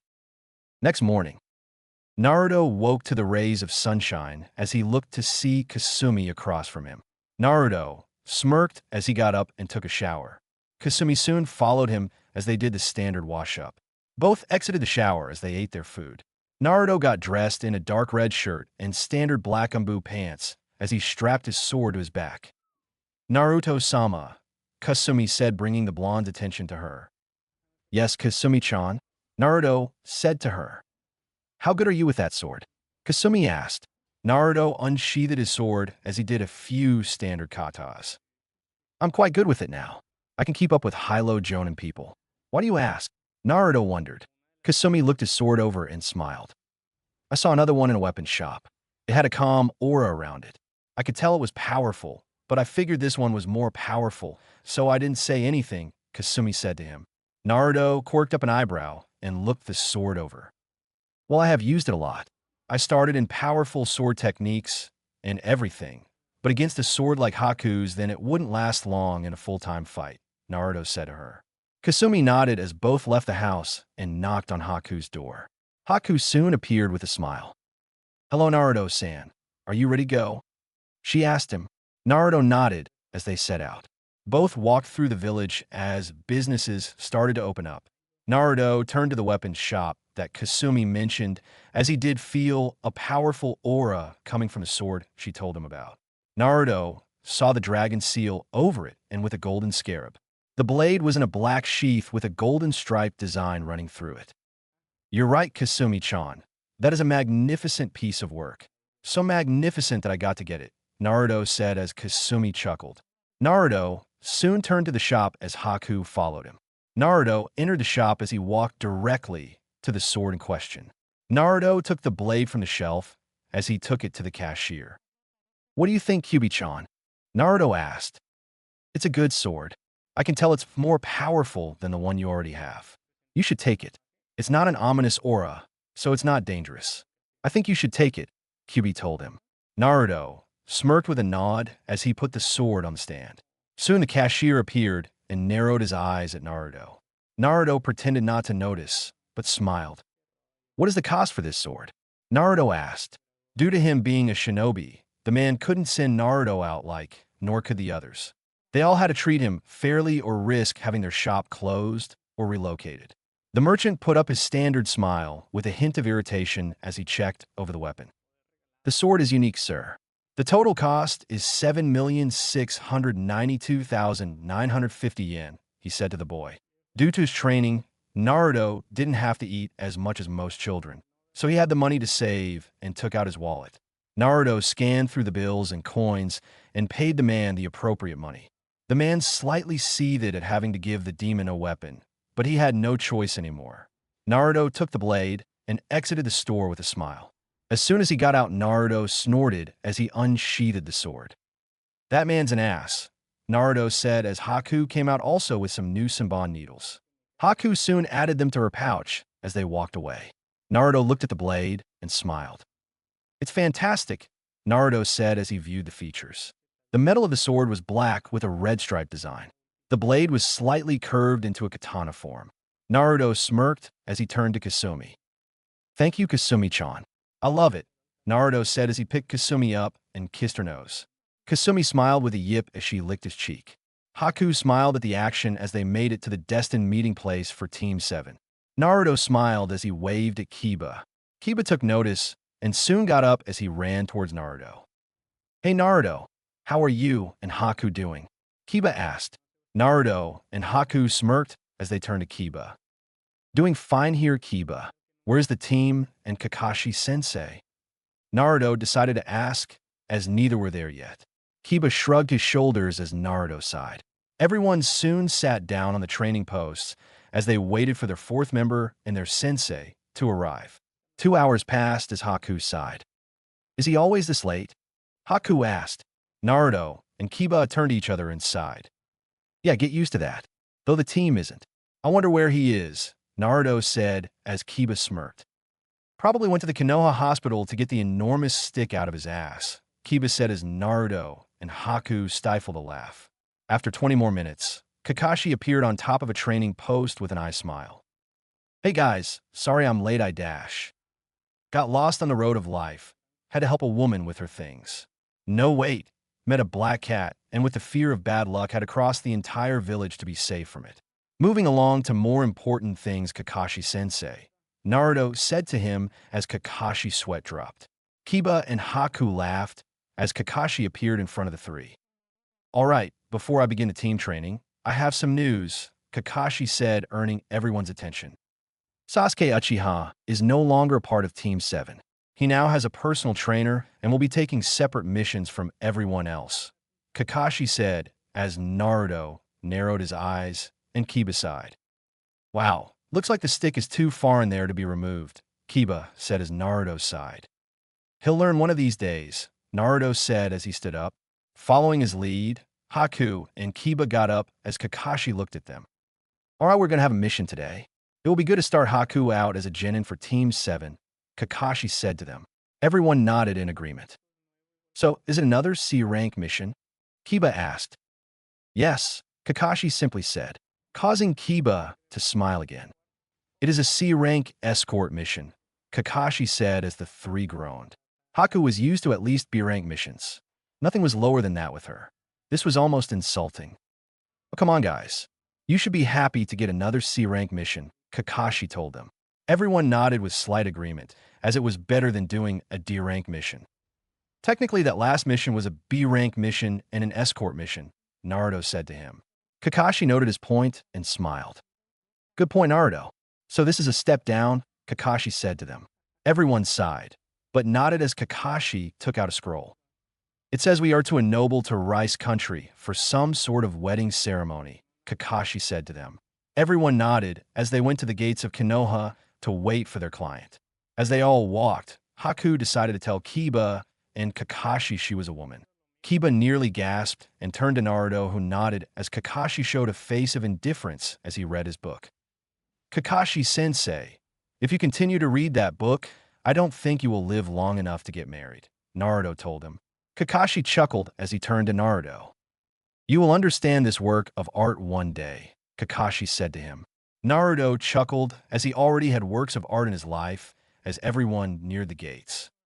Gates of Konoha.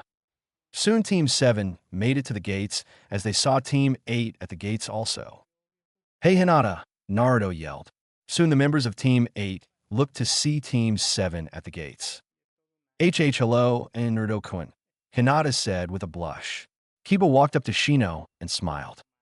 Tell me the truth here, man. How is it working with the Banshee? Kiba asked as Shino quirked up an eyebrow, but then grabbed Kiba's collar. Please take her. Make her leave. Make her resign. No logic works on this fangirl. I can't keep my calm nature with her, Shino said to him. Kiba chuckled with a sigh and gave Shino the best of luck. Sakura soon came up to Naruto as Naruto rolled his eyes. Hey Akka, where is Sasuke-kun? Sakura yelled to him. Naruto picked his ears as he felt his eardrums ring from the noise. Kurenai sighed as she wondered if having such a loud voice was an unheard of Kekai Genkai. Well, Haruno, find out yourself. Maybe he's cutting himself with a kunai right now, Naruto said with a shrug of his shoulders. Sakura fumed as she tried to hit Naruto on the head.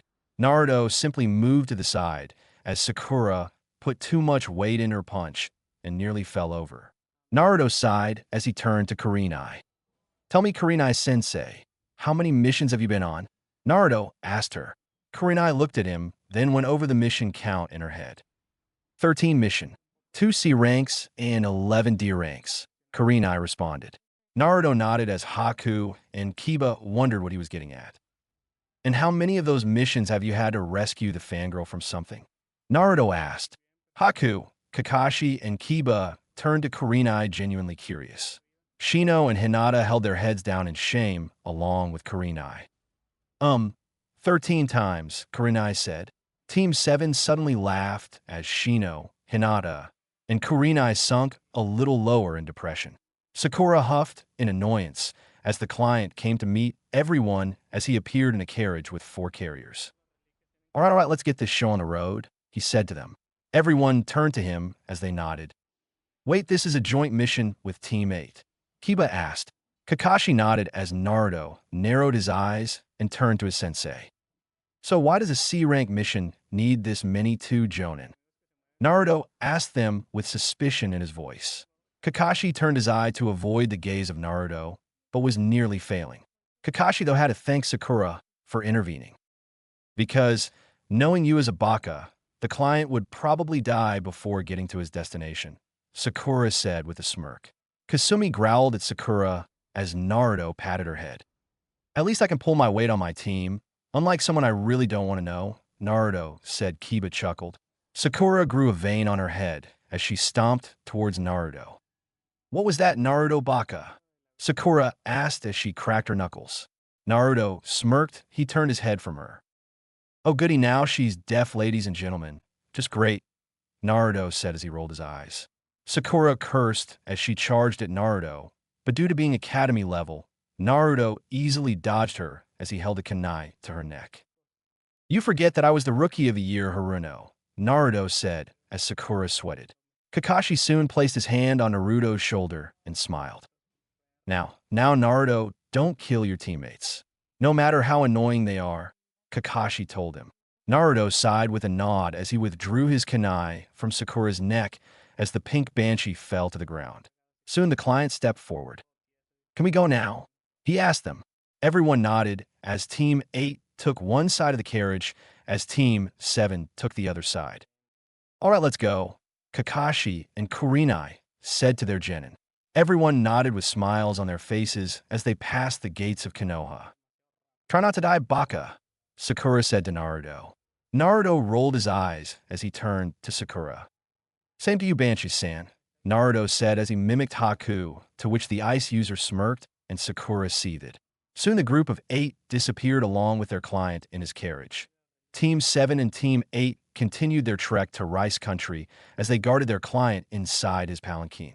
While everyone walked, Naruto decided to read a scroll for a Hayaton jutsu from Haku. Haku decided to do the same as she took out a scroll also. Kiba and Kakashi talked about the possible connections and dealings of Rice Country with the client. Kakashi was surprised that Kiba, of all people, wanted to know about political dealings of all things.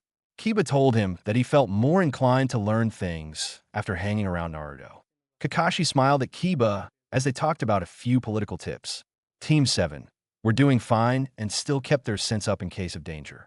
Meanwhile, Team 8 wasn't doing so well as Hinata, and Shino tried to ignore the loud, boasting Sakura made about Sasuke as she had hearts in her eyes while saying it. Kurenai sighed as she wondered if Kami was evil or just a natural prankster. Soon everyone made it to a small pond as decided to stop for a break. All right, we will rest here for about 10 minutes, then we will set off again, Kakashi said to everyone. The palanquin men set the man down as he climbed out of the seat. Naruto, Kiba, and Haku walked off somewhere as Team 8 filled up on water from the pond. Man, my feet hurt, Sakura said as Shino adjusted his glasses and Hinata sighed. Kurenai began to wonder how in hell the academy passed someone like Sakura. Sakura, we have only been walking for 3 hours. Calm down, Kurenai said, to which Sakura huffed. Kurenai decided to find Kakashi as they went over the map given to them. Kurenai looked to see Naruto, Haku, and Kiba gone as she turned to Kakashi, who could only smile. I guess they want to try some new jutsu. It's amazing. Without Sasuke, they seem much happier. I can tell they really wanted this to happen, though they don't show it, Kakashi said to her. Kurenai chuckled with a nod as Naruto, Kiba, and Haku returned from the woods. Everyone finished the rest of the break in silence, as they soon set off again. Naruto smirked as he walked up to Kiba and placed his hand on his shoulder. Hey Kiba, want to meet Kyubi? Naruto asked him. Kiba turned to him and made a small smile with a nod.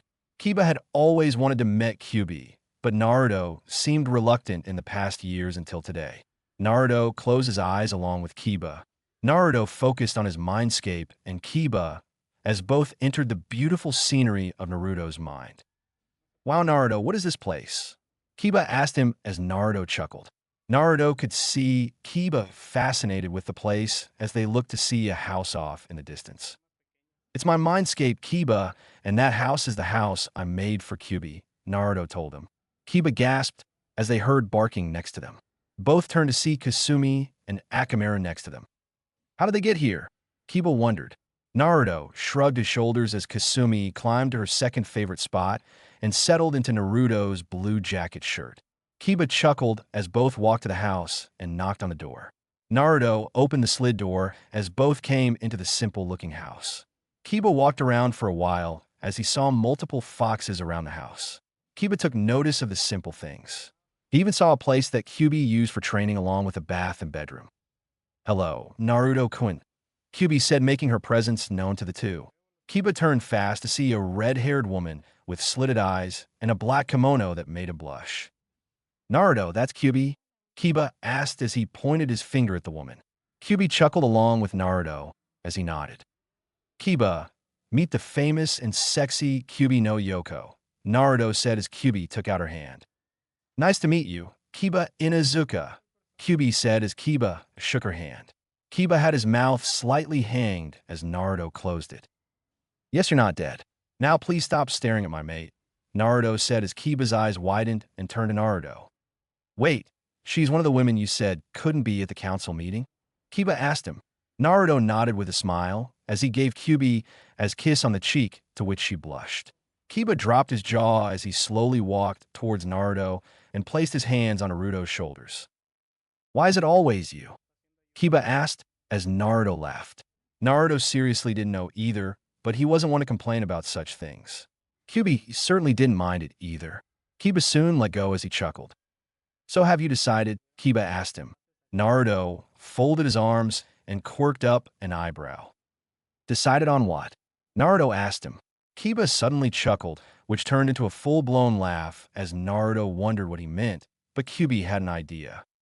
Naruto-kun, he means is Tsum-chan or me the alpha female, Kyubi told him. Naruto slammed his fist into his hand in realization. Oh, so that's what he means. Well, I'm not really sure, but knowing Tsum-chan, she might want to be the alpha female, Naruto said, to which Kiba and Kyubi nodded. Kiba knew his mother was that kind of woman. Kyubi shrugged her shoulders in and smiled. She didn't really care if she was or wasn't. She was just happy to be with Naruto. Everyone exchanged some more pleasant conversations as Kiba and Naruto decided it was time to go. Both left Kyubi as she changed her training clothes and went to train. With Naruto and Kiba, both soon left Naruto's mind as they opened their eyes to see that they were already in Rice Country as they saw that the sun was going down. Naruto, how long were we with Kyubi anyway? Kiba asked him. Naruto chuckled as he turned to Kiba. Oh, I forgot to tell you, that time moves differently in the mind than the actual world. It seems we were in there for about 3 hours. So we were probably walking for about 5 hours, Naruto said to him. Kiba nodded in agreement as they turned to see Haku and Kakashi slightly ahead of them. Oh, so you guys are awake now, Kakashi said with a smile. Naruto chuckled as he shortened the distance between him and his sensei. Not really, just getting my friend to know someone else, Naruto said to Kakashi. Kakashi chuckled with a nod as he knew Naruto and Kiba were talking to Kyubi. Haku wondered about it, but was too into her scroll to care too much. Well, I'm glad you had a conversation. There wasn't much to go on, other than Sakura talking about Sasuke and how great he is, Haku said as she rolled her eyes. Naruto and Kiba chuckled as they turned to see their client gone.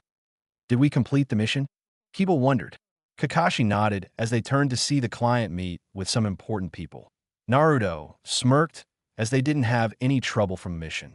Having completed the mission, Naruto decided to make some shadow clones as they walked off into the forest area to practice more Hayaton techniques. Kakashi had set up a hotel for everyone along with Kurenai, as teams 7 and 8 entered the exquisite place. Kakashi set up the rooms as Hinata and Sakura slept in one room.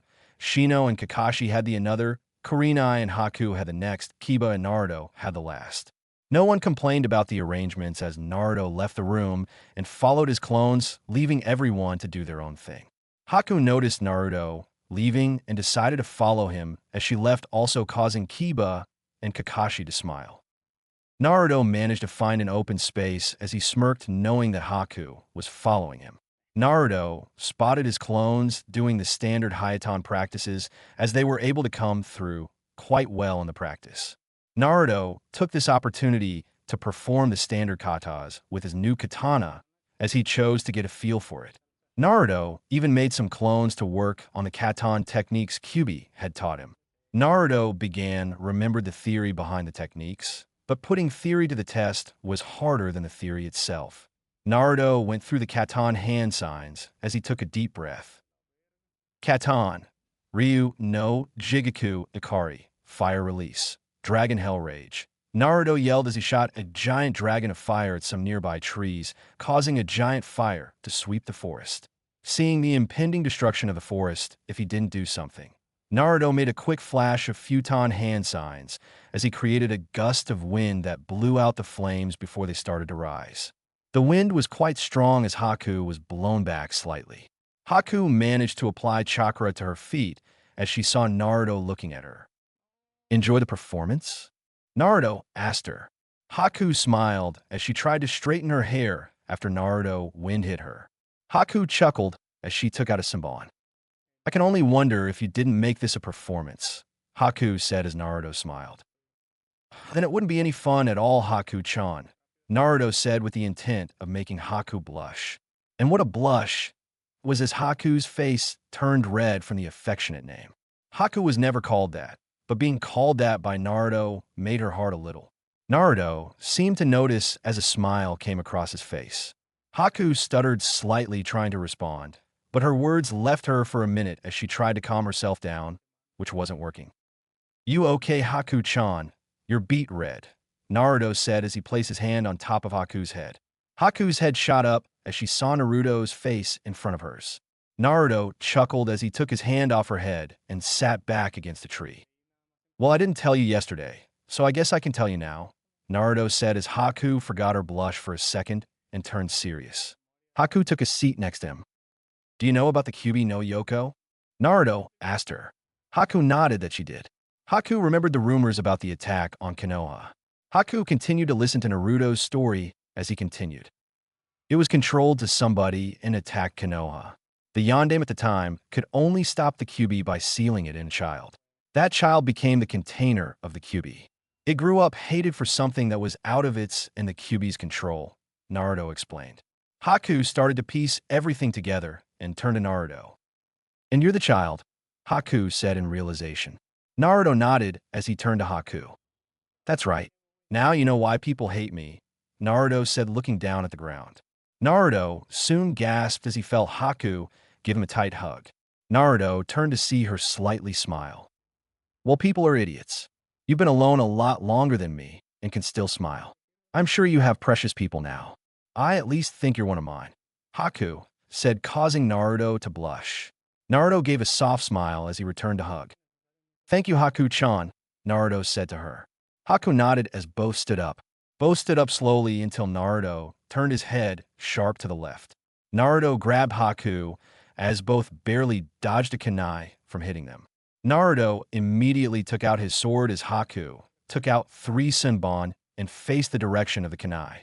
Soon a man appeared with Kumo headband with a slash across it as he faced the 2 genin.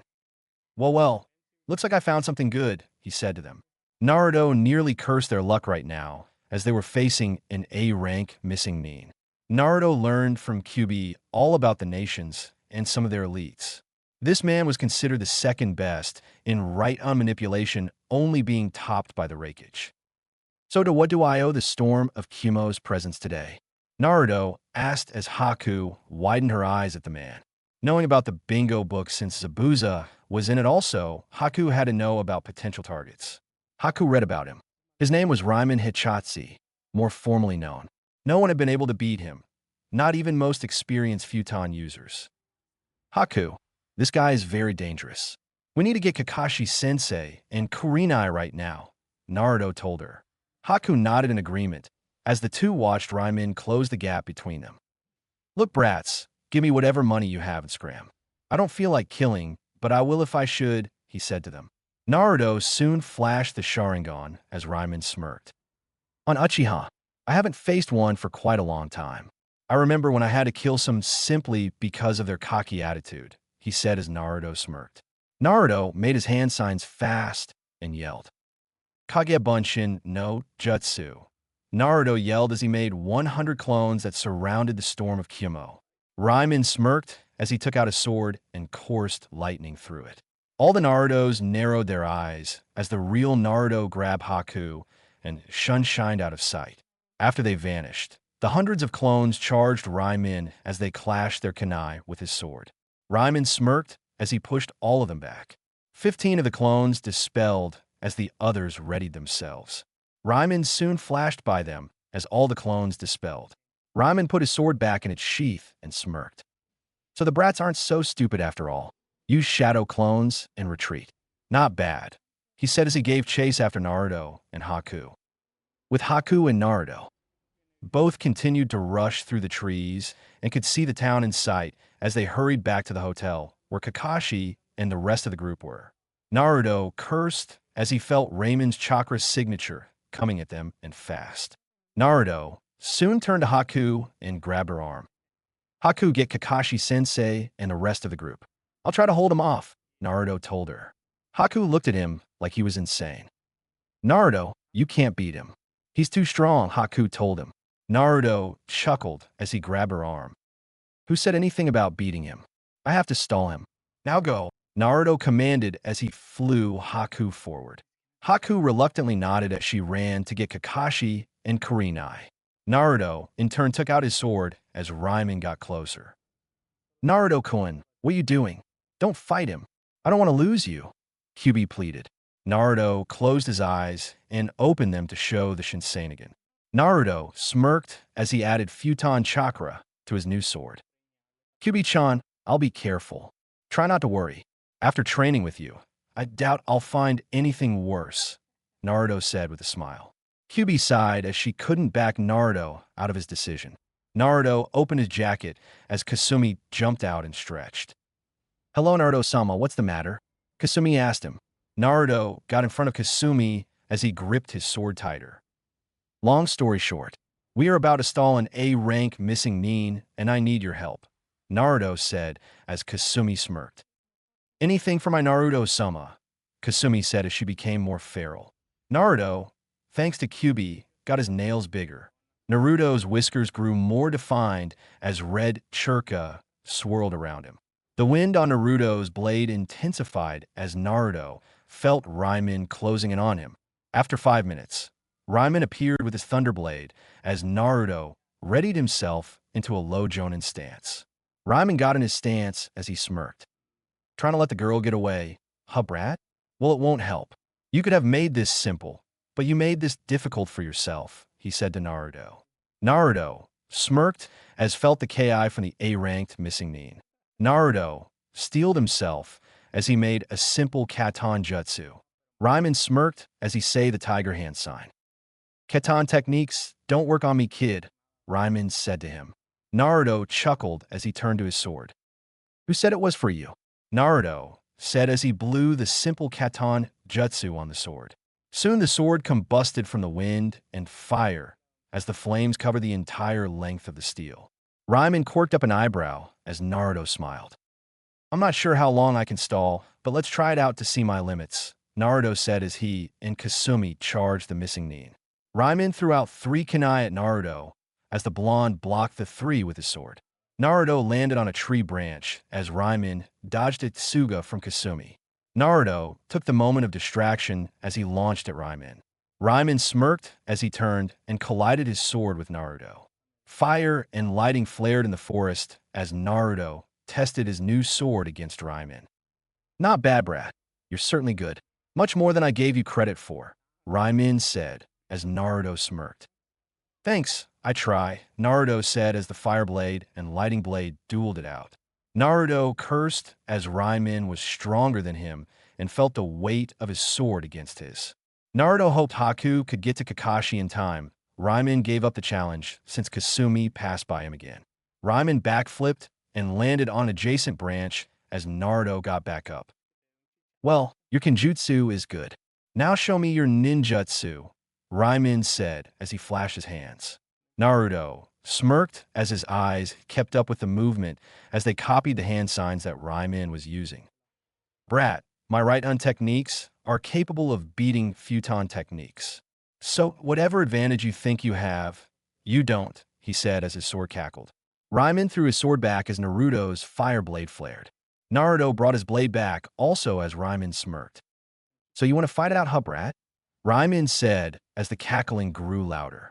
Naruto poured nearly every ounce of chakra into his sword as he was sure he would need it. Raimon yelled along with Naruto as they swung their blades at each other. Raitan, Gyaku Kaminari no Todoroki, lighting release, reverse thunder roar. Raimon yelled as he swung the blade at Naruto. Kasumi backed up behind Naruto as he swung his sword at Raimon. Katan, Ryu no Hiken, fire release. Dragon's fire fist. Naruto yelled as swung the blade at Raimin. Soon the techniques collided as they fought for supremacy. Raimin smirked as he felt the pressure of Naruto's technique. Naruto, in turn, felt himself get pushed back slightly as he continued to fight with Raimin. The field exploded as a crater appeared between Naruto and the missing Nin. Raimin smirked as he seriously felt that he might lose, but he didn't come this far to die by a brat. Raimin pumped more chakra into his technique as it managed to push Naruto's technique back. Naruto cursed as he felt his chakra leave his body. He had to do something fast. Haku was taking longer than she should have, and it started to worry him a bit. Soon a puff of smoke appeared next to Naruto as Kasumi changed to her half-human form. "Naruto-sama, how are you doing?" Kasumi asked him. Naruto cursed as he turned to her. "Not well, Kasumi-chan. It's been over 12 minutes, Naruto said to her. Kasumi soon bit his arm as Naruto turned to her. "What are you doing?" he asked her. Kasumi smiled as Naruto's suddenly got more power into his technique. "I'm giving you some chakra, Naruto-sama. It's the only way I know how right now," Kasumi said to Naruto, smirked as Kasumi soon let go. Naruto cursed as he only needed one more edge over Raimin, but soon smirked. "Thank you, Haku-chan," Naruto said as he let one hand off the sword. Naruto lost some ground, but soon did some one-handed hand signs as he stopped the ground. Naruto managed to find the small traces of water in the ground and caused them to surface.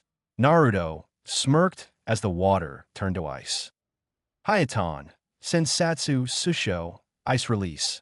1,000 water needles. Naruto yelled as the daggers flew towards Raimin. Raimin smirked as he decided to abandon the duel of their jutsus and backflipped some away as the needles impaled the ground. Naruto breathed heavily as he dropped his sword to the ground in exhaustion. Naruto soon fell to one knee as he looked at Raimin get back up like he didn't break a sweat yet. "Well, kid, it was fun, but now you die," Raimin said as he charged at Naruto with a triumphant smile on his face.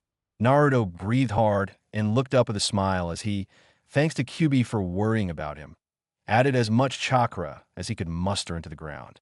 Kasumi looked anxious as she couldn't move from giving Naruto the chakra that she did earlier. Hayatan, Hisatsu Hyoso, ice release. Certain kill ice spears. Naruto yelled as he sent multiple ice spears from the ground, causing Raimin to look in awe at how much chakra Naruto had. Naruto breathed heavily as he looked up. Naruto looked to see Raimin with his sword inches from his face. Naruto gasped as he saw a giant ice spear pierce Raimin's body as blood poured from the man's mouth. "Damn it, I let my guard down in the end. Killed by a damn Genin. How the mighty have fallen," Raimin said as blood slowly poured over the ice spear that was plunged into his body. Raimin's eyes seemed lifeless as he slowly brought his sword towards Naruto. "Brat, I could tell you were going to be a pain when I saw you," Raimin told him. Naruto looked at him and narrowed his eyes as Raimin turned his head to Naruto's sword. "I didn't think a mere Genin would have one of the 5 swords of the elements," Raimin said as Naruto widened his eyes. Raimin could only stifle a painful chuckle at Naruto's confusion of his words. "Ah, kid, you don't even know what you have. Take care of that sword. Not even Kiri's swords can beat that sword that you hold there." "Hee, kid, take this," Raimin said as he held up his blade to Naruto. Naruto eyed the sword before turning back to Raimin. "Your sword is the embodiment of the element fire. Mine is the embodiment of lighting. Fire and lighting go quite well with each other. Not cough as well as fire and wind, but well enough to be a serious problem," Raimin said as Naruto absorbed his words. Raimin held out his hand as Naruto grabbed the sword. Lighting flashed through it briefly, but settled down as Naruto narrowed his eyes. Raimin smirked and looked at the kid with a smile. "Brat, you beat me, so don't go losing to anyone else," Raimin said as his hand dropped. Naruto and Kasumi looked at him as the lifeless body stayed on the spear of ice. Kasumi turned to Naruto and decided to speak. "Naruto-sama, are you okay?" Kasumi asked him. Naruto chuckled slightly with a sad smile and a nod. "Yeah, Kasumi-chan, I just realized how much I connected with him. He may have been after me and Haku-chan, but I don't think that he was all that bad as he seemed, Naruto said as he picked up his sword. Naruto looked over the lighting sword as he took in the features. The sword was curved like his own blade, but the stripes on it were blue and in a zigzag. The handle was yellowish gold, and the metal of the blade was silver. Naruto compared the two swords and saw they were the same length and weight. Naruto soon took the sheath Raimin had and placed it on his back in an X shape. Naruto took his old sword that he used as a kid and looked it over. Naruto-kun, what's wrong? Kyubi asked him. Naruto sighed as he sheathed his sword. Nothing, Kyubi-chan, just thinking a little too much, Naruto said to her. Kyubi nodded as she could tell that Naruto was on the verge of passing out. Naruto smirked as he felt Team 8's Chakra's signature along with Team 7's Chakra's signature as he passed out. Damn, you guys are late. Maybe Kakashi-sensei rubbed off on everyone, Naruto said as he closed his eyes with a smile on his face. Everyone from a group soon arrived as Kakashi looked at Naruto on the group. How was he doing? Haku asked Kakashi. Kakashi checked Naruto's pulse and smiled as he found it to be steady. He's fine, Haku. He's just exhausted, Kakashi said to her. Haku breathed a sigh of relief as Kiba and Shino picked up Naruto and walked back to the hotel. Kasumi jumped on Naruto's stomach and went to sleep.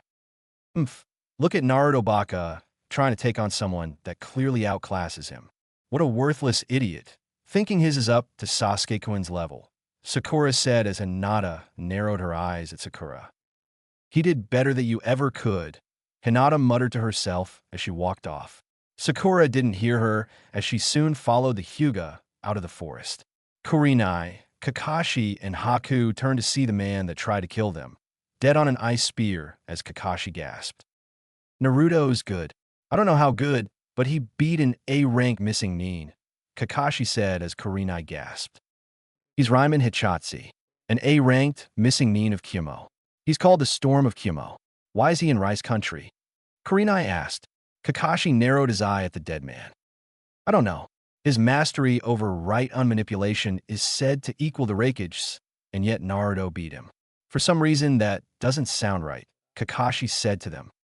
I wonder if I should feel proud that he beat an A-rank missing nin with my jutsu, Haku said, to which Kakashi shrugged his shoulders.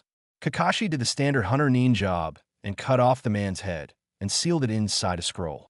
Kakashi wrote a note on along with the scroll as he summoned Pakin to the scene. What can I do for you, Kakashi? Pakin asked him. Kakashi smiled as he looked at his dog. Pakin, give this scroll to Hokage-sama for me, Kakashi said to him. Pakin nodded with a smile as he vanished in a swirl of smoke. Kakashi soon sighed as the ice turned back to water as the lifeless body fell to the ground. I can only wonder what Hokage-sama will think, Kakashi said as Kurenai nodded in agreement as the three shunshined back to the hotel with their teams. Hokage Mansion. Sarutobi sat in his seat as he went through the dreaded paperwork. Soon smoke appeared as the papers flew all over the room. Sarutobi sighed in irritation as Pakin appeared with a scroll in his mouth. News from Kakashi? Sarutobi asked. Pakin nodded as he dropped the scroll from his mouth. Sarutobi picked up the scroll and unsealed the scroll as a head poofed out.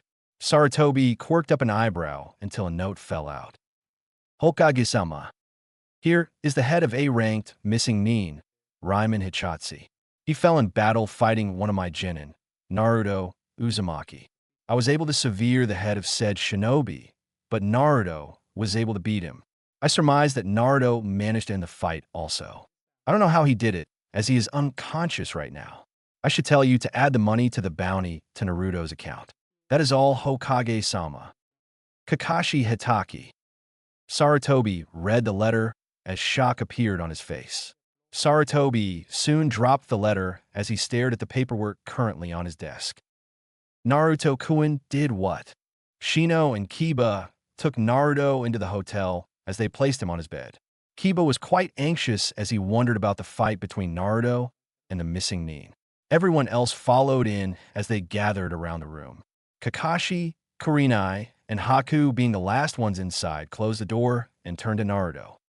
How is he doing? Haku asked them. Kiba and Shino sighed in a negative fashion as Haku sat on a chair. I'm still surprised Naruto managed to beat an A-rank missing Nin, Kiba said to them. Sakura scoffed with a smirk as everyone turned to her. I bet Naruto Baka only won by luck. Had it been Sasuke-kun, he would have beaten that guy without breaking a sweat, Sakura said as everyone rolled their eyes. Haku slowly formed an ice sunbon as she wondered if anyone would miss the loudmouth girl.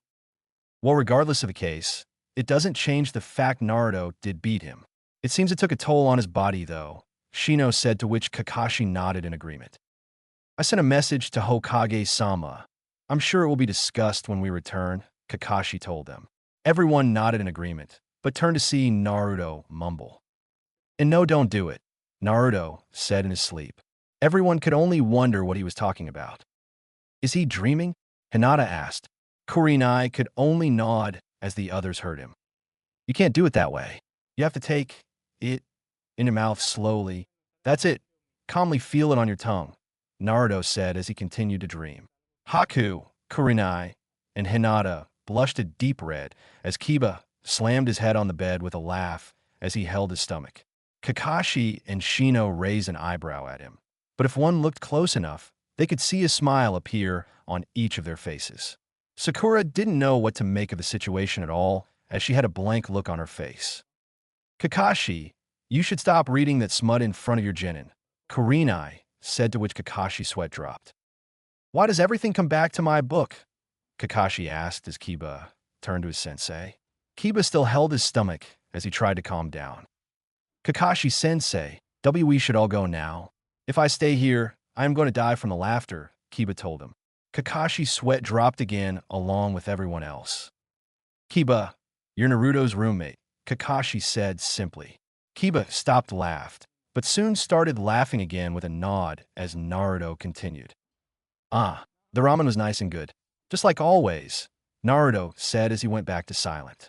Everyone's mouths hanged slightly as they got the wrong impression for Naruto. It was about ramen? Hinata asked in massive shock. Kakashi chuckled while Shino twitched an eyebrow. The Aburame turned to leave as he closed the door. Well, everyone, we completed our mission. Let's get some sleep. We will leave in the afternoon, Kakashi said to them. Everyone nodded as they all filed out, leaving only Kiba and Naruto in the room. Well, Naruto, you are full of surprises, Kiba said as he started to go to bed. Sleep claimed Teams 7 and 8 laid in the soft beds prepared for them. Next morning, Naruto opened his eyes to the rays of sunshine as he turned his head to see Kiba sleeping. Naruto chuckled slightly, but got up as he stretched his arms. Naruto winced at some sudden pain as he turned to his left arm. I don't remember taking that much damage, Naruto said as Kyuubi stirred from the light sleep she was having.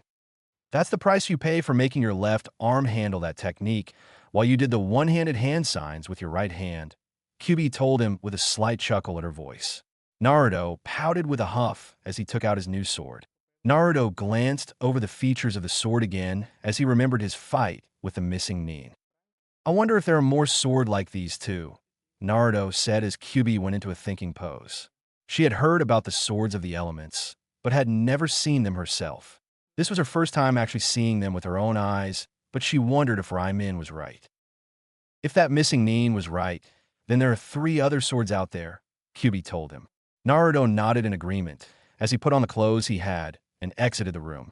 Naruto exited the hotel as he stood in the field where he had the fight. Naruto looked to see that the body was gone and the ice spikes melted. Naruto sighed as he made some shadow clones and took out his fire sword and his lightning sword. Naruto smirked as the flames covered the sword in his right hand and the lightning cackled in the sword on his left. Naruto turned to his shadow clones as he gave his trademark grin. All right, come at me with all the styles of taijutsu that we learned. I might as well get a dual sword style down, Naruto told his clones. Everyone nodded in agreement, but smirked as Naruto turned his head. And why couldn't you ask us to help you? Someone asked. Naruto turned around and smiled as he saw Kiba and Haku appear from the trees.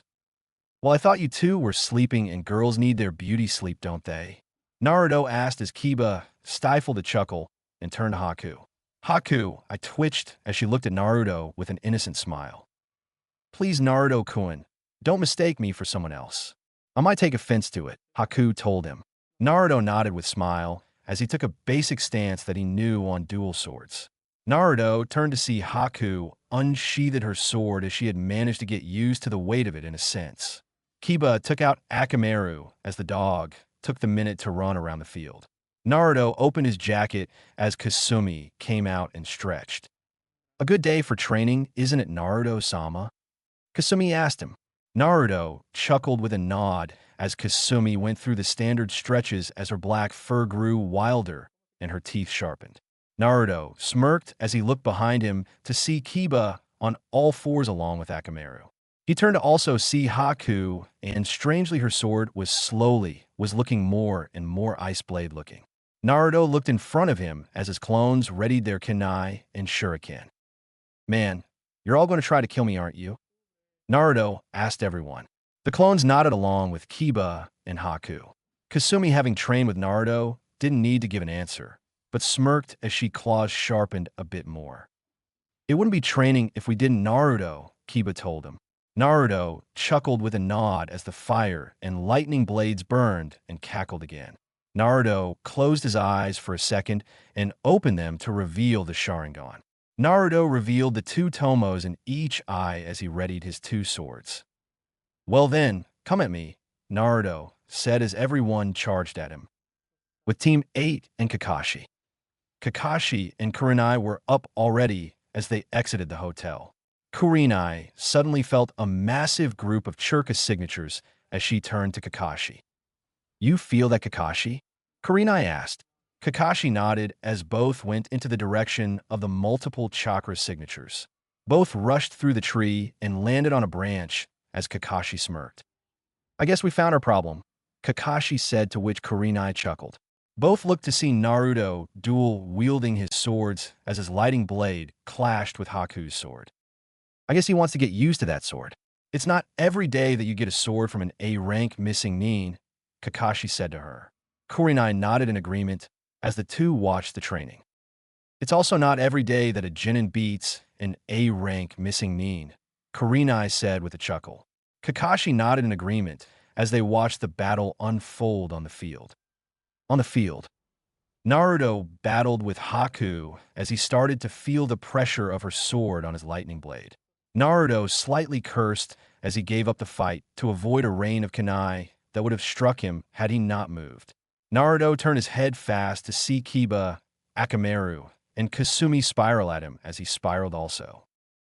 Naruto smirked as the lightning and fire from his swords coursed through the technique. Naruto slammed into Kiba, Kasumi, and Akamaru as he yelled. Kogi no Erasure Getsuga, Firestorm Fong passing Fong. Naruto yelled as he battled against his three friends and the dogs as the explosion came to the field. Kiba and Akamaru hit a nearby tree along with Kasumi as Naruto hit the ground. Naruto picked up both swords as he steadily rose to his feet. Naruto became slightly exhausted as he'd been fighting for over an hour with his friends and his clones. Naruto saw all the clones around him and decided that he might as well try a new jutsu that he managed to work on in his earlier years. Naruto's clones surrounded him fast as Naruto weaved his hand signs fast as he disappeared. The Naruto clones stopped as they looked around the field. No one could find the real Naruto, but soon they saw the clouds darken as thunder and lightning dominated the skies. All the clones soon dodged the lightning strikes as they tried to find Naruto in all the chaos. Soon the ground erupted in flames as everything that ranged from the trees to the grass burned as all the clones stared in horror of the action. Everyone wondered what kind of ninjutsu this was, but soon saw Naruto coming onto the field as he had both swords in his hand. The clones smirked as they ran at Naruto, but stopped midway as the real Naruto smirked at them. What is the one thing that makes you tremble? Naruto asked his clones. Naruto flashed behind them as he sheathed his swords. Megan, Sekai no Shinetsu, demonic illusion, world's never-ending nightmares. Naruto simply said as all the clones poofed out of existence. Haku and Kiba quirked up an eyebrow as they found that the clones were randomly screaming suddenly like they were in some form of torture, then poofed out of existence. Naruto appeared behind them with a smile on his face as he soon hit the ground. I think that's enough training, guys, Naruto said to them. Haku and Kiba nodded as Kasumi ran to Naruto. Naruto breathed heavily as Haku and Kiba ran to Naruto. Kakashi-sensei, Kurenai-sensei, you can come out now, Naruto said to them. Haku and Kiba turned around to see the two Jonin walking towards them as everyone smiled. Kakashi smiled while Kurenai had a look of shock on her face as she approached Naruto. Naruto, how did you do that? Kurenai asked him. Haku and Kiba were confused at what he did as Naruto smirked. I learned a few things growing up, Kurenai-sensei, Naruto said as Kurenai just stared wide-eyed at the blonde. Haku and Kiba turned to Kakashi with a blank look. What did Naruto-kun do? Haku asked Kakashi. Kakashi smirked as he turned to see Haku and Kiba's confused faces. Naruto just ended the fight with his clones using a jutsu, Kakashi said to them. Haku gasped along with Kiba. Naruto did a jutsu? Kiba asked, to which Kakashi nodded. Kakashi was just as surprised as them, but Kurenai was even more surprised. I saw everything. That was a true jutsu. How did you do it? Kurenai asked him. Naruto chuckled as he slowly stood with the help of Kiba. It's a jutsu I learned about 3 years ago. I was under some training and was able to do it. Because of my large chakra capacity, I had to find an alternate way of doing jutsu, and I found it, Naruto told them. Everyone nodded, but looked at the time as it was close to 12, so they decided to talk on the road back. Everyone headed back to the hotel as they saw Sakura, Hinata, and Shino waiting for them. Where have you guys been? Sakura hollered as Naruto, Kiba, and Haku rubbed their ears. Kakashi and Kurenai sighed as they made it back to their group. All right, everyone, our mission is done. Let's go home, Kakashi said to everyone. Everyone nodded as they quickly hit the trees and ran off back to Konoha. Everyone moved at a high speed back so as to make it back before nightfall. Kurenai turned to Naruto with a smile on her face as Haku and Kiba turned to him also. So, as you were saying earlier, Naruto, Kurenai said, to which Naruto could only smile. Naruto held Kasumi on his arm as he softly patted her head while beginning to talk.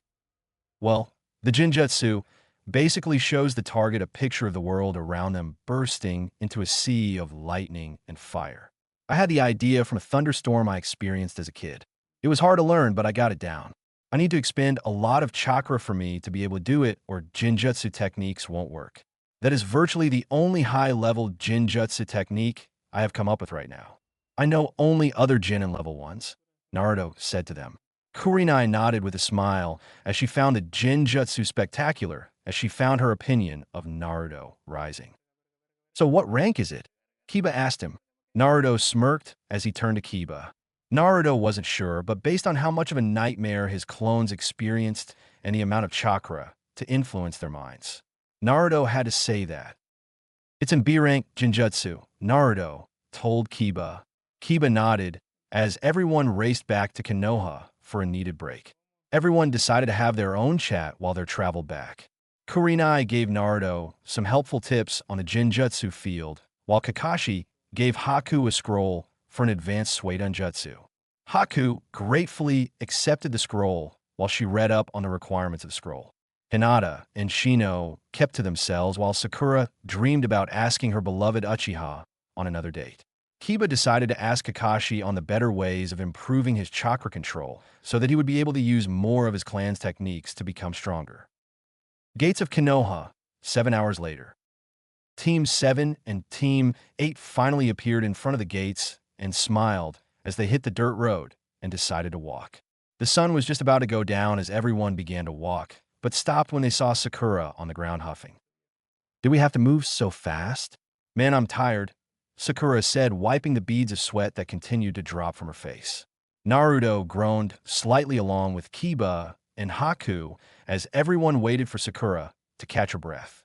Naruto turned to Kurenai with a smile on his face as he walked up to her.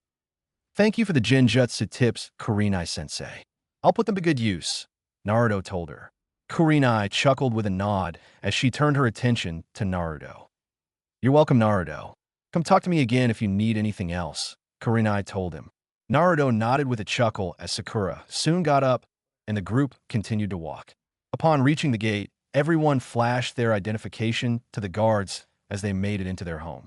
Everyone gave a sigh of relief like they got back from a tough mission, which in the case of Naruto did. Everyone began to walk through the village as they made it to the Hokage mansion to give their report.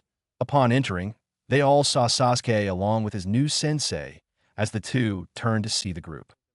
They Sasuke-kun. Sakura yelled as the group winced while they covered their ears. Sasuke narrowed his eyes as they met Naruto. Well, dope. How was the mission? I bet you didn't get anything done, did you? Sasuke asked him. Kiba and Haku narrowed their eyes at Sasuke while Naruto smirked. Oh, nothing emo. Just beat an A rank missing Nin. Yeah, nothing too hard, Naruto said with an innocent smile. Sasuke gritted his teeth as Naruto smirked. I also got a new sword. Isn't it wonderful? Naruto said as he pulled out his lightning sword. Sasuke had to stare in awe at the blade as Team 8 saved Sakura, and Team 7 chuckled at Sasuke's reaction. Kakashi soon stopped laughed as he turned to Sasuke's sensei. Hey Genma, so you're Sasuke's new sensei, Kakashi said as the Jonin sighed. Genma took the sunbon out of his mouth with a smile as he turned to Kakashi. Not by choice, I'll tell you that, Kakashi. I have better things to do than teach some arrogant brat, Genma said to him. Kakashi chuckled as he took out his book and began to read. So, you just got back from mission? Kakashi asked him. Genma nodded in a positive fashion as he turned back to see Sasuke talking down to most of the team. We just finished another C-rank mission. The brat has been telling me to take him on stronger missions. So I take him on those with the least risk, Genma said to Kakashi. Kakashi nodded with a sigh as he patted Genma softly on the shoulder. Well, good luck with Sasuke, Kakashi responded. Genma nodded with a sigh as he and Sasuke turned to leave, but Sakura stopped him. Hey Sasuke-kun, would you like to dash? No, Sasuke said as he slammed the door. Sakura sighed, but pumped her fist in the air, full of determination. Meanwhile, Teams 7 and 8 reviewed their mission with Sarutobi as the man smiled. Nice work, everyone. Team 8, your pay will be added to your account. You may go, Sarutobi said as Kurinai, Shino, Hinata, and Sakura filed out, leaving only Team 7 in the office. Now with that taken care of, Naruto-kun, please explain how you beat an A-rank missing Nin, Sarutobi said with his ears at full attention. Naruto nodded with a smile as Kakashi put up a privacy seal for security reasons. Well, Gigi, I can tell you that I completely beat him by luck, Naruto said as his story began. Naruto told Sarutobi about the interaction between him and Haku, which caused said girl to blush slightly. Naruto went on to talk about the fight between him and Raimin. While Sarutobi and Kakashi heard Naruto's story, both were impressed with his sense of fighting as Naruto ended the story with a small discussion he and Raimin had about the elemental swords. Naruto ended his story as he gauged Sarutobi's reaction. Sarutobi had a blank expression on his face as he tried to come to terms with what Naruto had told him. Gigi, are you okay? Naruto asked him. Sarutobi looked at Naruto, and a smile came across his face. Nice work, Naruto-kun. Very nice work. I am very impressed with you. And not only you, but I'm also impressed with Haku and Kiba. Both of you have done a good job.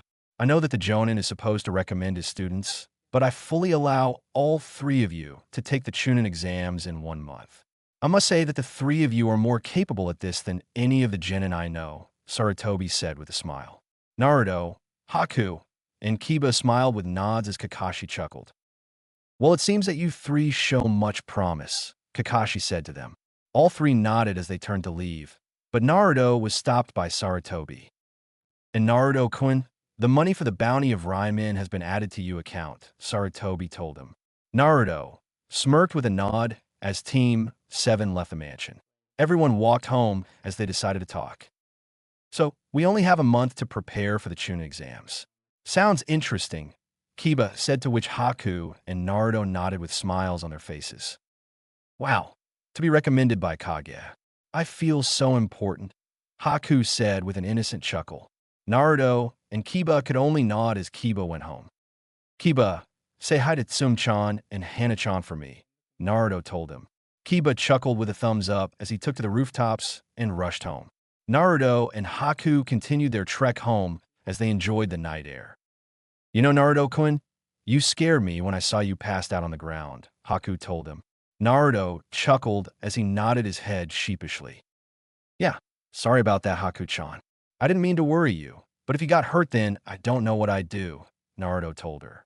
Haku blushed slightly as her heart skipped a beat for a second. Both continued to walk back to the apartment as Naruto's stomach grumbled. Naruto blushed while Haku chuckled. I guess you'd be hungry. You didn't eat any dinner or breakfast, Haku said to him with a soft chuckle. Naruto nodded with a smile as he turned on a corner. Naruto soon got a twinkle in his eye as he turned to Haku. Naruto suddenly bowed his head and got down on one knee with his hand sticking out facing Haku. Lady Haku, would you give this wonderful shinobi the honor of taking you to dinner tonight? Naruto asked her. Haku blushed with a smile as she adopted a thinking pose. Is this wonderful shinobi asking me for a date? Haku asked him. Naruto smiled as he looked up at her and chuckled with a nod. If the lady allows me to, Naruto said, to which Haku blushed a bit more. Haku chuckled as she walked up to Naruto and calmly smiled as she extended her hand. I would love for this handsome shinobi to take me to dinner, Haku told him as she grabbed his hand. Naruto smirked as he pulled Haku in the direction of favorable location to eat. After a bit of walking, Naruto brought Haku to the small stand. Naruto held up the curtain as he took Haku inside. Haku smelled the warm scent of noodles as her stomach grumbled also. Sounds like I'm not the only one, Naruto said to her. Haku blushed with a slight nod and smile on her face as she took a seat next to Naruto. Soon an old man came out behind the counter as he and his daughter smiled at their two customers. Well, it's been quite a while, Naruto. How have you been? The man asked him. Naruto chuckled as he looked the man over along with his daughter. Ei, Dokijiji. Ei, Ayame-chan, I'm fine. How have you been? Naruto asked him. Tucci smiled as he turned around. Business has been the usual. And who is this? I am asked him while eyeing the person with him. Naruto smiled as he turned to Haku. This is one of my friends. He is Haku, Naruto said, deciding not to spill the secret that she was a woman without her approval. Haku smiled as Naruto did indeed keep his promise. Haku smiled as she shook Ayam's hand. Hello. Nice to meet you, Ayam-san, Haku said, showing her acting skills. Naruto stifled a chuckle at the interaction as Ayam turned to Naruto. So Naruto, what are your orders? Ayam asked him. Naruto smirked as he went over the menu they had. 2 miso ramens for me and a vegetable ramen for Haku, Naruto said to her. Ayam nodded as Haku turned to Naruto. How do you know I wanted vegetable ramen? She asked him. Naruto smirked as he adopted a thinking pose. Well, I figured that women like to watch their figure, Naruto said, to which Haku's eyebrow twitched slightly in a slight annoyance, but she had to admit that Naruto was right. Both talked over the mission they had as they awaited their food. Haku went through some of her life as a runaway shinobi, and Naruto told of most of his life in Konoha, well, the pleasant memories anyway. Both soon had their food made as Naruto took a whiff of the food. Naruto gave Haku her chopsticks as they each broke them and brought their hands together. Itadekamasu, both said as Naruto took the noodles in his mouth, but made it careful not to slurp like he usually did since he was in the presence of a woman. Haku took note of the politeness Naruto was using with his food and smiled, then whispered, Are you trying to make an impression on me? Haku softly asked him. Naruto chuckled as he took another tiny slurp of ramen. I wasn't aware that I was doing that, but is it working? Naruto asked her. Haku chuckled as she nodded with a soft smile. I must say that you are. You're still eating faster than me, Haku told Naruto, to which the blonde looked down to see more than half of his first ramen bowl done. Naruto blushed from the embarrassment and sheepishly chuckled as he rubbed the back of his head. Sorry about that. I'm just very hungry right now, Naruto said, to which Haku chuckled with a nod. Haku took another mouthful of the delicious noodles as she took some of the broth with it also. Haku smiled as she never had such delicious noodles in her life, though she was happy to not have to eat in a hurry like most of the former times of her life. Naruto soon finished his first bowl as Haku finished half of hers. Gave Naruto the second bowl as Naruto took the noodles into his mouth at a slightly faster pace than the last one. Haku could hear the slurping, but it didn't bother her much. Haku soon finished her bowl as she continued to stare at Naruto as he calmly finished the second bowl. Good as always, Tochijiji. What's the cost? Naruto asked them. Both turned to each other and smiled. It's no cost, Naruto, the both said, but Naruto chuckled at them, which raised a few eyebrows from the father-daughter pair and Haku. Naruto simply took out his wallet and smiled. Let me pay this time. I have the money for it now, Naruto said to them. And Tochi glanced at each other and chuckled with a nod as they knew that Naruto wouldn't take a no. All right, then Naruto-kun, your total cost is 806 yen, said to him. Naruto nodded as he paid the bill and took Haku to go home. Both enjoyed the quiet of the village as they walked home. So, are you ready to start training tomorrow? Haku asked him. Naruto chuckled with a smile as he turned to Haku. You gonna help me with my training? Naruto asked her. Haku chuckled as she looked up at the stars and softly smiled. If you okay with me, then I don't mind. We still need to finish that collaboration jutsu with Kiba, Haku said to him. Naruto nodded as he remembered when he, Haku, and Kiba walked off to a small spot in the 10-minute break period that Kakashi gave them on their mission. True, it does revolve a lot around your use of the ice mirrors, Naruto told her. Haku nodded with a chuckle as they soon appeared in front of the apartment. Naruto walked Haku to the door as she slowly opened it. Thank you for the dinner, Naruto-kun, Haku told him. Naruto nodded with a smile and turned to leave, but stopped as he turned back to Haku. I might be dense, but I just noticed that you said Naruto-kun, Naruto told her. Haku blushed with a slight smile and nod as she turned back to Naruto. Haku felt her heart beat rapidly as she looked into Naruto's deep cerulean eyes as she blushed deeply. I did say that to you. I am just grateful for the life that you allowed me to have. I can only wonder where my life would be if I ran to Zabuza-sama at the time that you stopped me. So I just want to say dash. Haku suddenly looked at the ground as Naruto quirked up an eyebrow. Haku soon slammed her lips into Naruto's lips for a quick kiss as Naruto widened his eyes. Naruto continued to be emotionless as Haku soon let go. Good night, Naruto-kun, Haku said in a quick fashion as she slammed the door. Naruto continued to stare at the door a little while longer until he heard the voice of someone. Hello. Earth to Naruto-kun. Are you alive, or do I have to restart your heart after that little act? Kyubi asked him with her soft voice. Naruto soon snapped out of his daze as he walked to his door. And where have you been? Naruto asked her. Kyubi chuckled as she did some stretching. Oh, doing some things. I had my private training time and private bath time. Then I had a nap on the soft silk sheets you made me. And you're going to tell me when you learned such a jutsu, too, Kyubi told him. Naruto's sweat dropped as he instantly nodded and told her how he managed to make the technique up 3 years ago. Kyubi smiled that he was able to use jutsu despite his chakra capacity. She felt a sense of pride from the proclamation, but wasn't sure why. Naruto soon closed the door to his room as Kasumi came out of his jacket. Hello, Naruto-sama. Anything happened while I was asleep? Kasumi asked him. Naruto chuckled as he sat on his bed. No, Kasumi-chan. Other than the fact that we are competing in the Chunin exams in a month, Naruto said to her. Kasumi smiled as she ran around the room in a happy fashion, to which Naruto chuckled. Kyubi quirked up an eyebrow at Naruto's statement, but soon smiled. Well, looks like you're going to have more training now from me, Kyubi told him. Naruto chuckled with a nod as he fed Kasumi. So what are you going to teach me now over the month? Naruto asked her. Kyubi adopted a thinking pose as she laid on the bed. Well, since you have a jutsu technique now, then we will start you on some jutsu training. I will now teach you the few jutsu that I know also. Then you will develop that dual sword style that I saw you doing earlier. And to end it off, you will learn more right-un, katon, and sweight-un techniques to end the month. That enough for you? Kyubi asked him. Naruto nodded with a smirk as he changed to his pajama clothes. Sure, Kyubi-chan.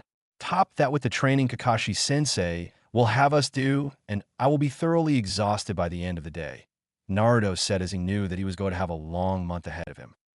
That's my Naruto-sama. But don't worry, I will training with Naruto-sama also, Kasumi said to him.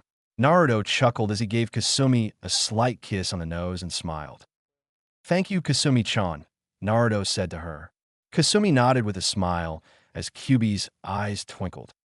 So Naruto is almost meeting the requirement to that promise? Kyuubi said to him. Naruto blushed with a nod as he remembered his promise to Tsum. That's right, Kyuubi-chan, Naruto said as he turned off the lights to his room. Naruto soon laid on the bed as Kasumi jumped on his stomach. Kyuubi got in her own bed as she turned off the lights also. Naruto looked up at the dark ceiling and smiled. Haku's lips are quite soft, Naruto simply said as he let the sleep claim him. Naruto sighed as he knew that the next 4 weeks till the Chunin exams would be hectic for him, Haku, and Kiba as he went to sleep. Next morning, Naruto woke up to the bright sunshine as he stretched himself awake. Naruto smirked as he looked down to see Kasumi still curled into a ball on his stomach. Naruto ruffled her soft black hair slightly as Kasumi opened her eyes to see Naruto's soft and pleasant smile.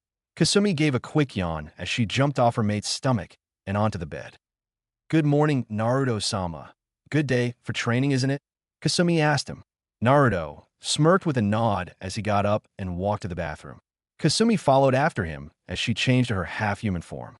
Naruto ran the water as he saw Kasumi appear with a towel. Naruto instantly blushed as he backed up to the wall and pointed his finger at Kasumi, who could only smile at Naruto's reaction each time she did this. Hey Kasumi-chan, why are you coming in here like that? Naruto asked her with a slight nosebleed. Kasumi smiled as she put a sway in her hips as she moved closer to Naruto. Naruto-sama, don't you like this? Kasumi asked him. Naruto stuttered as he saw Kasumi's face just inches from his own. Kasumi's tail swayed slightly at the entertainment she was getting, but gasped as she felt Naruto's lips over hers. Kasumi felt her legs go numb as she fell to the ground.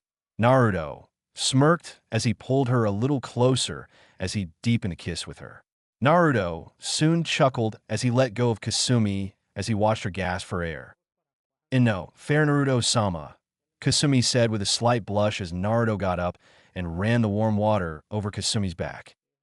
Sorry, Kasumi-chan, but you started this and I just had to finish it. That's the way it works, Naruto told her. Kasumi chuckled with a confused nod as Naruto scrubbed her back down to her tail.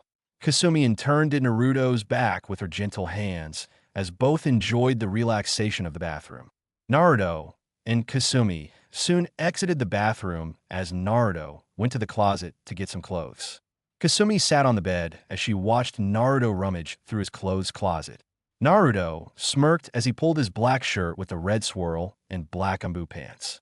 Naruto grabbed his 2 elemental swords. He put them in an X shape on his back. Satisfied with what he had, Naruto closed the closet and went to the kitchen and took out some vegetable ramen. Naruto smirked as he figured he found a way to have healthy food and it being delicious at the same time. Naruto took out Kasumi's food as he put in a bowl on the table. Kasumi walked over to the table as she ate her food along with Naruto. Naruto slurped his noodles as he turned to the clock to see it was almost the meeting time for Team 7. Naruto quickly finished his noodles as Kasumi finished her food also. Ready to go, Kasumi-chan? Naruto asked her. Kasumi smiled as she kissed his cheek before changing back to her dog form. Ready whenever you are, Naruto-sama, Kasumi said as she took her spot on Naruto's head as the two exited the room. Naruto locked the door as he ran down the stairs and stood in front of Haku's room. Naruto smirked as he remembered their encounter last night, as it still made him blush from the action. After 3 minutes of waiting, Haku appeared out as she closed her door. Naruto smirked as he noticed the slight blush on Haku's face as he placed his hand on Haku's shoulder. You ready to go, Haku-chan? Naruto asked her. Haku smiled with a nod as they both jumped to the rooftops and headed for the Inuzuka compound. Naruto looked down at the streets to see the people converse as usual. Naruto shifted his eyes to the far right as he saw some of the umbu moving through the village also. Naruto scanned the group to see one of them with dark purple hair and a cat mask covering the person's face. Naruto simply shrugged as both rushed to make it to the Inuzuka compound. Inuzuka compound. Kiba was sitting in silence with Tsum and Hana as he continued to eat his breakfast. Tsum and Hana noted the silence also, but there wasn't much to talk about, so no one said anything. Hana decided to break the ice as she turned to her little brother. "So Kiba, I heard that you and your team have been nominated for the Chunin exams," Hana said as Kiba looked up from his meal and smiled. "That's right, sis. We got nominated by the Hokage last night. It felt amazing," Kiba said as Tsum and Hana chuckled. Hana turned to her mother with a smile as she narrowed her eyes. "Counting down the days, Kasan," Hana asked her. Tsum dropped her fork as her face turned slightly red. Kiba and Hana laughed at their mother's actions as Tsum stuttered. "Why would I be counting the days?" Tsum asked her. Hana raised an eyebrow as Tsum blushed a little harder. Kiba smirked at his mother as Tsum sighed. Tsum quickly ate her food and put the dishes in the sink as she sped past her children, closing the door to the kitchen, to which Hana and Kiba chuckled as they both finished their food also. Kiba's ears twitched as he and Hana heard the door being knocked on. Kiba smirked as he knew that it was Naruto and Haku meeting with him. Kiba said his goodbyes to his mother and sister as he met up with Naruto and Haku. "Hey guys, is everyone ready for a day of training?" Naruto asked them. Kiba nodded with a smile, full of determination, along with Haku. All three headed to the training grounds as they waited for Kakashi to arrive. Everyone knew the standard protocol from Kakashi, so Haku and Kiba turned to Naruto for any kind of instruction while they waited for their sensei to arrive. "All right, since we are on time and he arrives late every 2 or 3 hours, let's use our time in training. We will each take a soldier pill when he arrives to teach us," Naruto told them. Haku and Kiba nodded in agreement as Naruto decided to talk to Kyubi. "You awake, Kyubi-chan?" Naruto asked her. Kyubi smirked as she lifted her eyes and stretched while her tail flailed around before wrapping around her body. "I'm up and about, Naruto-kun. Is your sensei late, as usual?" Kyubi asked her blonde. Naruto sighed with a nod as Kyubi shook her head. "Oh well, nothing you could do about that. Well, let's get started. First, we're going to train you in some of my jutsu techniques, which make perfect use of your chakra capacity.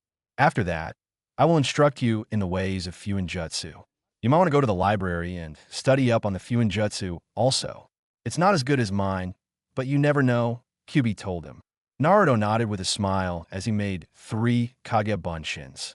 Naruto turned his head to see Haku near the pond of water while she read up on a scroll about turning water into an ice shark.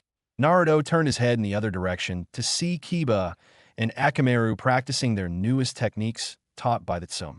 Naruto chuckled as he turned to see Kasumi on the ground waiting for her instructions. Naruto turned back to his clones and pointed to the first one.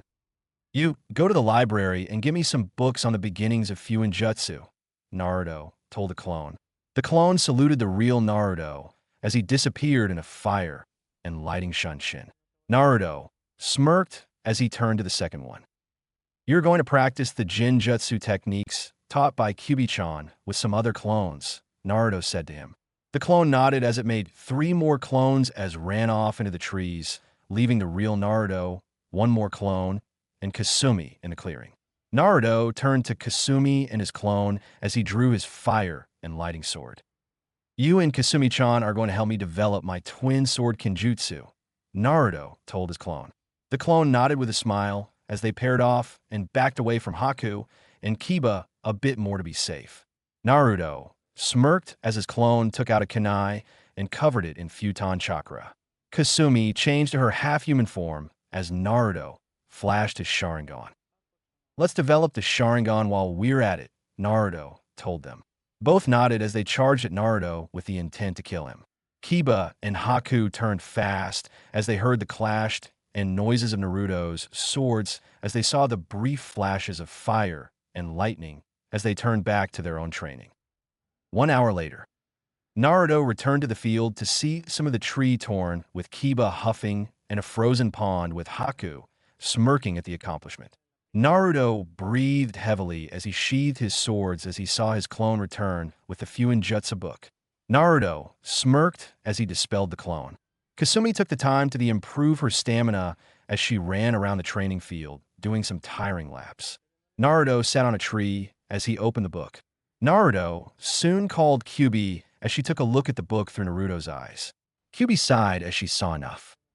Naruto-kun, return the book. These people know nothing about true Fuinjutsu. Come to your mindscape. I will teach the real way to you, Kyubi told him. Naruto nodded as he sat in a meditative pose and closed his eyes. Naruto appeared in his mindscape as he saw Kyubi sitting under a branch as she looked over the scenery. Naruto walked over to her as he sat down next to her. Nice to see you, Kyubi-chan, Naruto said to her. Kyubi chuckled with a nod as she gave Naruto a quick kiss on his cheek. Nice to see you too, Naruto-kun. Now, let's begin, Kyubi told him. Naruto's eyes immediately burned with determination as he and Kyubi sat under the cherry blossom tree. All right, Naruto-kun. Fuinjutsu is definitely the hardest thing for a shinobi to master, as it takes careful concentration and effort that not many people want to put into. That's why there aren't many seal masters. Your father was one of them, as he was considered the greatest seal master of his time. All right, Naruto-kun. Channel first, you must write a precise kanji on the paper in front of you. It takes careful strokes to do, so penmanship is important, Kyubi told him. Naruto nodded with a smile as he grabbed a pen and a piece of paper. Kyubi looked over his shoulder as he tried to make the precise kanji that she told him about. Naruto finished as he placed a kunai over the paper as he channeled chakra into it. Naruto and Kyubi covered their eyes as they saw a small poof and noticed that the kunai was gone. Kyubi smiled at the act, while Naruto turned to Kyubi for an answer on the matter. Not bad, Naruto-kun. It's not perfect, but it's quite good. You just made your first storage seal. There are seals that range from storage to combat to sealing. It's quite an extensive collection. For storage, you simply have to write the name of the item you want to seal and apply chakra to it. However, you should probably know that storage seals must have limits. If you constantly seal things, then the dimension space will shatter and all your stuff will be destroyed with it, Kyubi told him. Naruto took note of her words as he held up a confused face. So how do I know when the seal has too much inside it? Naruto asked her. Kyubi chuckled as she pointed towards the paper. Naruto looked to see a small tear on the paper as he got a confused face again. Each time you seal something into the paper will eventually tear into smaller pieces until it is destroyed. Of course, this also depends on the type of ink and paper you use. You simply used a single stand of paper. Ordinary paper can hold only 15 things inside it until it tears. There is paper made for shinobi who use seals. That type of paper can hold countless things, but it's better for you to just buy the blank scrolls instead of trying to make your own, Kyubi said to him. Naruto nodded at the new information as he exited his mindscape for a second. Naruto opened his eyes and squinted them slightly due to the sudden brightness of sunlight as he stood up. Naruto made a quick Kage Bunshin and told it to go to the store and buy some storage seals along with kunai that had seals on them also. The clone nodded as it shined to the appropriate store. Naruto turned to see Haku resting on the ground along with Kiba, but suddenly gripped his head as the memories of the Genjutsu training came into view. Naruto widened his eyes as he mentally chuckled to Kyubi. Your Genjutsu techniques are scary, Kyubi-chan, Naruto told her. Kyubi chuckled as she decided to train in the dojo Naruto made for her. It comes with the title of Strongest Bijou, Naruto-kun, Kyubi told him with an innocent chuckle. Naruto sighed with a nod as he saw his clone appear and handed him a ton of scrolls that it got from the store. Naruto thanked the clone as he dispelled it and tried his hand at the various sealing techniques that Kyubi taught him currently. Naruto soon turned his head as he saw Kasumi finish her run as she slowly climbed onto Naruto's lap and went to sleep. Overexerted yourself, didn't you? Naruto asked as Kasumi smacked his side with her tail, much to Naruto's amusement. I sure to Naruto-sama, but don't worry. I'll be ready when your sensei arrives, Kasumi said as she went to sleep. Naruto chuckled as he went over the seals that he got. Kyubi began her lengthy introduction into the different type of scrolls, along with the type of seals that would best suit Naruto. Needless to say, Naruto was nearly getting a headache from the information. 1 hour later, Kakashi appeared on top of one of the 3 log posts as he looked to see his team on the ground exhausted. Kakashi's sweat dropped as he saw Haku struggle to open her eyes. Kakashi gave her an eye smile, but stopped as he met her gaze. "You're late," Haku said in a threatening tone. Kakashi nodded as he rubbed the back of his head. Kakashi approached the ice user as he brought her up. "Sorry about that. I saw a strange bird," and Kakashi stopped as he dodged a fire sword and turned his head to see Naruto with his hand extended. Kakashi turned to see Kiba up also as all three Genin took soldier pills. "Forget lessons today. I just need to hit something right now. Besides, to get experience, you should challenge stronger people," Naruto yelled as he and Kasumi charged at Kakashi. Kiba and Akamaru followed Naruto and Kasumi's lead as Haku took out her sword as all three charged to stun Kakashi. Kakashi gasped as he saw the fury in all three of their eyes as they neared him. "Maybe I should stop going to the stone. I don't think I will live long enough to even feel my regret anymore," Kakashi thought as he took a defensive stance as his pissed-off Genin caught up to him with all intents of sending the man to his grave. At the Hokage mansion, Some was currently in the room with Sarutobi as the man had a shocked face at the request Some just made of him. "Some, are you sure you want to do that? You don't really have to," Sarutobi told her. Some gave a small smile, but nodded as she placed a hand on her hip. "Yes, I do. I have a feeling it will be fun," Some told him. Sarutobi sighed, but nodded as Some walked out of the room. Sarutobi sighed again as he looked out the window. "I guess I will need to up the security for the next month," he said to himself as he turned around and stared at the enormous stake of paperwork as his face paled. "How the hell do you get rid of this thing?" Sarutobi wondered as he sat back down and handled the paperwork. Back with Team 7, 3 hours later. Kakashi's sweat dropped as he looked at the tired form of his genin as they were all on the ground huffing. Kakashi walked a bit closer to them, but was soon flashed a KI from all three that told him to back away fast. Kakashi slightly trembled, but steeled his nerve as he had the gall to take out his orange book and read as he backed away. Naruto dropped his jaw as he clenched his swords in irritation. "I'm gonna burn that book," Naruto yelled as he rushed back at Kakashi. Kakashi countered with a shunshin as Naruto slashed a tree with his lightning sword. Naruto's head grew a giant tick mark as he swore to the heavens that he would finish off the person who made the accursed book. Naruto sighed as he turned back to his teammates. "I guess that's training then. We have been out here for 5 hours. Let's go," Naruto said to them. Both nodded in agreement as they left the training ground. Unknown to them, Kakashi appeared on a tree branch as he had a smile on his face. "To think they would train before I even got here. Those three are scary," Kakashi said as he left in a poof of smoke to go somewhere else. Naruto, Kiba, and Haku smirked as they walked into town after their fierce day of training. "We're gonna get stronger, aren't we?" Kiba asked them. Naruto smirked along with Haku as they headed to a random location. "Of course, Kiba. We're gonna get much stronger." "I know we can," Naruto said to him. Kiba nodded with a smirk along with Haku as the three walked off into the distance. 1 month later, Naruto, Kiba, and Haku stood on the post of the training field as they had their eyes closed as if they were concentrating hard on something. All three looked at the three fast-moving clones of Kakashi as Naruto slightly opened his eyes. "Go," Naruto simply said. Haku smirked as she opened her eyes and charged at one of the three clones while doing a quick flash of hand signs.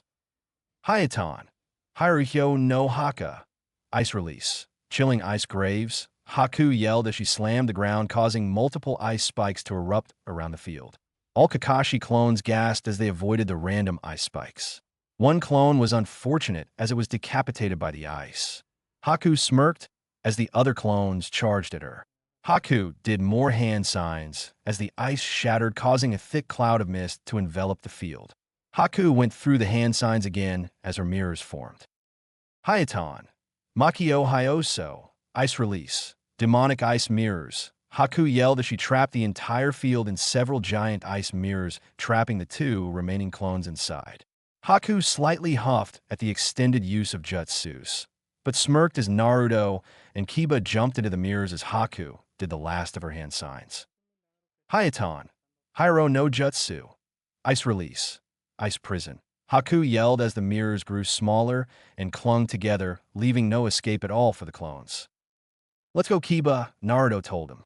Kiba nodded, as both got more feral as they charged the clones. There is no escape. Futego no Gitsuga, twin fangs passing fangs. Naruto and Kiba yelled as they unleashed the chaos in the walls. Due to the restricted movement, the Kakashi clones could do nothing as Naruto and Kiba teared at the ice walls. Soon Haku dispelled the technique as Naruto and Kiba emerged. Kakashi appeared in front of all three and smiled. Well, it appears that the collaboration jutsu between all of you worked out after all, Kakashi said to them. Haku, Naruto, and Kiba nodded with a few smiles as they looked at the time. Well, Kakashi-sensei, it's time for us to go, Naruto told him.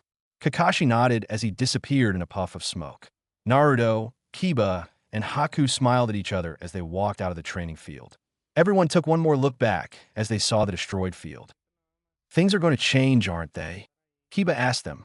Naruto chuckled with a nod as Haku toyed with a new Senbon. Yep, they're also going to get interesting, Naruto told him. Both nodded as they entered the streets of Konoha. Team 7 smiled as they talked about their training over the past month, but could only chuckle as they saw the streets of Konoha filled with so many people coming to watch the Chunin exams take place. Naruto turned his head to see some Genin shinobi along with their Jonin sensei, as they looked over the village and its features. Hey, put me down, someone yelled as Team 7 turned their heads to see a person who looked like a clown along with a girl with a fan on her back as the team walked over to the situation. Kankuro put the damn kid down. Don't get us in trouble already. We aren't in Suna, the girl said to the clown boy. Shut it, Temari. I'm going to teach this brat to respect his superiors, Kankuro said as he swung his fist at the kid, but stopped as a rock hit his head. Kankuro turned his head to see Sasuke in a tree with a smile as Naruto and his group came into view. Nice shot, Sasuke-chan. Your accuracy has improved over the month, Naruto told him. Sasuke narrowed his eyes at Naruto, but turned back to the two Suna Genin. What are you doing here in Konoha? Answer me, Sasuke demanded. Kankuro and Temari smirked while Naruto, Haku, and Kiba facepalmed themselves. It's the Chunin exams, Uchiha. I'm sure you're taking it also, aren't you? Naruto told him. Sasuke narrowed his eyes, but nodded as Naruto shifted his eyes. I think your chakra detection might need some work, though, Naruto said as Sasuke turned his head to see a red-haired boy with a gourd on the tree with him. Kankuro stopped this nonsense at once. You're a disgrace to Suna, the boy said to him. Kankuro suddenly flinched as he dropped the kid to the ground. But Gaara, he dashed. Shut up, or I'll kill you, Gaara said to him. Sasuke soon let out a punch, but missed as the Suna kid shined in an array of sand only to appear at the bottom between his two teammates. Sorry for the trouble. What's your name? Gaara asked. Sasuke smirked as he stepped forward. I am Sasuke Udash. I wasn't talking to you. I mean the blonde whose blood mother craves, Gaara said as Naruto smirked while he stepped forward. It's a sign of politeness to give your own name before asking for someone else's, Naruto told him. Gaara narrowed his eyes at Naruto, but got back to his emotionless face. I'm Sabaka no Gaara. Now who are you? Gaara asked him. Naruto sighed as he rubbed the back of his head. I am Naruto Uzumaki, Naruto told him. Gaara nodded as he turned to leave with his teammates. Mother will have your blood, Naruto Uzumaki, Gaara said as he walked away. Naruto quirked up an eyebrow as he formed a link to his beloved Kyubi. Kyubi-chan, you know anything about him at all? Naruto asked her. Kyubi adopted a thinking pose, but nodded soon enough. I don't know the kid, personally Naruto-kun, but I know he's the Jinchuriki of the Ichibi no Shikaku. Man, Shikaku always was a crazy bastard, Kyubi told him with a smile. Naruto chuckled as he knew that these Chunin exams would start to get interesting. Sasuke, meanwhile, see that it being ignored as he stomped off to go register for the exams. Haku and Kiba walked up to Naruto as they broke him from his daze. Ready to go, Naruto-kun? Haku asked him. Naruto turned to her and smiled with a nod as the three Genin walked off. All three made it to the building as they saw a bunch of kids lined up at the door. Naruto looked at the number and sighed as he and his team passed all the kids unnoticed. Soon a boy wearing a green spandex outfit with big eyebrows got pushed to the ground as his female teammate helped him.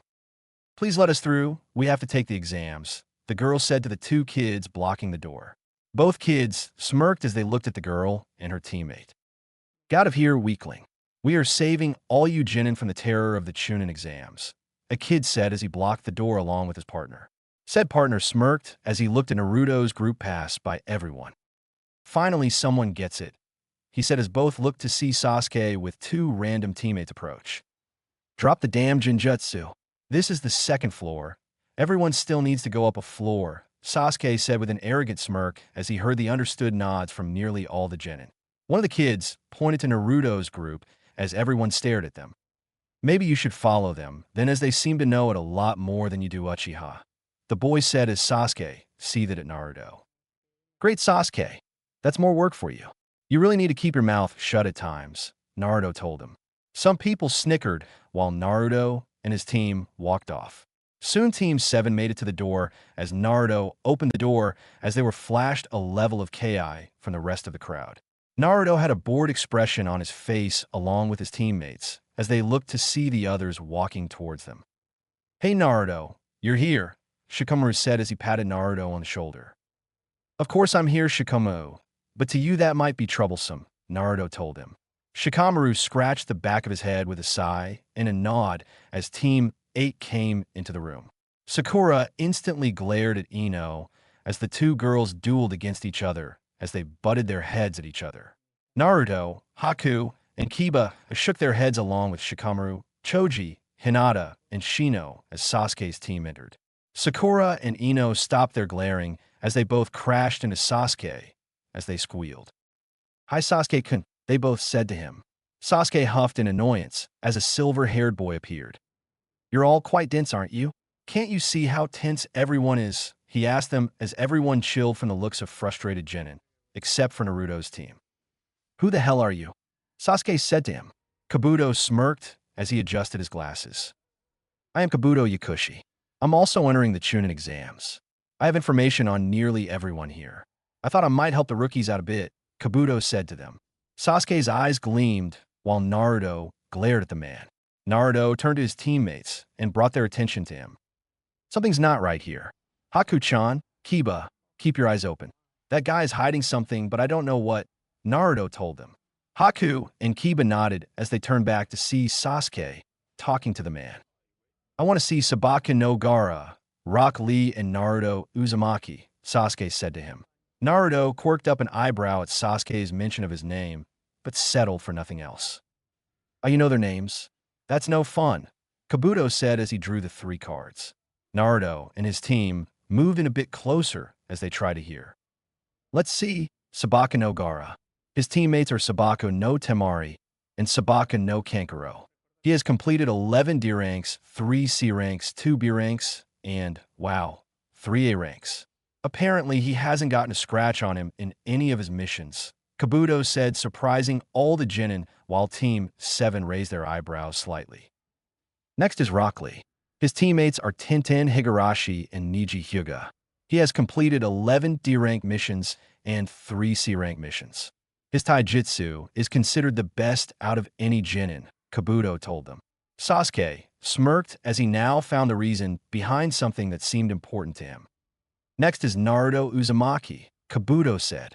Naruto sighed as he stepped forward for this one. His teammates dash. Kabuto stopped as Naruto took the card from his hand. Naruto scanned the information as he found nearly a good percentage of it to be true.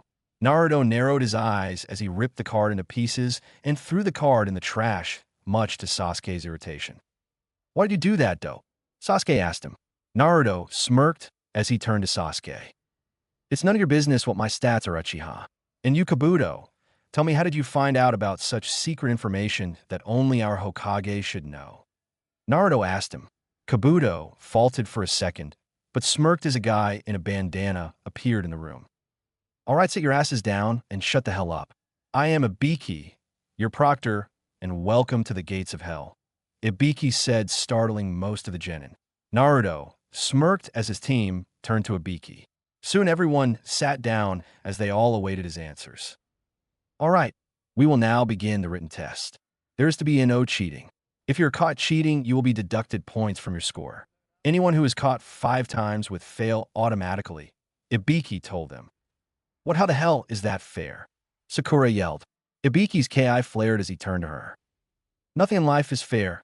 Now shut your damn mouth and sit back down. After the written test, there will be a 10th question. I suggest you try to stay alive until that time, Ibiki told them. Naruto smirked as he made a small ice mirror and reflected the light at Kiba and Haku. Both saw Naruto moved his hands in a code that both caught. Understood Naruto, they both thought as they got his message. Ibiki stared at everyone as he smirked. Begin, he yelled as the clock ticked. Everyone began as Naruto looked to his right to see Sasuke flash his Sharingan as he obviously followed the stroking pattern of the person in front of him. Naruto smirked as he used his ice mirror to see Haku using her ice release to make mirrors as she copied the answers from people onto her paper. Kiba used Akamaru to spot the answers off of other people. Naruto smirked as he called for Kyubi. Kyubi-chan, mind helping me cheat? Naruto asked her.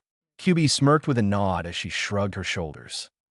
Sure, Naruto-kun, it's for a good cause anyway, Kyubi said to him with a soft smile. Naruto chuckled with a nod as Kyubi gave him the required answers to the problems on his paper. Time passed as Ibiki smirked. Number 65 fail. Numbers 45 and 23 fail, Ibiki said as the team left. 5 more teams were caught as the time was up. All right, stop writing.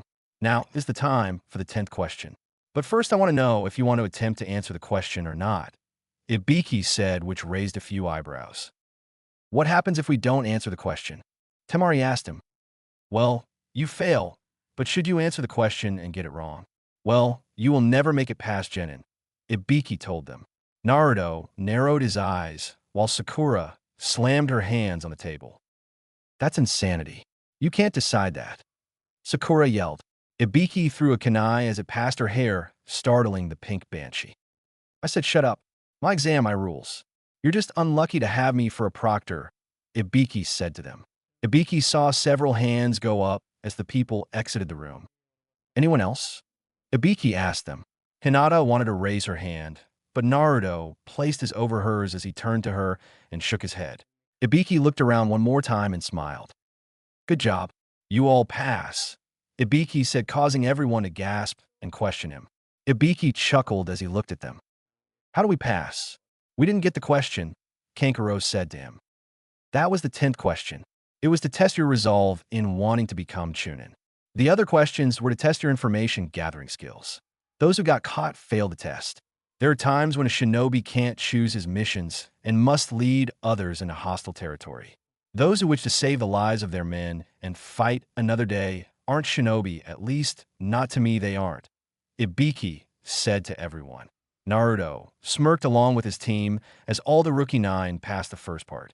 Soon a ball of cloth bursted into the room as 2 kunai hit the ceiling and 2 other hit the ground holding up a banner. Hey maggots, I am the second proctor for the exam, the beautiful and sexy Anko Mitarashi. You haven't witnessed anything yet. Now follow me and let's go, Anko said as she pumped a fist in the air. Everyone in the room sweat dropped as Ibiki appeared from behind the curtain. You're early again, he said as Anko's sweat dropped. Soon someone else came through the giant hole in the window as she smirked. Anko, you sure know how to cause a scene, don't you? The person asked. Anko smirked as she turned to her exam proctor partner. Come on, Sum, you have to live a little, Anko said to her. Naruto, Kiba, and Haku, along with everyone else, turned their heads fast to see Sum walking along with Kuramaru. I'm the partner proctor for the second exam. Sum Inuzuka. It's time to begin the next portion of your exam, Sum said to everyone. Naruto smirked along with his team as he and Sum locked eyes for a second. Sum smirked as she winked at Naruto, which caused the blonde to blush. What the hell, Ibiki? 76 people made it. You're getting old, Anko told him. Ibiki smirked as he looked at the Chunin candidates. Or we have a strong crop this year, he told her. Anko smirked as she looked at everyone. Well, it doesn't matter.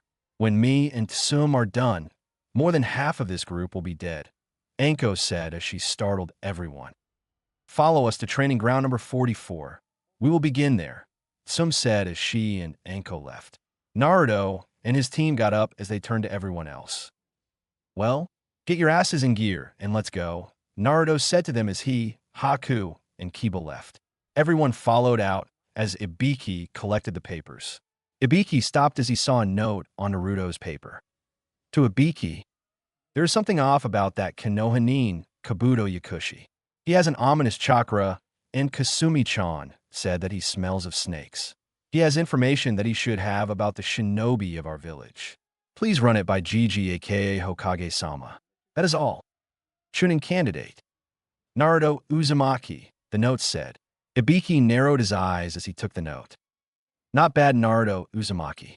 Now I will go run this to Hokage-sama, Ibiki said to himself as he shunshined to meet with the Hokage about the issue that had just come to light thanks to Naruto. Naruto and the rest of his team left the examination room as they followed Tsum and Anko to the site of the next exam. Naruto could tell that this next part would be interesting as he turned his head to see most of the competitors lagging behind them by a big margin. Naruto remembered his note to Ibiki as he hoped the man would send word to his Gigi. Naruto could tell that something was going on, but he wasn't sure what it was. In no time, Tsum and Anko landed in front of the gates as they waited for everyone to catch up. Well, Tsum, I was surprised that you wanted to help proctor the Chunin exams, Anko told her. Tsum smirked with a nod as she sat down and leaned on the fence of the training ground. It's nothing, Anko. I just decided to have a little fun with our new contestants, Tsum said to her as she gave a small chuckle. Anko eyed her suspiciously with a smile that showed she was curious as to know Tsum's true intentions. Anko decided to let go of her curiosity as the two proctors felt the arrival of one team, which made Anko gasp at how fast they were and caused Tsum to chuckle. Soon enough, Naruto and his team arrived at the site first as they looked at their proctors. Tsum and Naruto exchanged a small glance at each other as small smiles came across their faces. Naruto turned back to his teammates as they decided to wait for the rest of the competitors to arrive to the site. So what do you think this part of the exam is about? Haku asked them as she stared at the giant forest just past the fence. Naruto and Kiba took note of her question and turned to look at the forest also. Kiba, for all his life, couldn't answer Haku's question as both turned to Naruto to see if he had anything. Naruto simply opened his jacket as Kasumi came out and landed on his lap. Naruto softly petted her fur as he seemed to be thinking things over. This might be a survival type of thing. The first part was practical, and this leaves us to test our wits. I'm not sure, I could be wrong, but that's what I think, Naruto told them. Haku and Kiba nodded, but could feel something ominous about the place. It seemed like the place literally called for the death of those who entered into it. It unnerved Haku slightly, but being with Zabuza all those years made it more bearable. While the proctors and Team 7 sat in silence, everyone got back up as they felt the other teams near the site. After another 3 minutes, all teams filed in as Team 7 mingled into the crowd. Anko and Tsum smirked as they turned to each other and decided to begin. All maggots, this is the next place for your exam. This is one of our most brutal training grounds. Training ground number 44, or as we like to call it, the Forest of Death, Anko said, unnerving most of the Genin. Naruto narrowed his eyes as Anko and Tsum took out some forms and passed them all out. Before you begin, you must all sign these forms, Anko said to them. Tsum passed all the forms out as everyone looked at them in confusion of what the purpose to the forms were. Why do we need to sign these forms? Someone asked the snake mistress. Anko smirked as she turned to them. These are waivers. They state that Konoha is not responsible for your deaths should you sign these. It's used to avoid war among the nations, Anko explained. Most of the Genin stiffened from that explanation, but nodded as everyone took the minute to sign the forms. After a few minutes, Tsum and Anko collected the forms as they began their explanation. The purpose to this exam is to make it to the center of the forest where there is a tower in it. The primary objective is this, Anko said, pulling out 2 scrolls, a heaven scroll and an earth scroll. Everyone eyed the individual scrolls as Tsum continued from where Anko left off. Each team will be given one of the 2 scrolls. Teams will then engage in combat over the scrolls as one team must have both the heaven scroll and the earth scroll. You must reach the tower in a span of 5 days. If you don't die, then you forfeit. Try to stay alive, Sum said as everyone turned their heads to see someone whine. No, what will we do for food? I cannot eat for 5 days straight, Choji yelled as most of the exam participants chuckled. Sum twitched her eyebrows slightly at the boy, but Anko spoke before she could reply. Calm down, Gaki. There are numerous edible plants in the forest.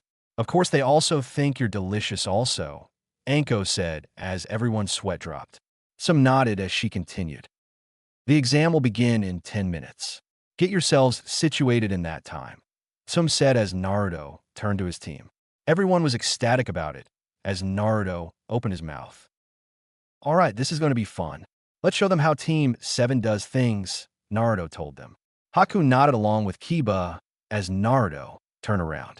Naruto narrowed his eyes as he turned his head to dodge a kunai that was aimed at his cheek as Anko appeared behind him and licked his cheek much to Tsum's slight irritation. Acting confident will get you killed, Gaki, though your blood is quite good, Anko told him.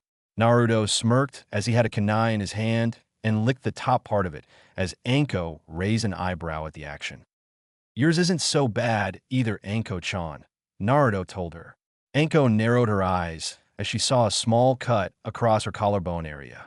Anko smirked along with Naruto as her curiosity of him was raised. Anko turned her head fast as she swung the kunai back to a person who had a long tongue holding the previously thrown kunai.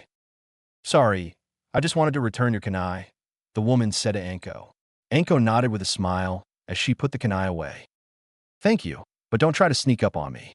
I could have killed you, Anko told her. The woman nodded as Naruto narrowed his eyes at the supposed woman. Naruto formed a link to Kyubi as both decided to talk. Kyubi-chan, do you feel something off about this woman? Naruto asked her. Kyubi turned her gaze to the woman that Naruto was talking about. Kyubi narrowed her eyes at the woman as she adopted a thinking pose. Naruto-kun, stay away from her. I can feel a malicious level of chakra from her. I doubt she's even human anymore, Kyubi told him. Naruto took her warning and gave a quick thank you as he cut the connection. Naruto looked to see Anko back with Sum as the 10 minutes quickly passed. Naruto and his team lined up to their appropriate gate as they waited for the signal. Sum and Anko looked the Genin over with Sum paying specific attention to Naruto and his group.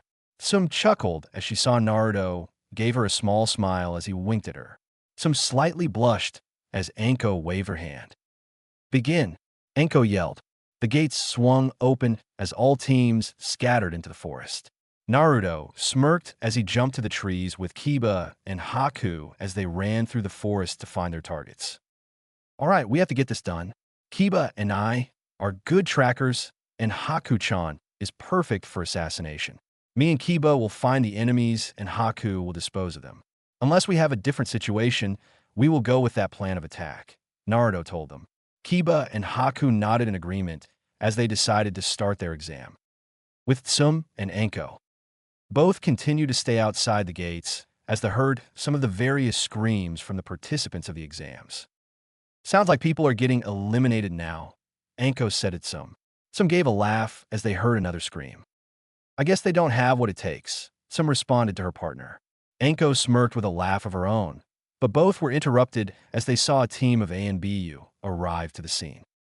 Anko, Mitarashi, Sum Inuzuka, we found something disturbing. We found 3 bodies out in the field, one of them said to her. Anko shrugged her shoulders along with Sum as they looked at the A and BU. So, it's an exam. There are bound to be a few bodies found throughout the exams, Sum told them. The A and BU shook their heads as Sum and Anko turned to each other.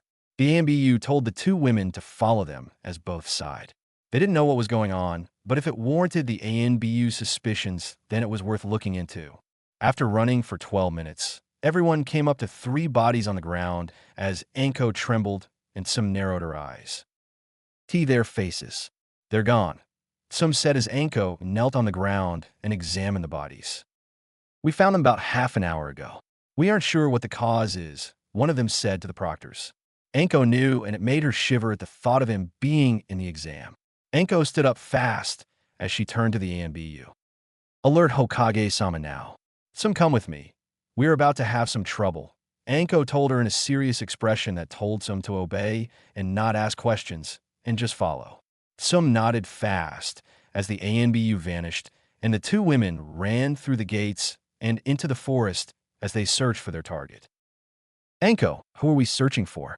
Some asked as she wanted to be able to pinpoint their target with her smell. Anko cursed as she gritted her teeth in irritation. Some, we're going to find Orochimaru. I think he has infiltrated the exams, Anko said, shocking Some. Some also knew about Orochimaru, as he was someone that all Chunin and Jonin had to know about. Some cursed, as she didn't want to have to deal with this right now. Both women vanished into the forest as they searched for the snake Sannin. With Naruto, Haku, and Kiba, Team 7 continued to run through the trees as they spotted their first targets. Naruto narrowed his eyes as he saw the IWA headband on their heads.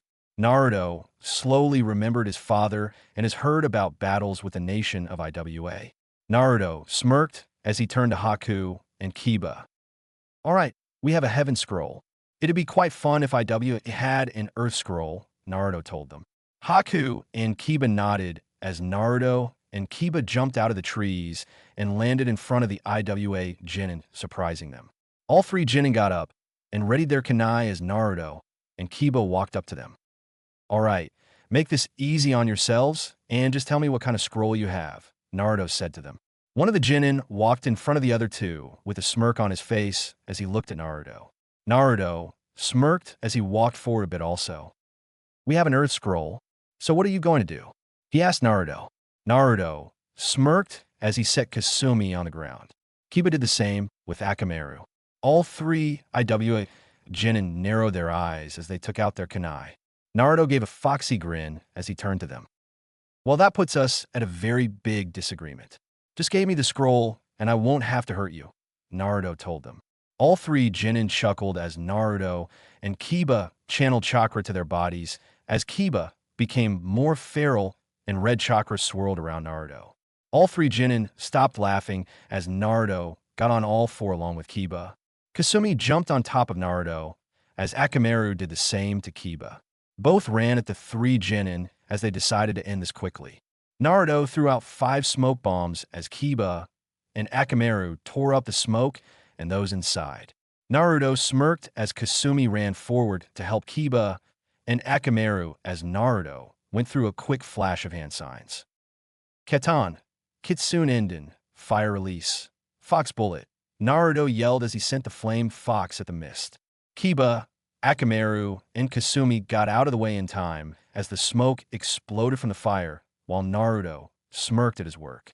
Kiba came back to Naruto as they turned their eyes to see the 3 Genin had escaped in time. Not bad for Konoha trash.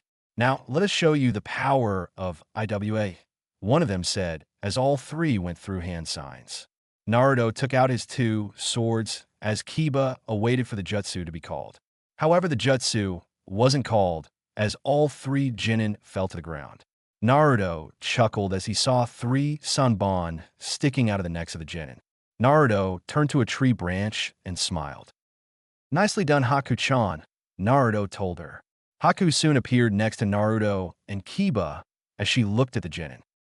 Nothing to it, Naruto-kun. Now let's go, Haku said as Kiba took the scroll from the leader's pocket and gave it to Naruto. Naruto took the scroll into his pouch as he gave the heaven scroll to Haku. Naruto sealed the small scroll into one of his scrolls as Haku did the same. All right, we have completed our objective. Let's get out of here, Naruto told them. Kiba and Haku nodded as they took to the trees again and left the 3 IWA Genin indisposed. Naruto, Haku, and Kiba continued to race through the trees with a few feelings of pride at their accomplishments as they continued to head to the center of the forest as to get to the tower on time. Naruto turned his head to see Kiba with a big smile across his face as Naruto smiled. Naruto turned to Haku, who also had a smile on her face. Everyone was in high spirits, but Naruto narrowed his eyes as he yelled. Kiba, Haku-tian, look out! Naruto yelled as a gust of wind came and blew everyone back. Haku and Kiba hit the tree stumps while Naruto applied chakra to his feet and withstood the onslaught of the wind. Soon the winds settled as the team recollected to the nearby tree branch. What the hell was that? Kiba asked as Naruto gathered chakra to his nose. Naruto smelled the air as he turned to his left. That wasn't natural. That was a jutsu, and I smell Sasuke. He's fighting against someone else and losing badly, Naruto said as Kiba and Haku narrowed their eyes. Everyone felt the ominous chakra coming from the place as Naruto sighed. I might as well help the team, Naruto said to them. Haku and Kiba sighed with nods as Naruto gave his scroll to Kiba. You two go to the tower and wait for me there. I promise not to be long, Naruto told them. Both put up complaints, but Naruto steeled his resolve as Haku and Kiba reluctantly left. Naruto turned to the direction of the destroyed forest and ran to the cause along with Kasumi. Naruto-kun, please be careful. I think this might be a bad idea, Kyubi told him. Naruto nodded that he would be careful as he and Kasumi rushed along the trail to find out the source of the destruction.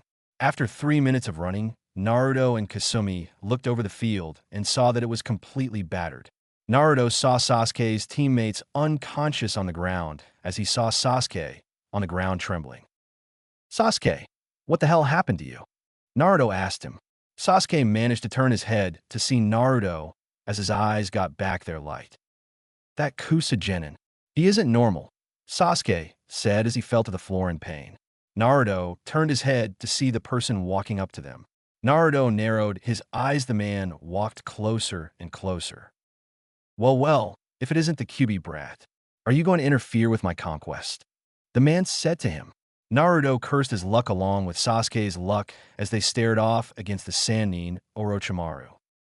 Orochimaru, S-ranked missing nin from Konoha, wanted for many crimes ranging from unlawful experimentation to kidnapping of innocent people, known to target little boys, Naruto said with the last one being a joke. Orochimaru twitched his eyebrow as Naruto pulled out his two swords. The fire and lightning swords flared as Orochimaru took out his own sword. Well, it seems that I have some entertainment, Orochimaru said as Naruto and Kasumi charged at him. Orochimaru smirked as his sword clashed with Naruto. Naruto gritted his teeth as he tried to match the amazing power that Orochimaru. Naruto cursed as he saw Orochimaru disappear before kicking him into a nearby tree. Naruto cursed his pain as he slowly exited the tree. Might as well see how I can keep up with him, Naruto said as his eyes flared with the Sharingan. Orochimaru gasped at seeing Naruto have the Sharingan.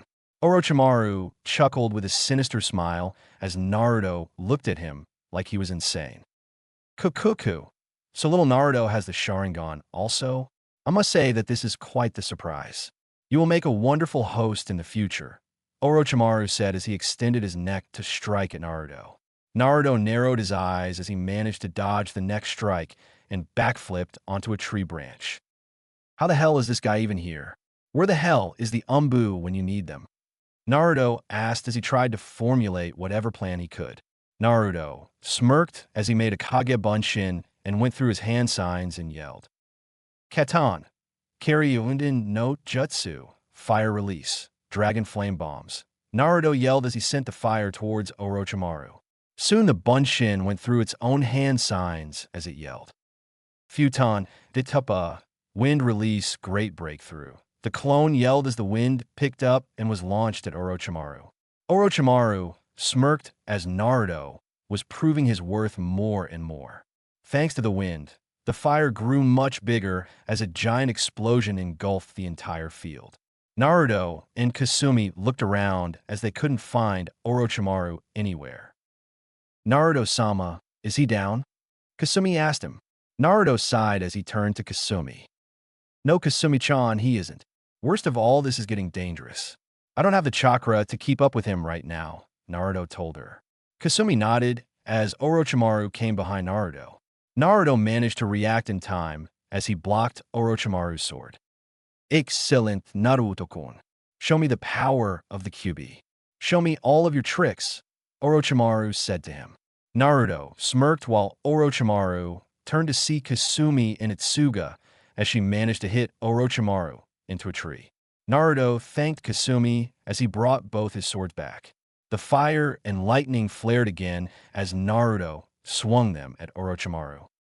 Kaminari no Yona Higemaru, thunderous firestorm roar. Naruto yelled as he sent multiple slashes that alternated from lightning and fire at Orochimaru as he swung fast and hard with the intent of destroying his target. Soon the tree behind Orochimaru broke as it fell to the ground. Naruto stopped his technique as he dropped to the ground in exhaustion. Naruto cursed as he felt a slight burning from his swords as his arms went numb.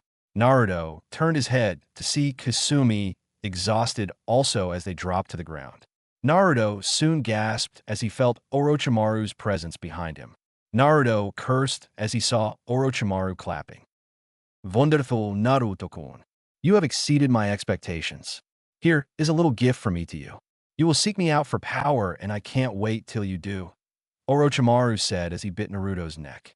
Naruto screamed out as 3 tomos appeared on his lower neck.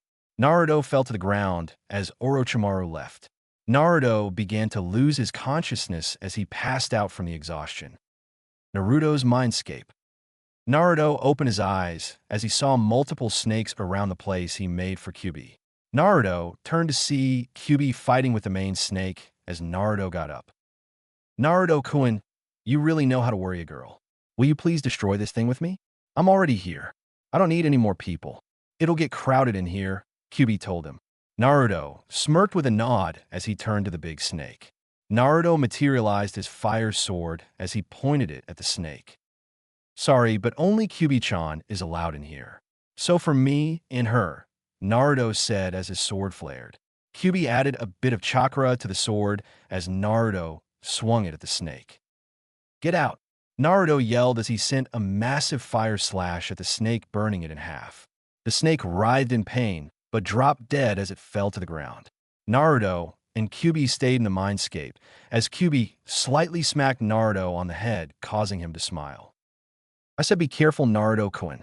Do you know what would happen if I lost you? Don't let me lose you, Kiba told him with a smile on her face. Naruto nodded with a smile as he crashed into Kiba's chest. Kiba ruffled his blonde hair as Naruto gave her an unexpected kiss that she gratefully accepted. Kiba wrapped her slender arms around Naruto as Naruto's hands roamed her soft red hair. Naruto and Kiba broke the soft kiss as Naruto smiled. I'm very sorry, Kiba-chan. I would never mean to worry you like that on purpose. I didn't think I'd meet an S-ranked missing mean today either. I promise to be more careful. I promise not to worry you so much anymore, Naruto told her. Kiba smiled with a nod as she looked at the place.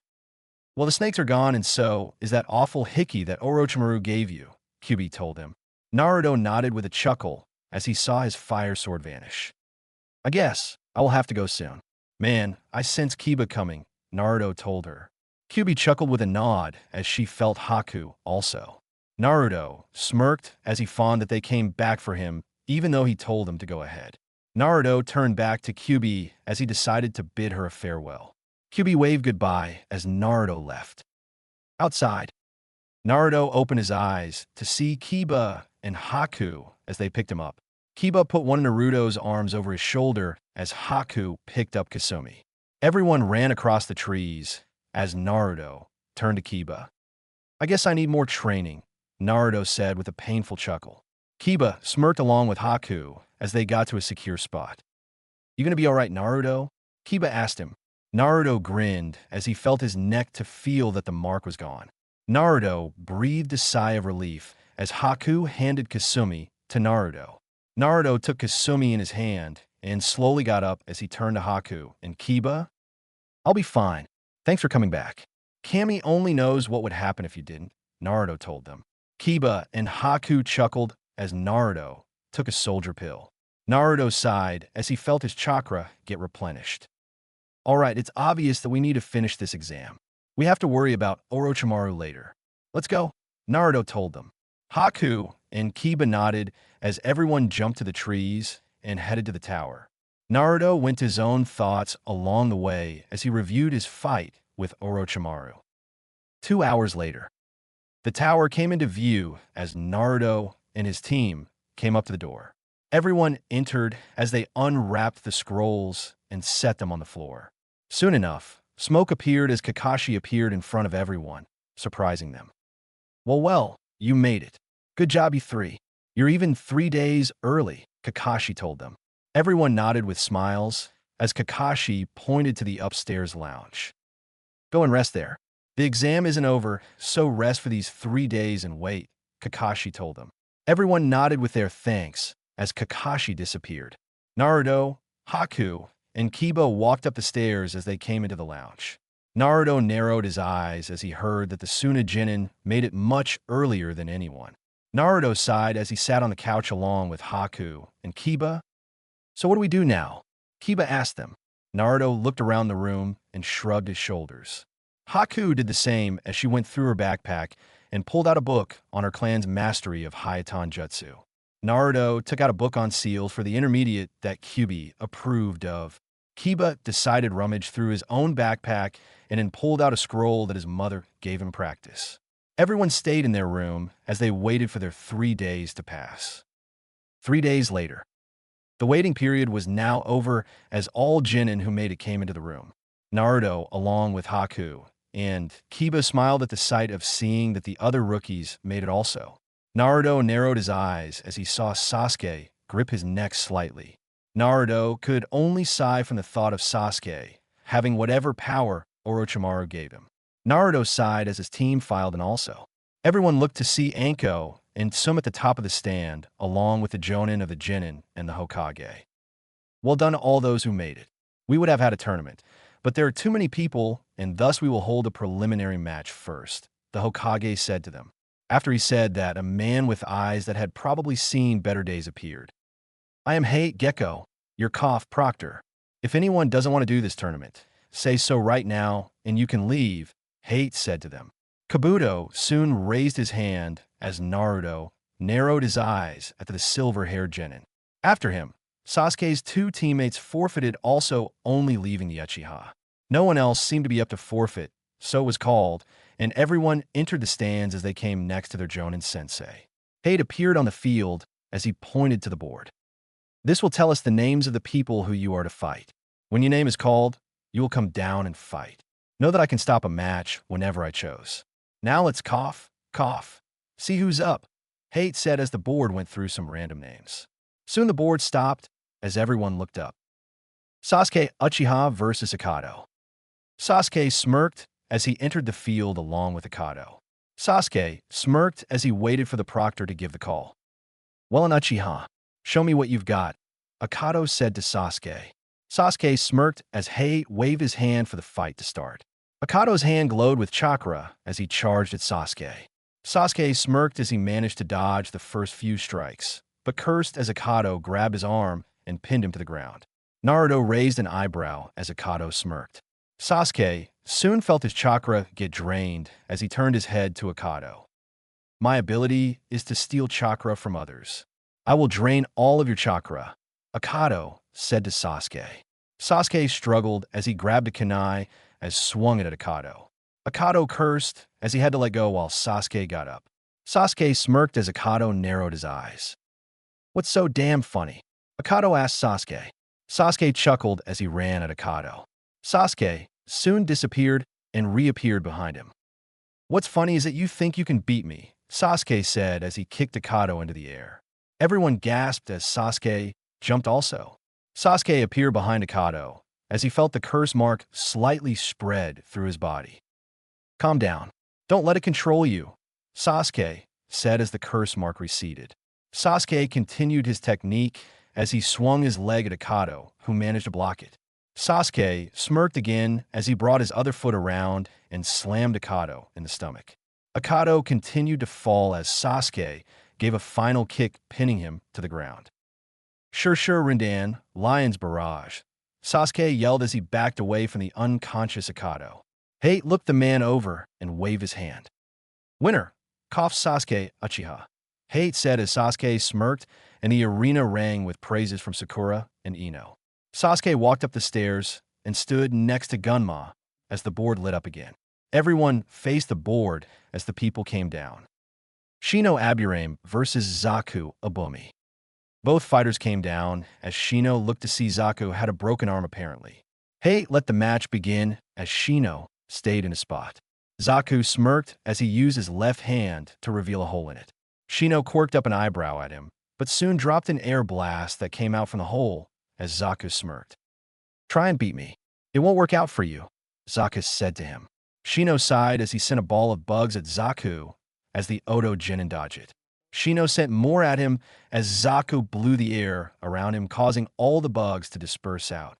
Zaku smiled as he saw that Shino was no match for him, but turned his head to see he was surrounded by bugs on all sides and Shino on one side. "Attack me or attack the bugs. Either way, you're finished," Shino said to him. Zaku cursed his lucky, but steeled himself as he lifted his broken arm at the bugs.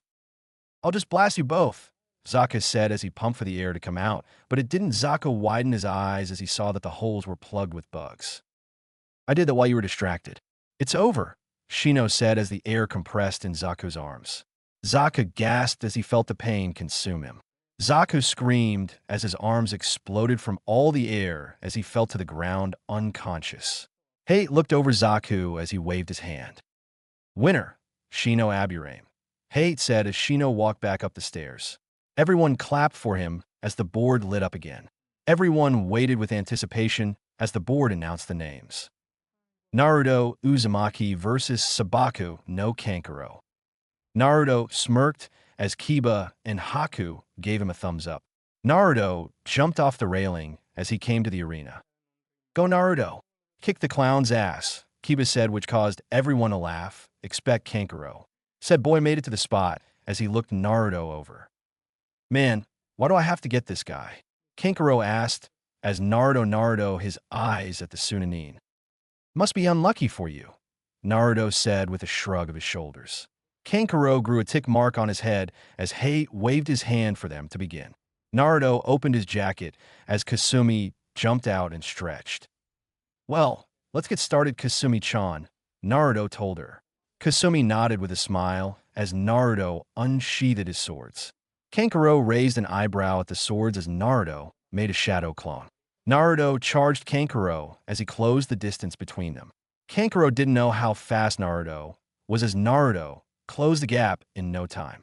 Naruto slashed Kankuro as he ripped his shirt. Kankuro gasped as he pulled away and took off the thing he had on his back. Naruto quirked up an eyebrow, but smiled. He threw out 3 smoke bombs as Kankuro was engulfed in the smoke. Naruto smirked as he saw his Kage Bunshin and Kasumi pass him. Both began to spin violently as they attacked the mist. Naruto made 4 more clones as they surrounded the smoke-covered area. Everyone gasped at Naruto's use of techniques, as everyone figured that he was a genius among the Genin. Kiba smirked along with Haku, while people like Lee and Gaara stared in awe at the power Naruto was using. All the Narutos went through their hand signs as Kasumi and the other Kage Bunshin came out in time. "Here, let me show you some of my ninjutsu arsenal," Naruto said as each Naruto clone finished. "Ketan, Gokaki no Jutsu, fire release. Fireball Jutsu," one clone yelled. "Futon, Daitapa, wind release. Great breakthrough," the second yelled. "Raiton, Ryu no Raikage, dragon's thunder shadow," the third yelled. "Hayaton, Raido Gakido, ice release. Frozen rage," the last yelled. All the techniques attacked the smoke and collided. Everyone gasped as they felt the impact of the giant explosion. Naruto covered his eyes along with everyone else as the explosion shook everyone to their core. Naruto smirked but knelt to one knee as he wondered if he overdid it a little. Naruto turned his head to the right to see Kankuro huffing in shock over what he saw. Naruto smirked as he turned to Kankuro. Naruto saw that Kankuro had just barely escaped his techniques as he didn't want to know what would happen if he lost. "Proctor, I forfeit," Kankuro yelled. Hate nodded as he turned to Naruto. "Winner, Naruto Uzumaki," Hate said, still in slight shock over Naruto's power. Naruto smirked as he and Kasumi walked back up the stairs. Everyone gasped at him as he felt their stares on him. Naruto smirked as he saw Sarutobi with a shocked look on his face, along with Anko, who had a slight blush to her face for some reason, and even some. Kiba chuckled as he patted Naruto's back. "Nice one, Naruto. You scared him out of his wits." That was awesome, Kiba told him. Naruto smirked with a nod as he sat on the wall. Unless my chakra reserves get bigger, I probably can't do that again, Naruto said as he rested on the wall. The board lit up again as everyone turned to it.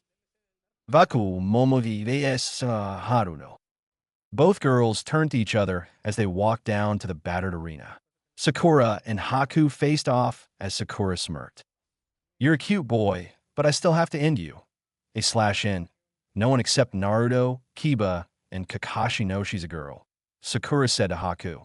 Haku chuckled as she waved the comment off. Hate waved his hand as the match began. Haku wasted no time as she appeared in front of Sakura. Sakura gasped at the speed, but cried out as Haku kicked her into the wall.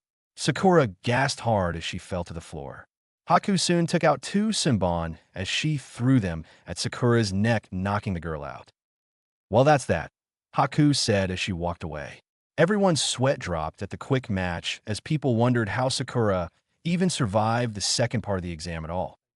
Winner, Haku cough, Momochi, Hate announced. Haku returned to her spot. The board lit up again as names were randomly called. Kiba smirked as he saw his name and who he was facing. Kiba Inuzuka versus Ino Yamanaka. Both fighters entered the field as Hate stared at both. Ino decided to say something as she looked at Kiba. Well, dog breath, please keep this somewhat entertaining. I don't want to end this too fast, Ino said to him. Kiba smirked as he set Akamaru down. Kiba simply nodded as Hate waved his hand. Begin, Hate yelled.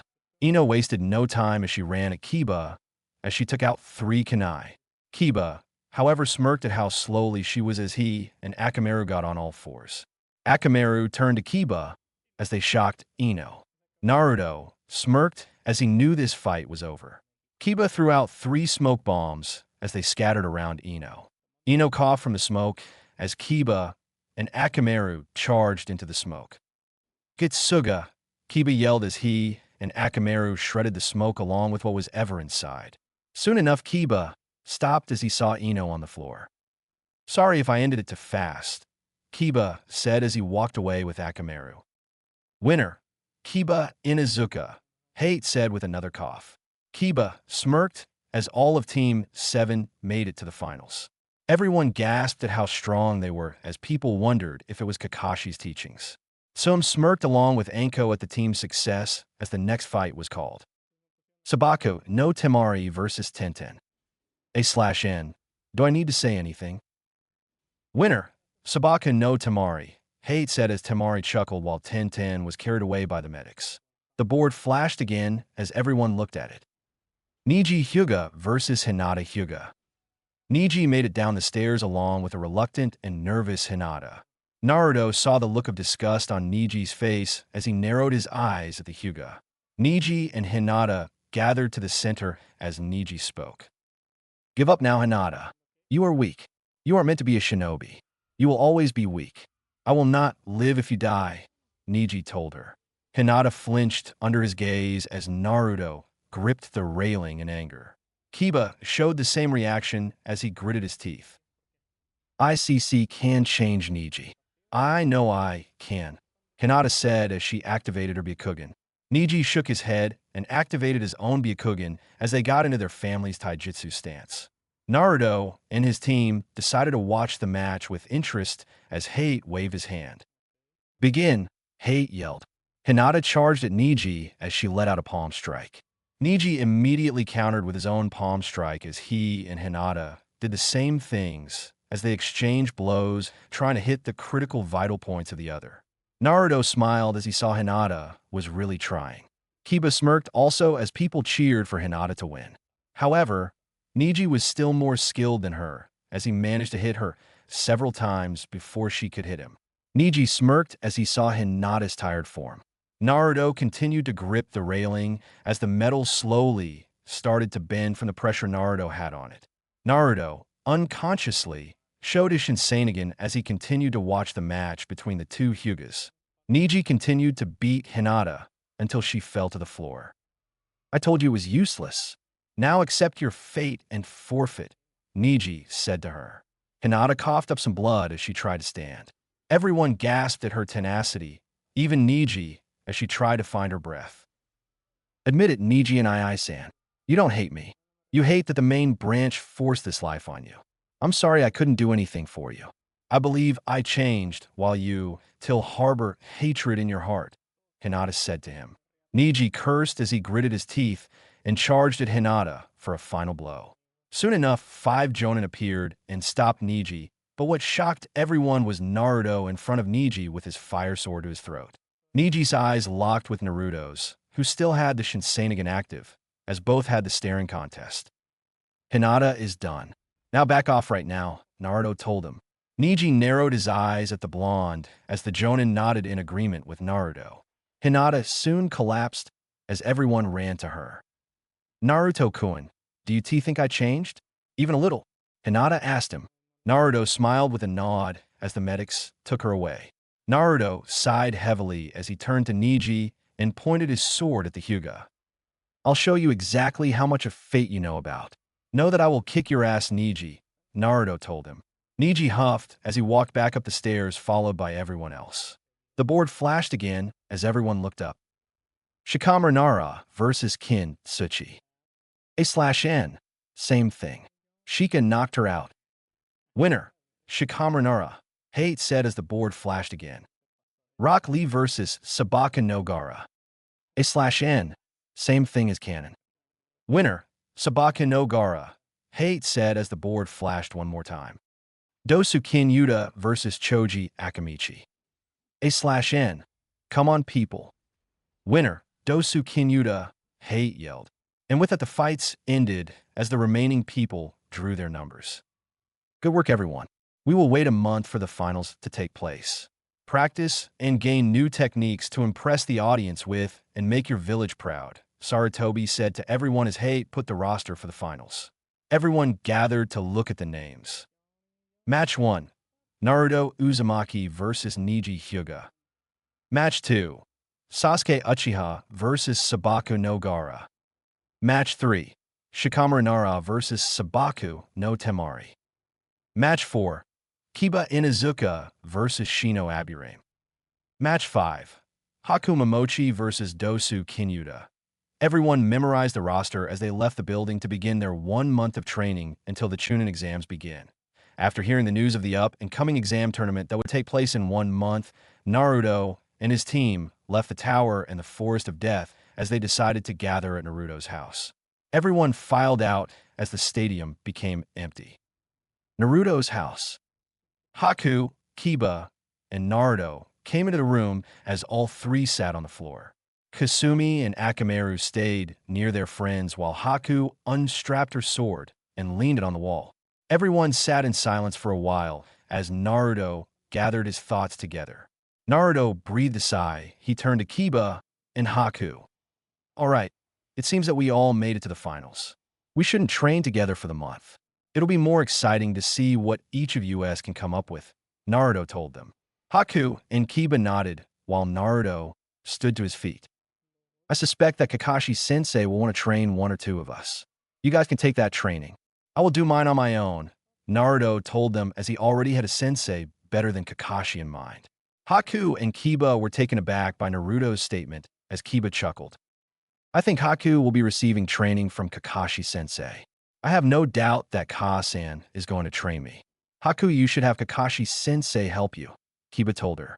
Haku had on a blank face, but nodded in agreement as she got up also. Well, I certainly don't mind being trained by Kakashi-san. I'm sure I could learn a lot, Haku said to them. Naruto and Kiba nodded with smiles on their faces. Haku wondered if they were planning something, but decided against saying anything as she took her sword and opened the door.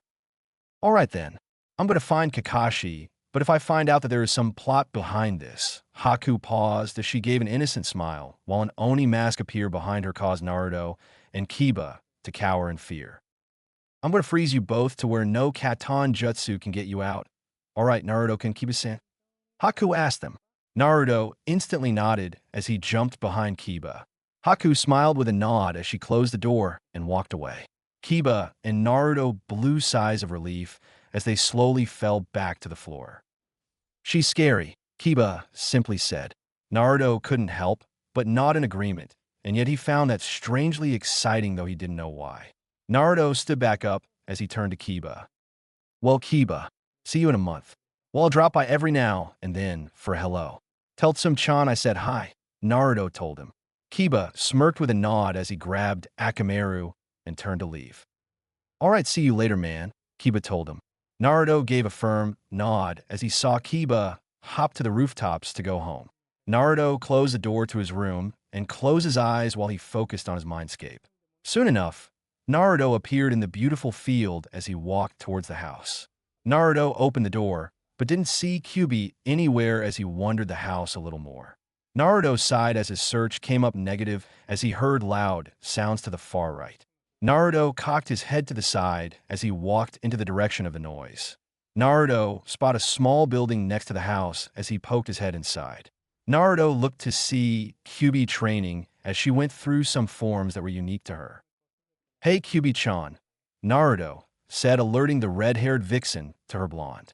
Kyubi stopped training as she grabbed a small towel and rubbed the sweat off her face. Hello, Naruto-kun. Are you ready for your training for the month? Kyubi asked him. Naruto nodded with a smile, but it seemed different from what Kyubi had known. This smile was one for if Naruto did his standard pranks. Here was Kyubi, the most powerful bijou in existence, and yet she couldn't figure out the mind her 12-year-old blonde. Naruto walked up to Kyubi as the mysterious smile never left his face, leaving Kyubi in the dark about his intentions.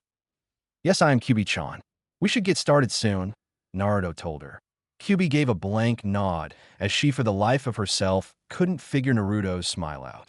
Kyubi stopped thinking and shrugged her shoulders as she decided to wing it. Aren't you going to tell me why you're so happy right now? Kyubi asked him. Naruto's smile widened as Kyubi's curiosity increased as to why he could be so happy. Naruto turned his back to Kyubi as said vixen raised an eyebrow. I'm going to surprise you, Kyubi-chan, Naruto told her.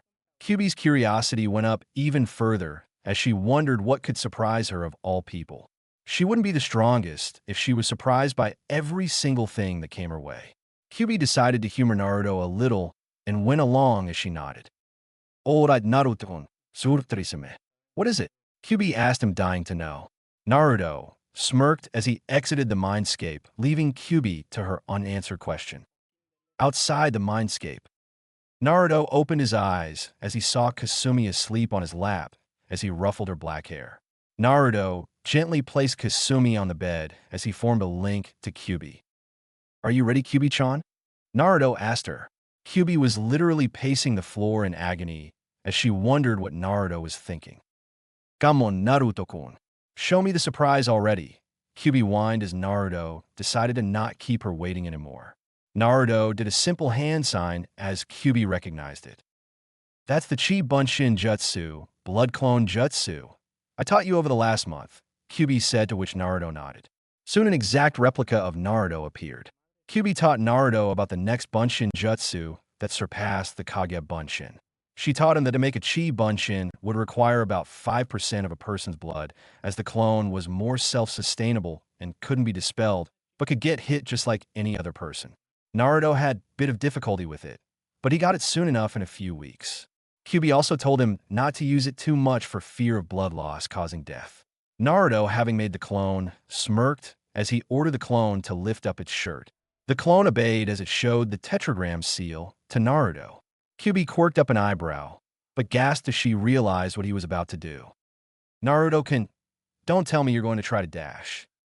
That's right, Kyubi-chan. All those times you went to sleep, I was figuring out how to release you, and I just found it, Naruto told her. Kyubi gasped as she wondered how he figured it out. Kyubi had a number of ways to get out, but all of them resulted in either Naruto dying or entering a coma, and she didn't want either of them to happen to him. Kyubi watched as the tips of Naruto's fingers glowed white as Naruto stepped towards his clone. Now, Kyubi-chan, when you get out, I want you to mask your chakra level and fast. If you don't, then Chunin, Jonin, and Umbu will be on us, Naruto told her. Kyubi nodded absently, but snapped out of her daze as she saw Naruto near his clone. Naruto-kun, wait a second. Maybe we should think it out, Kyubi said a little too late as Naruto slammed the seals on his fingertips into the tetragram seal as his clone winced in some slight pain.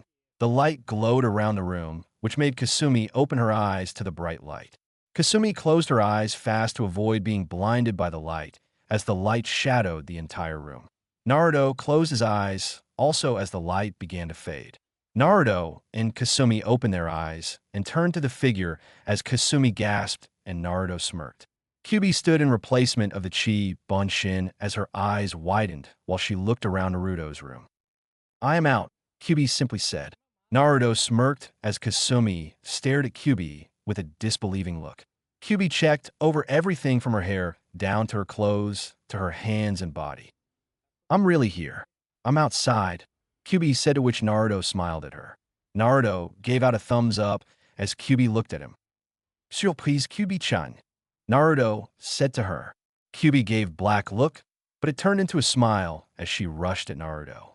Naruto nearly gasped at the speed that Kyubi used as she gave him a big hug as both came crashing to the floor.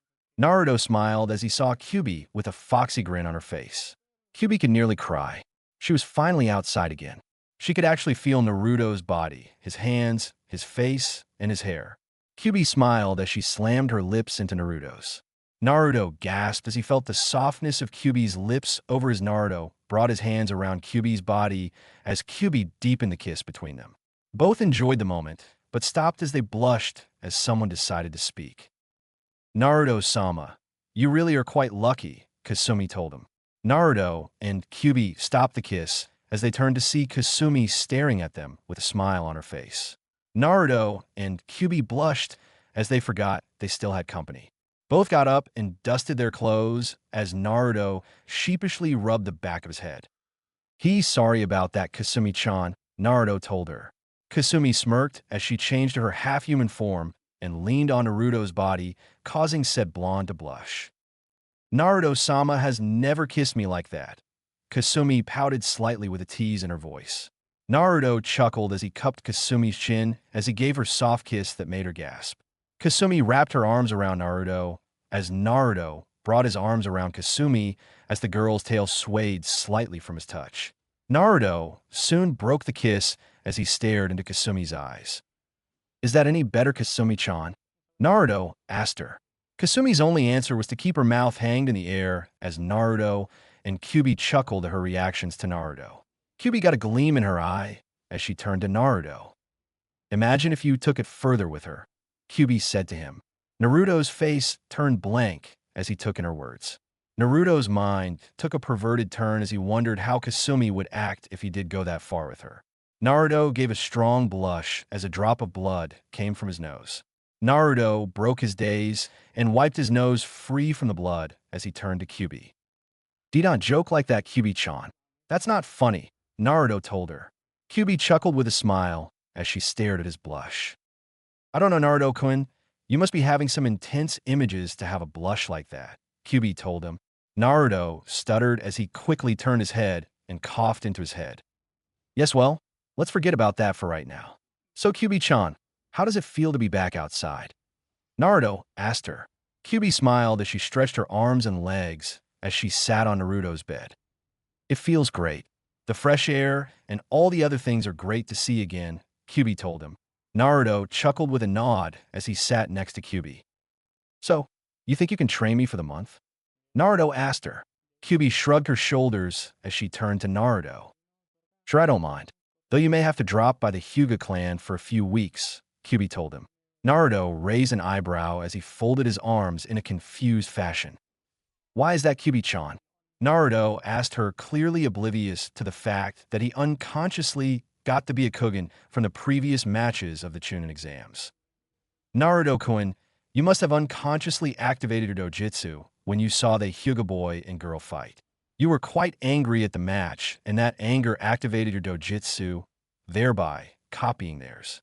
You probably even got down their basic stance since you didn't deactivate it for the entire match," Kyubi explained. Naruto nodded in agreement as he was angry about the fight, but he didn't know he copied the Byakugan of all things from the tournament. Naruto closed his eyes for a second as he remembered the single hand sign they did to activate it. Naruto made the same hand sign as he focused Chakra to his eyes. "Byakugan!" Naruto yelled as Kasumi and Kyubi set the veins on the side of his eyes. Both looked into Naruto's eyes as they saw the blank eyes, yet the evidence of the pupil was still there, but it was barely visible. Naruto looked at Kasumi and saw nearly all of her chakra network and turned to Kyubi. Naruto gasped as Kyubi was literally a wellspring of chakra. Kasumi-chan's chakra is a light blue color. It's got a calm feeling around it. It also seems needy for some reason, Naruto told them. Kasumi blushed while Kyubi chuckled. Naruto looked at her chakra network and raised an eyebrow. Kyubi-chan, your chakra network is really coiled. It's also red instead of blue. Some parts of it are a bit agitated, yet it's calming in a way. It seems to be completely at peace with whatever is going on, Naruto told her. Kyubi nodded with a smile as she knew it was because of Naruto that it could act this way.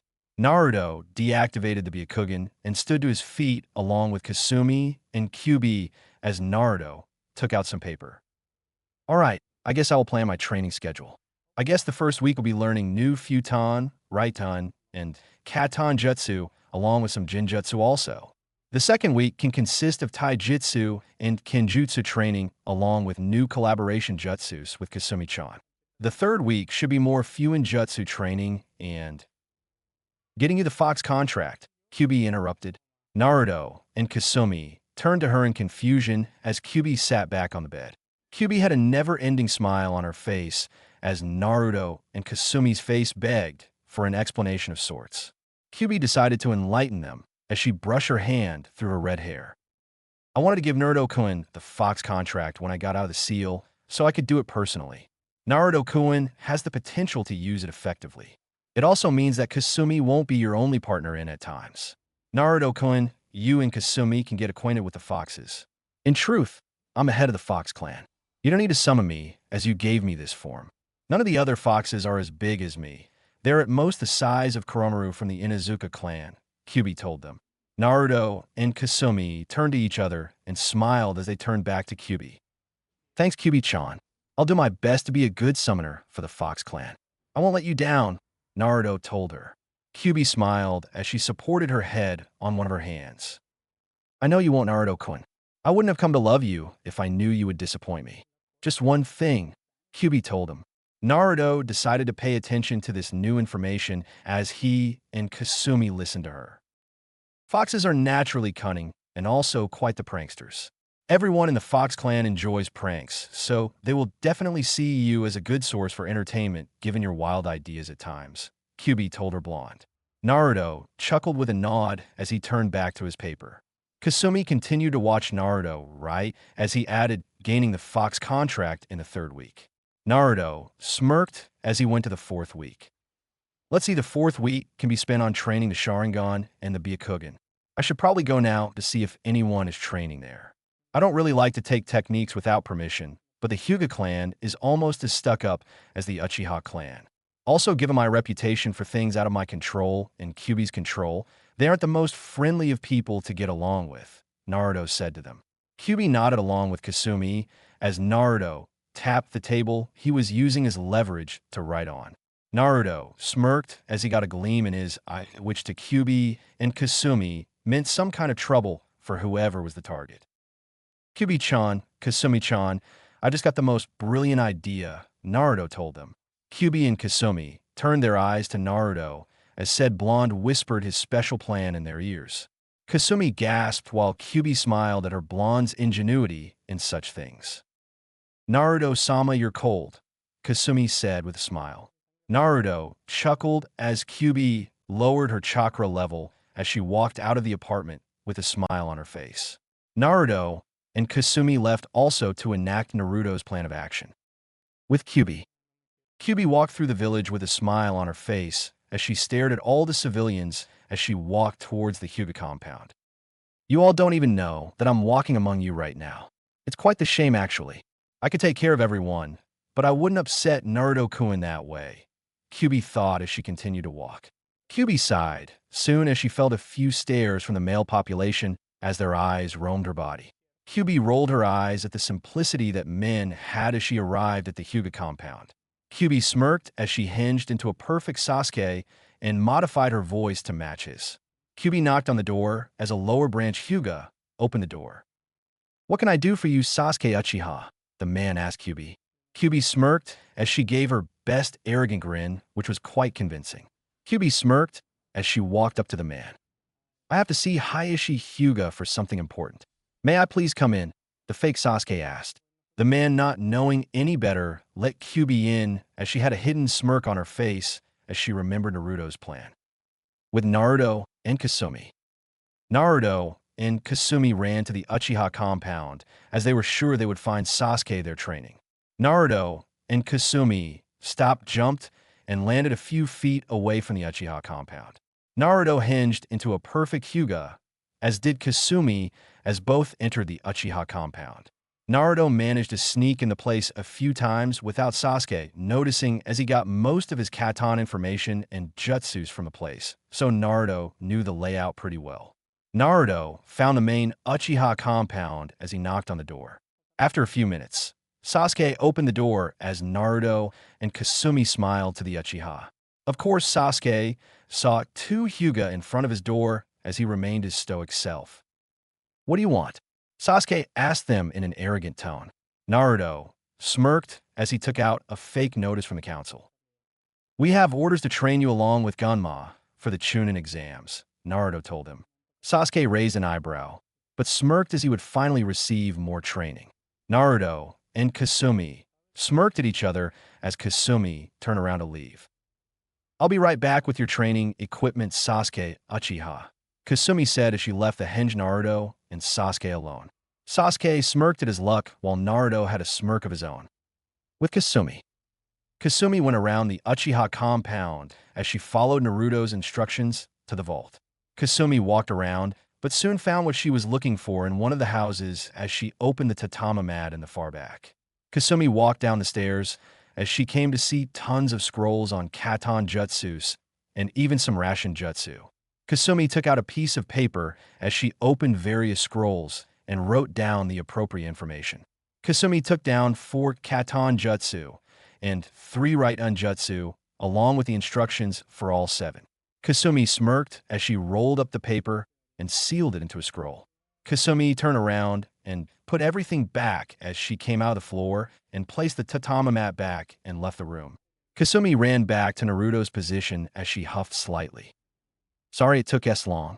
Apparently renovations are taking place and the equipment has been relocated," Kasumi said to Sasuke. Sasuke didn't really care either way. He was just happy to have more training. Naruto and Kasumi each smirked as they turned to the Uchiha.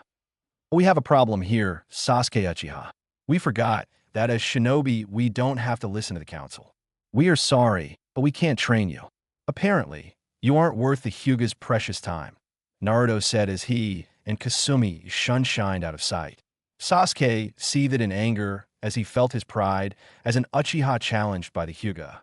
Sasuke stormed out of the house as he ran straight towards the Hyuga clan to give them a piece of his mind. Meanwhile, Naruto and Kasumi were moving fast as they made it to Naruto's apartment and closed the door. With Kyubi.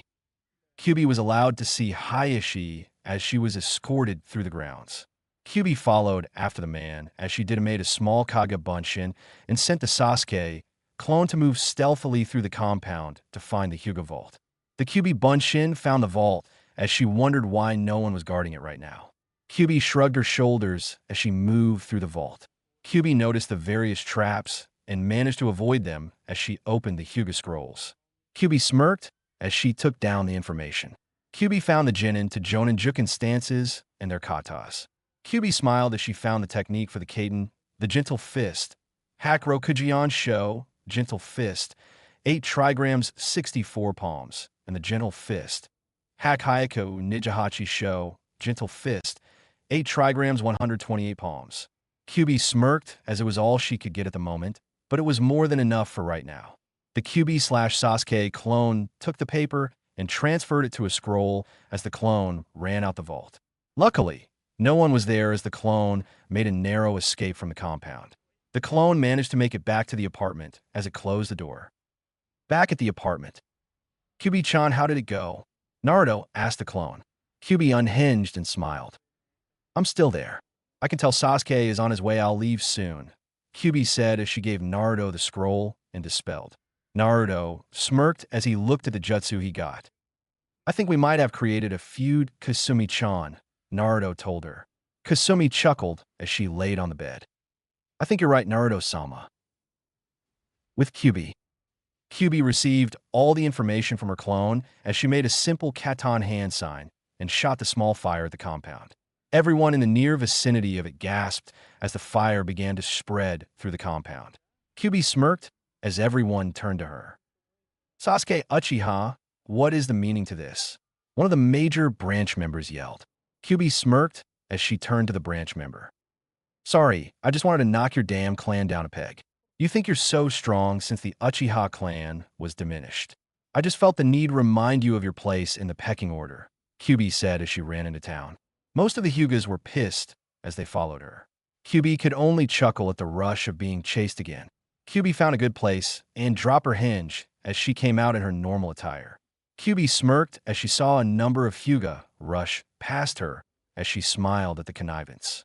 She turned her head to see Sasuke, coming also as the Hyuga met with the single Uchiha.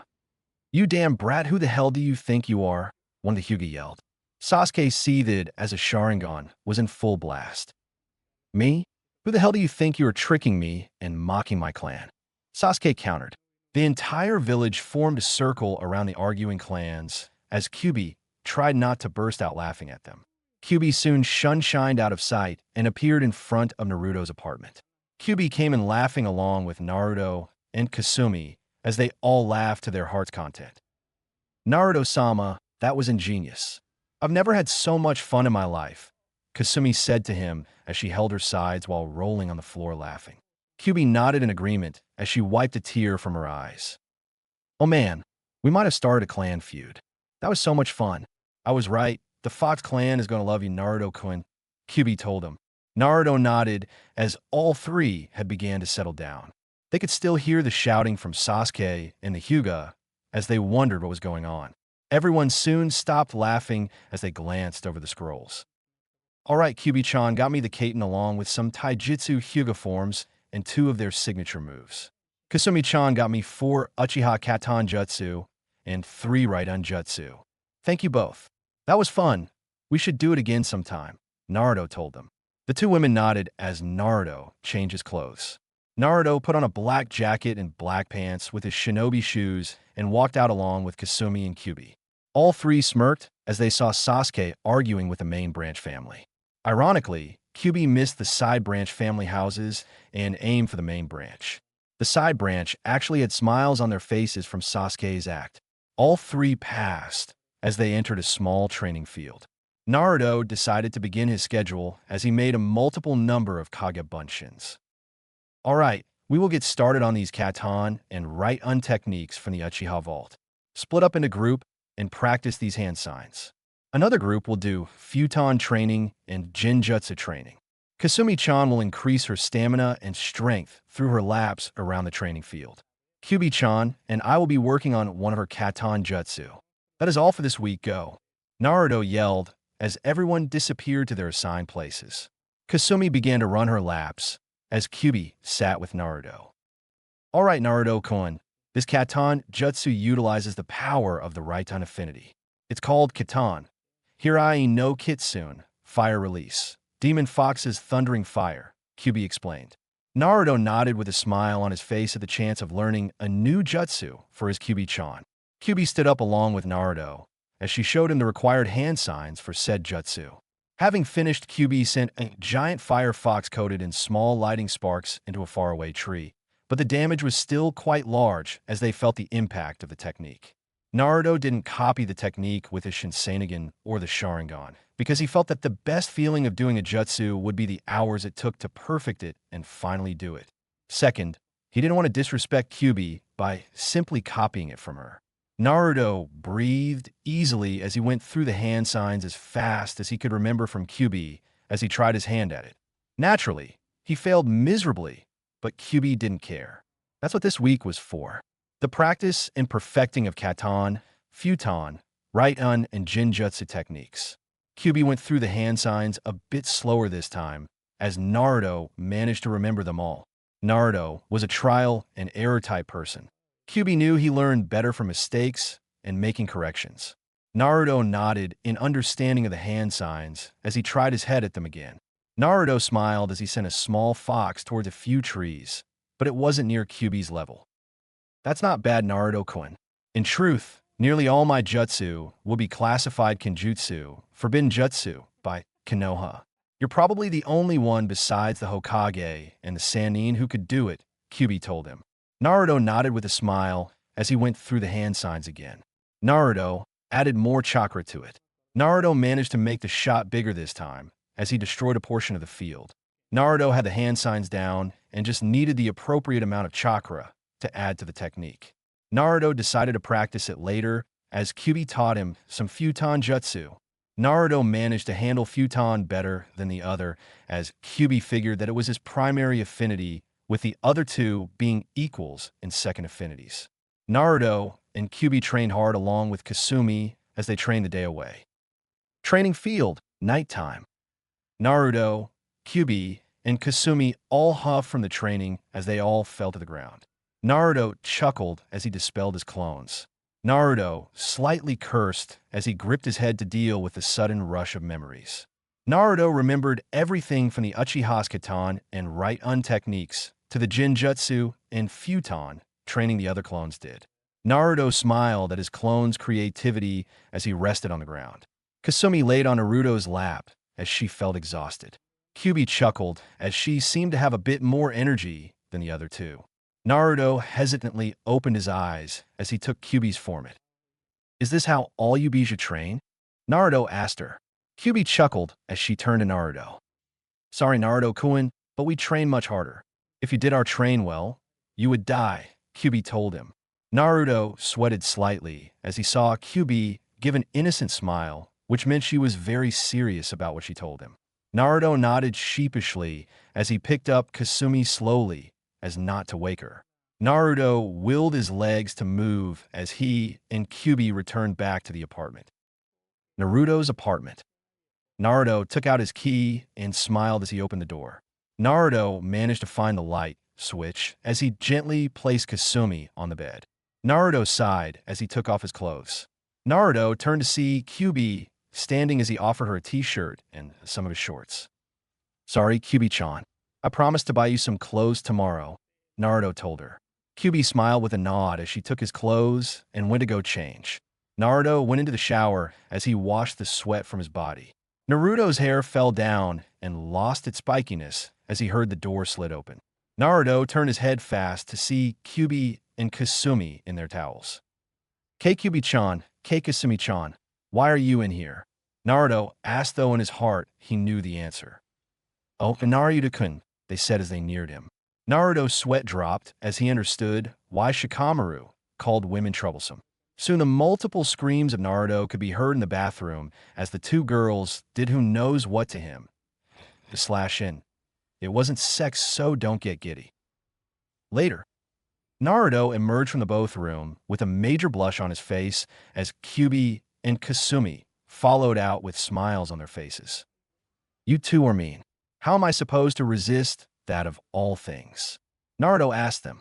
Both girls turned to each other and smiled as they shrugged their shoulders. Sheer willpower, Naruto-sama, Kasumi told him. Naruto sighed as he changed to his pajama clothes. Kasumi didn't have a need for one as she changed back to her dog form. Kyuubi put on the t-shirt and shorts that Naruto gave her as all three went to bed. Naruto turned out the lights as Kasumi took her spot on Naruto's stomach and curled into a ball and went back to sleep. Kyuubi climbed into bed also and grabbed Naruto's arm as she held it tenderly. Naruto turned to Kyuubi as she gave him a small but satisfying kiss on the lips. Naruto smiled as he looked at her wonderfully red, slitted eyes. What was that for? Naruto asked her. Kyuubi chuckled as she tightened her grip on Naruto's arm. My thank you for getting me out. Even though our lives are still connected by the seal, I'm happy that I can be out here and be next to you like this. I love you, Naruto-kun, Kyuubi told him. Naruto gave her a foxy grin as he massaged the back of her red hair. I love you too, Kyuubi-chan. I was more than happy to do it. I want you to be with me, Naruto told her. Kyuubi blushed, but smiled as she kissed Naruto one more time and went to sleep. Naruto smiled as he closed his eyes to wait for the next day with full energy, as usual.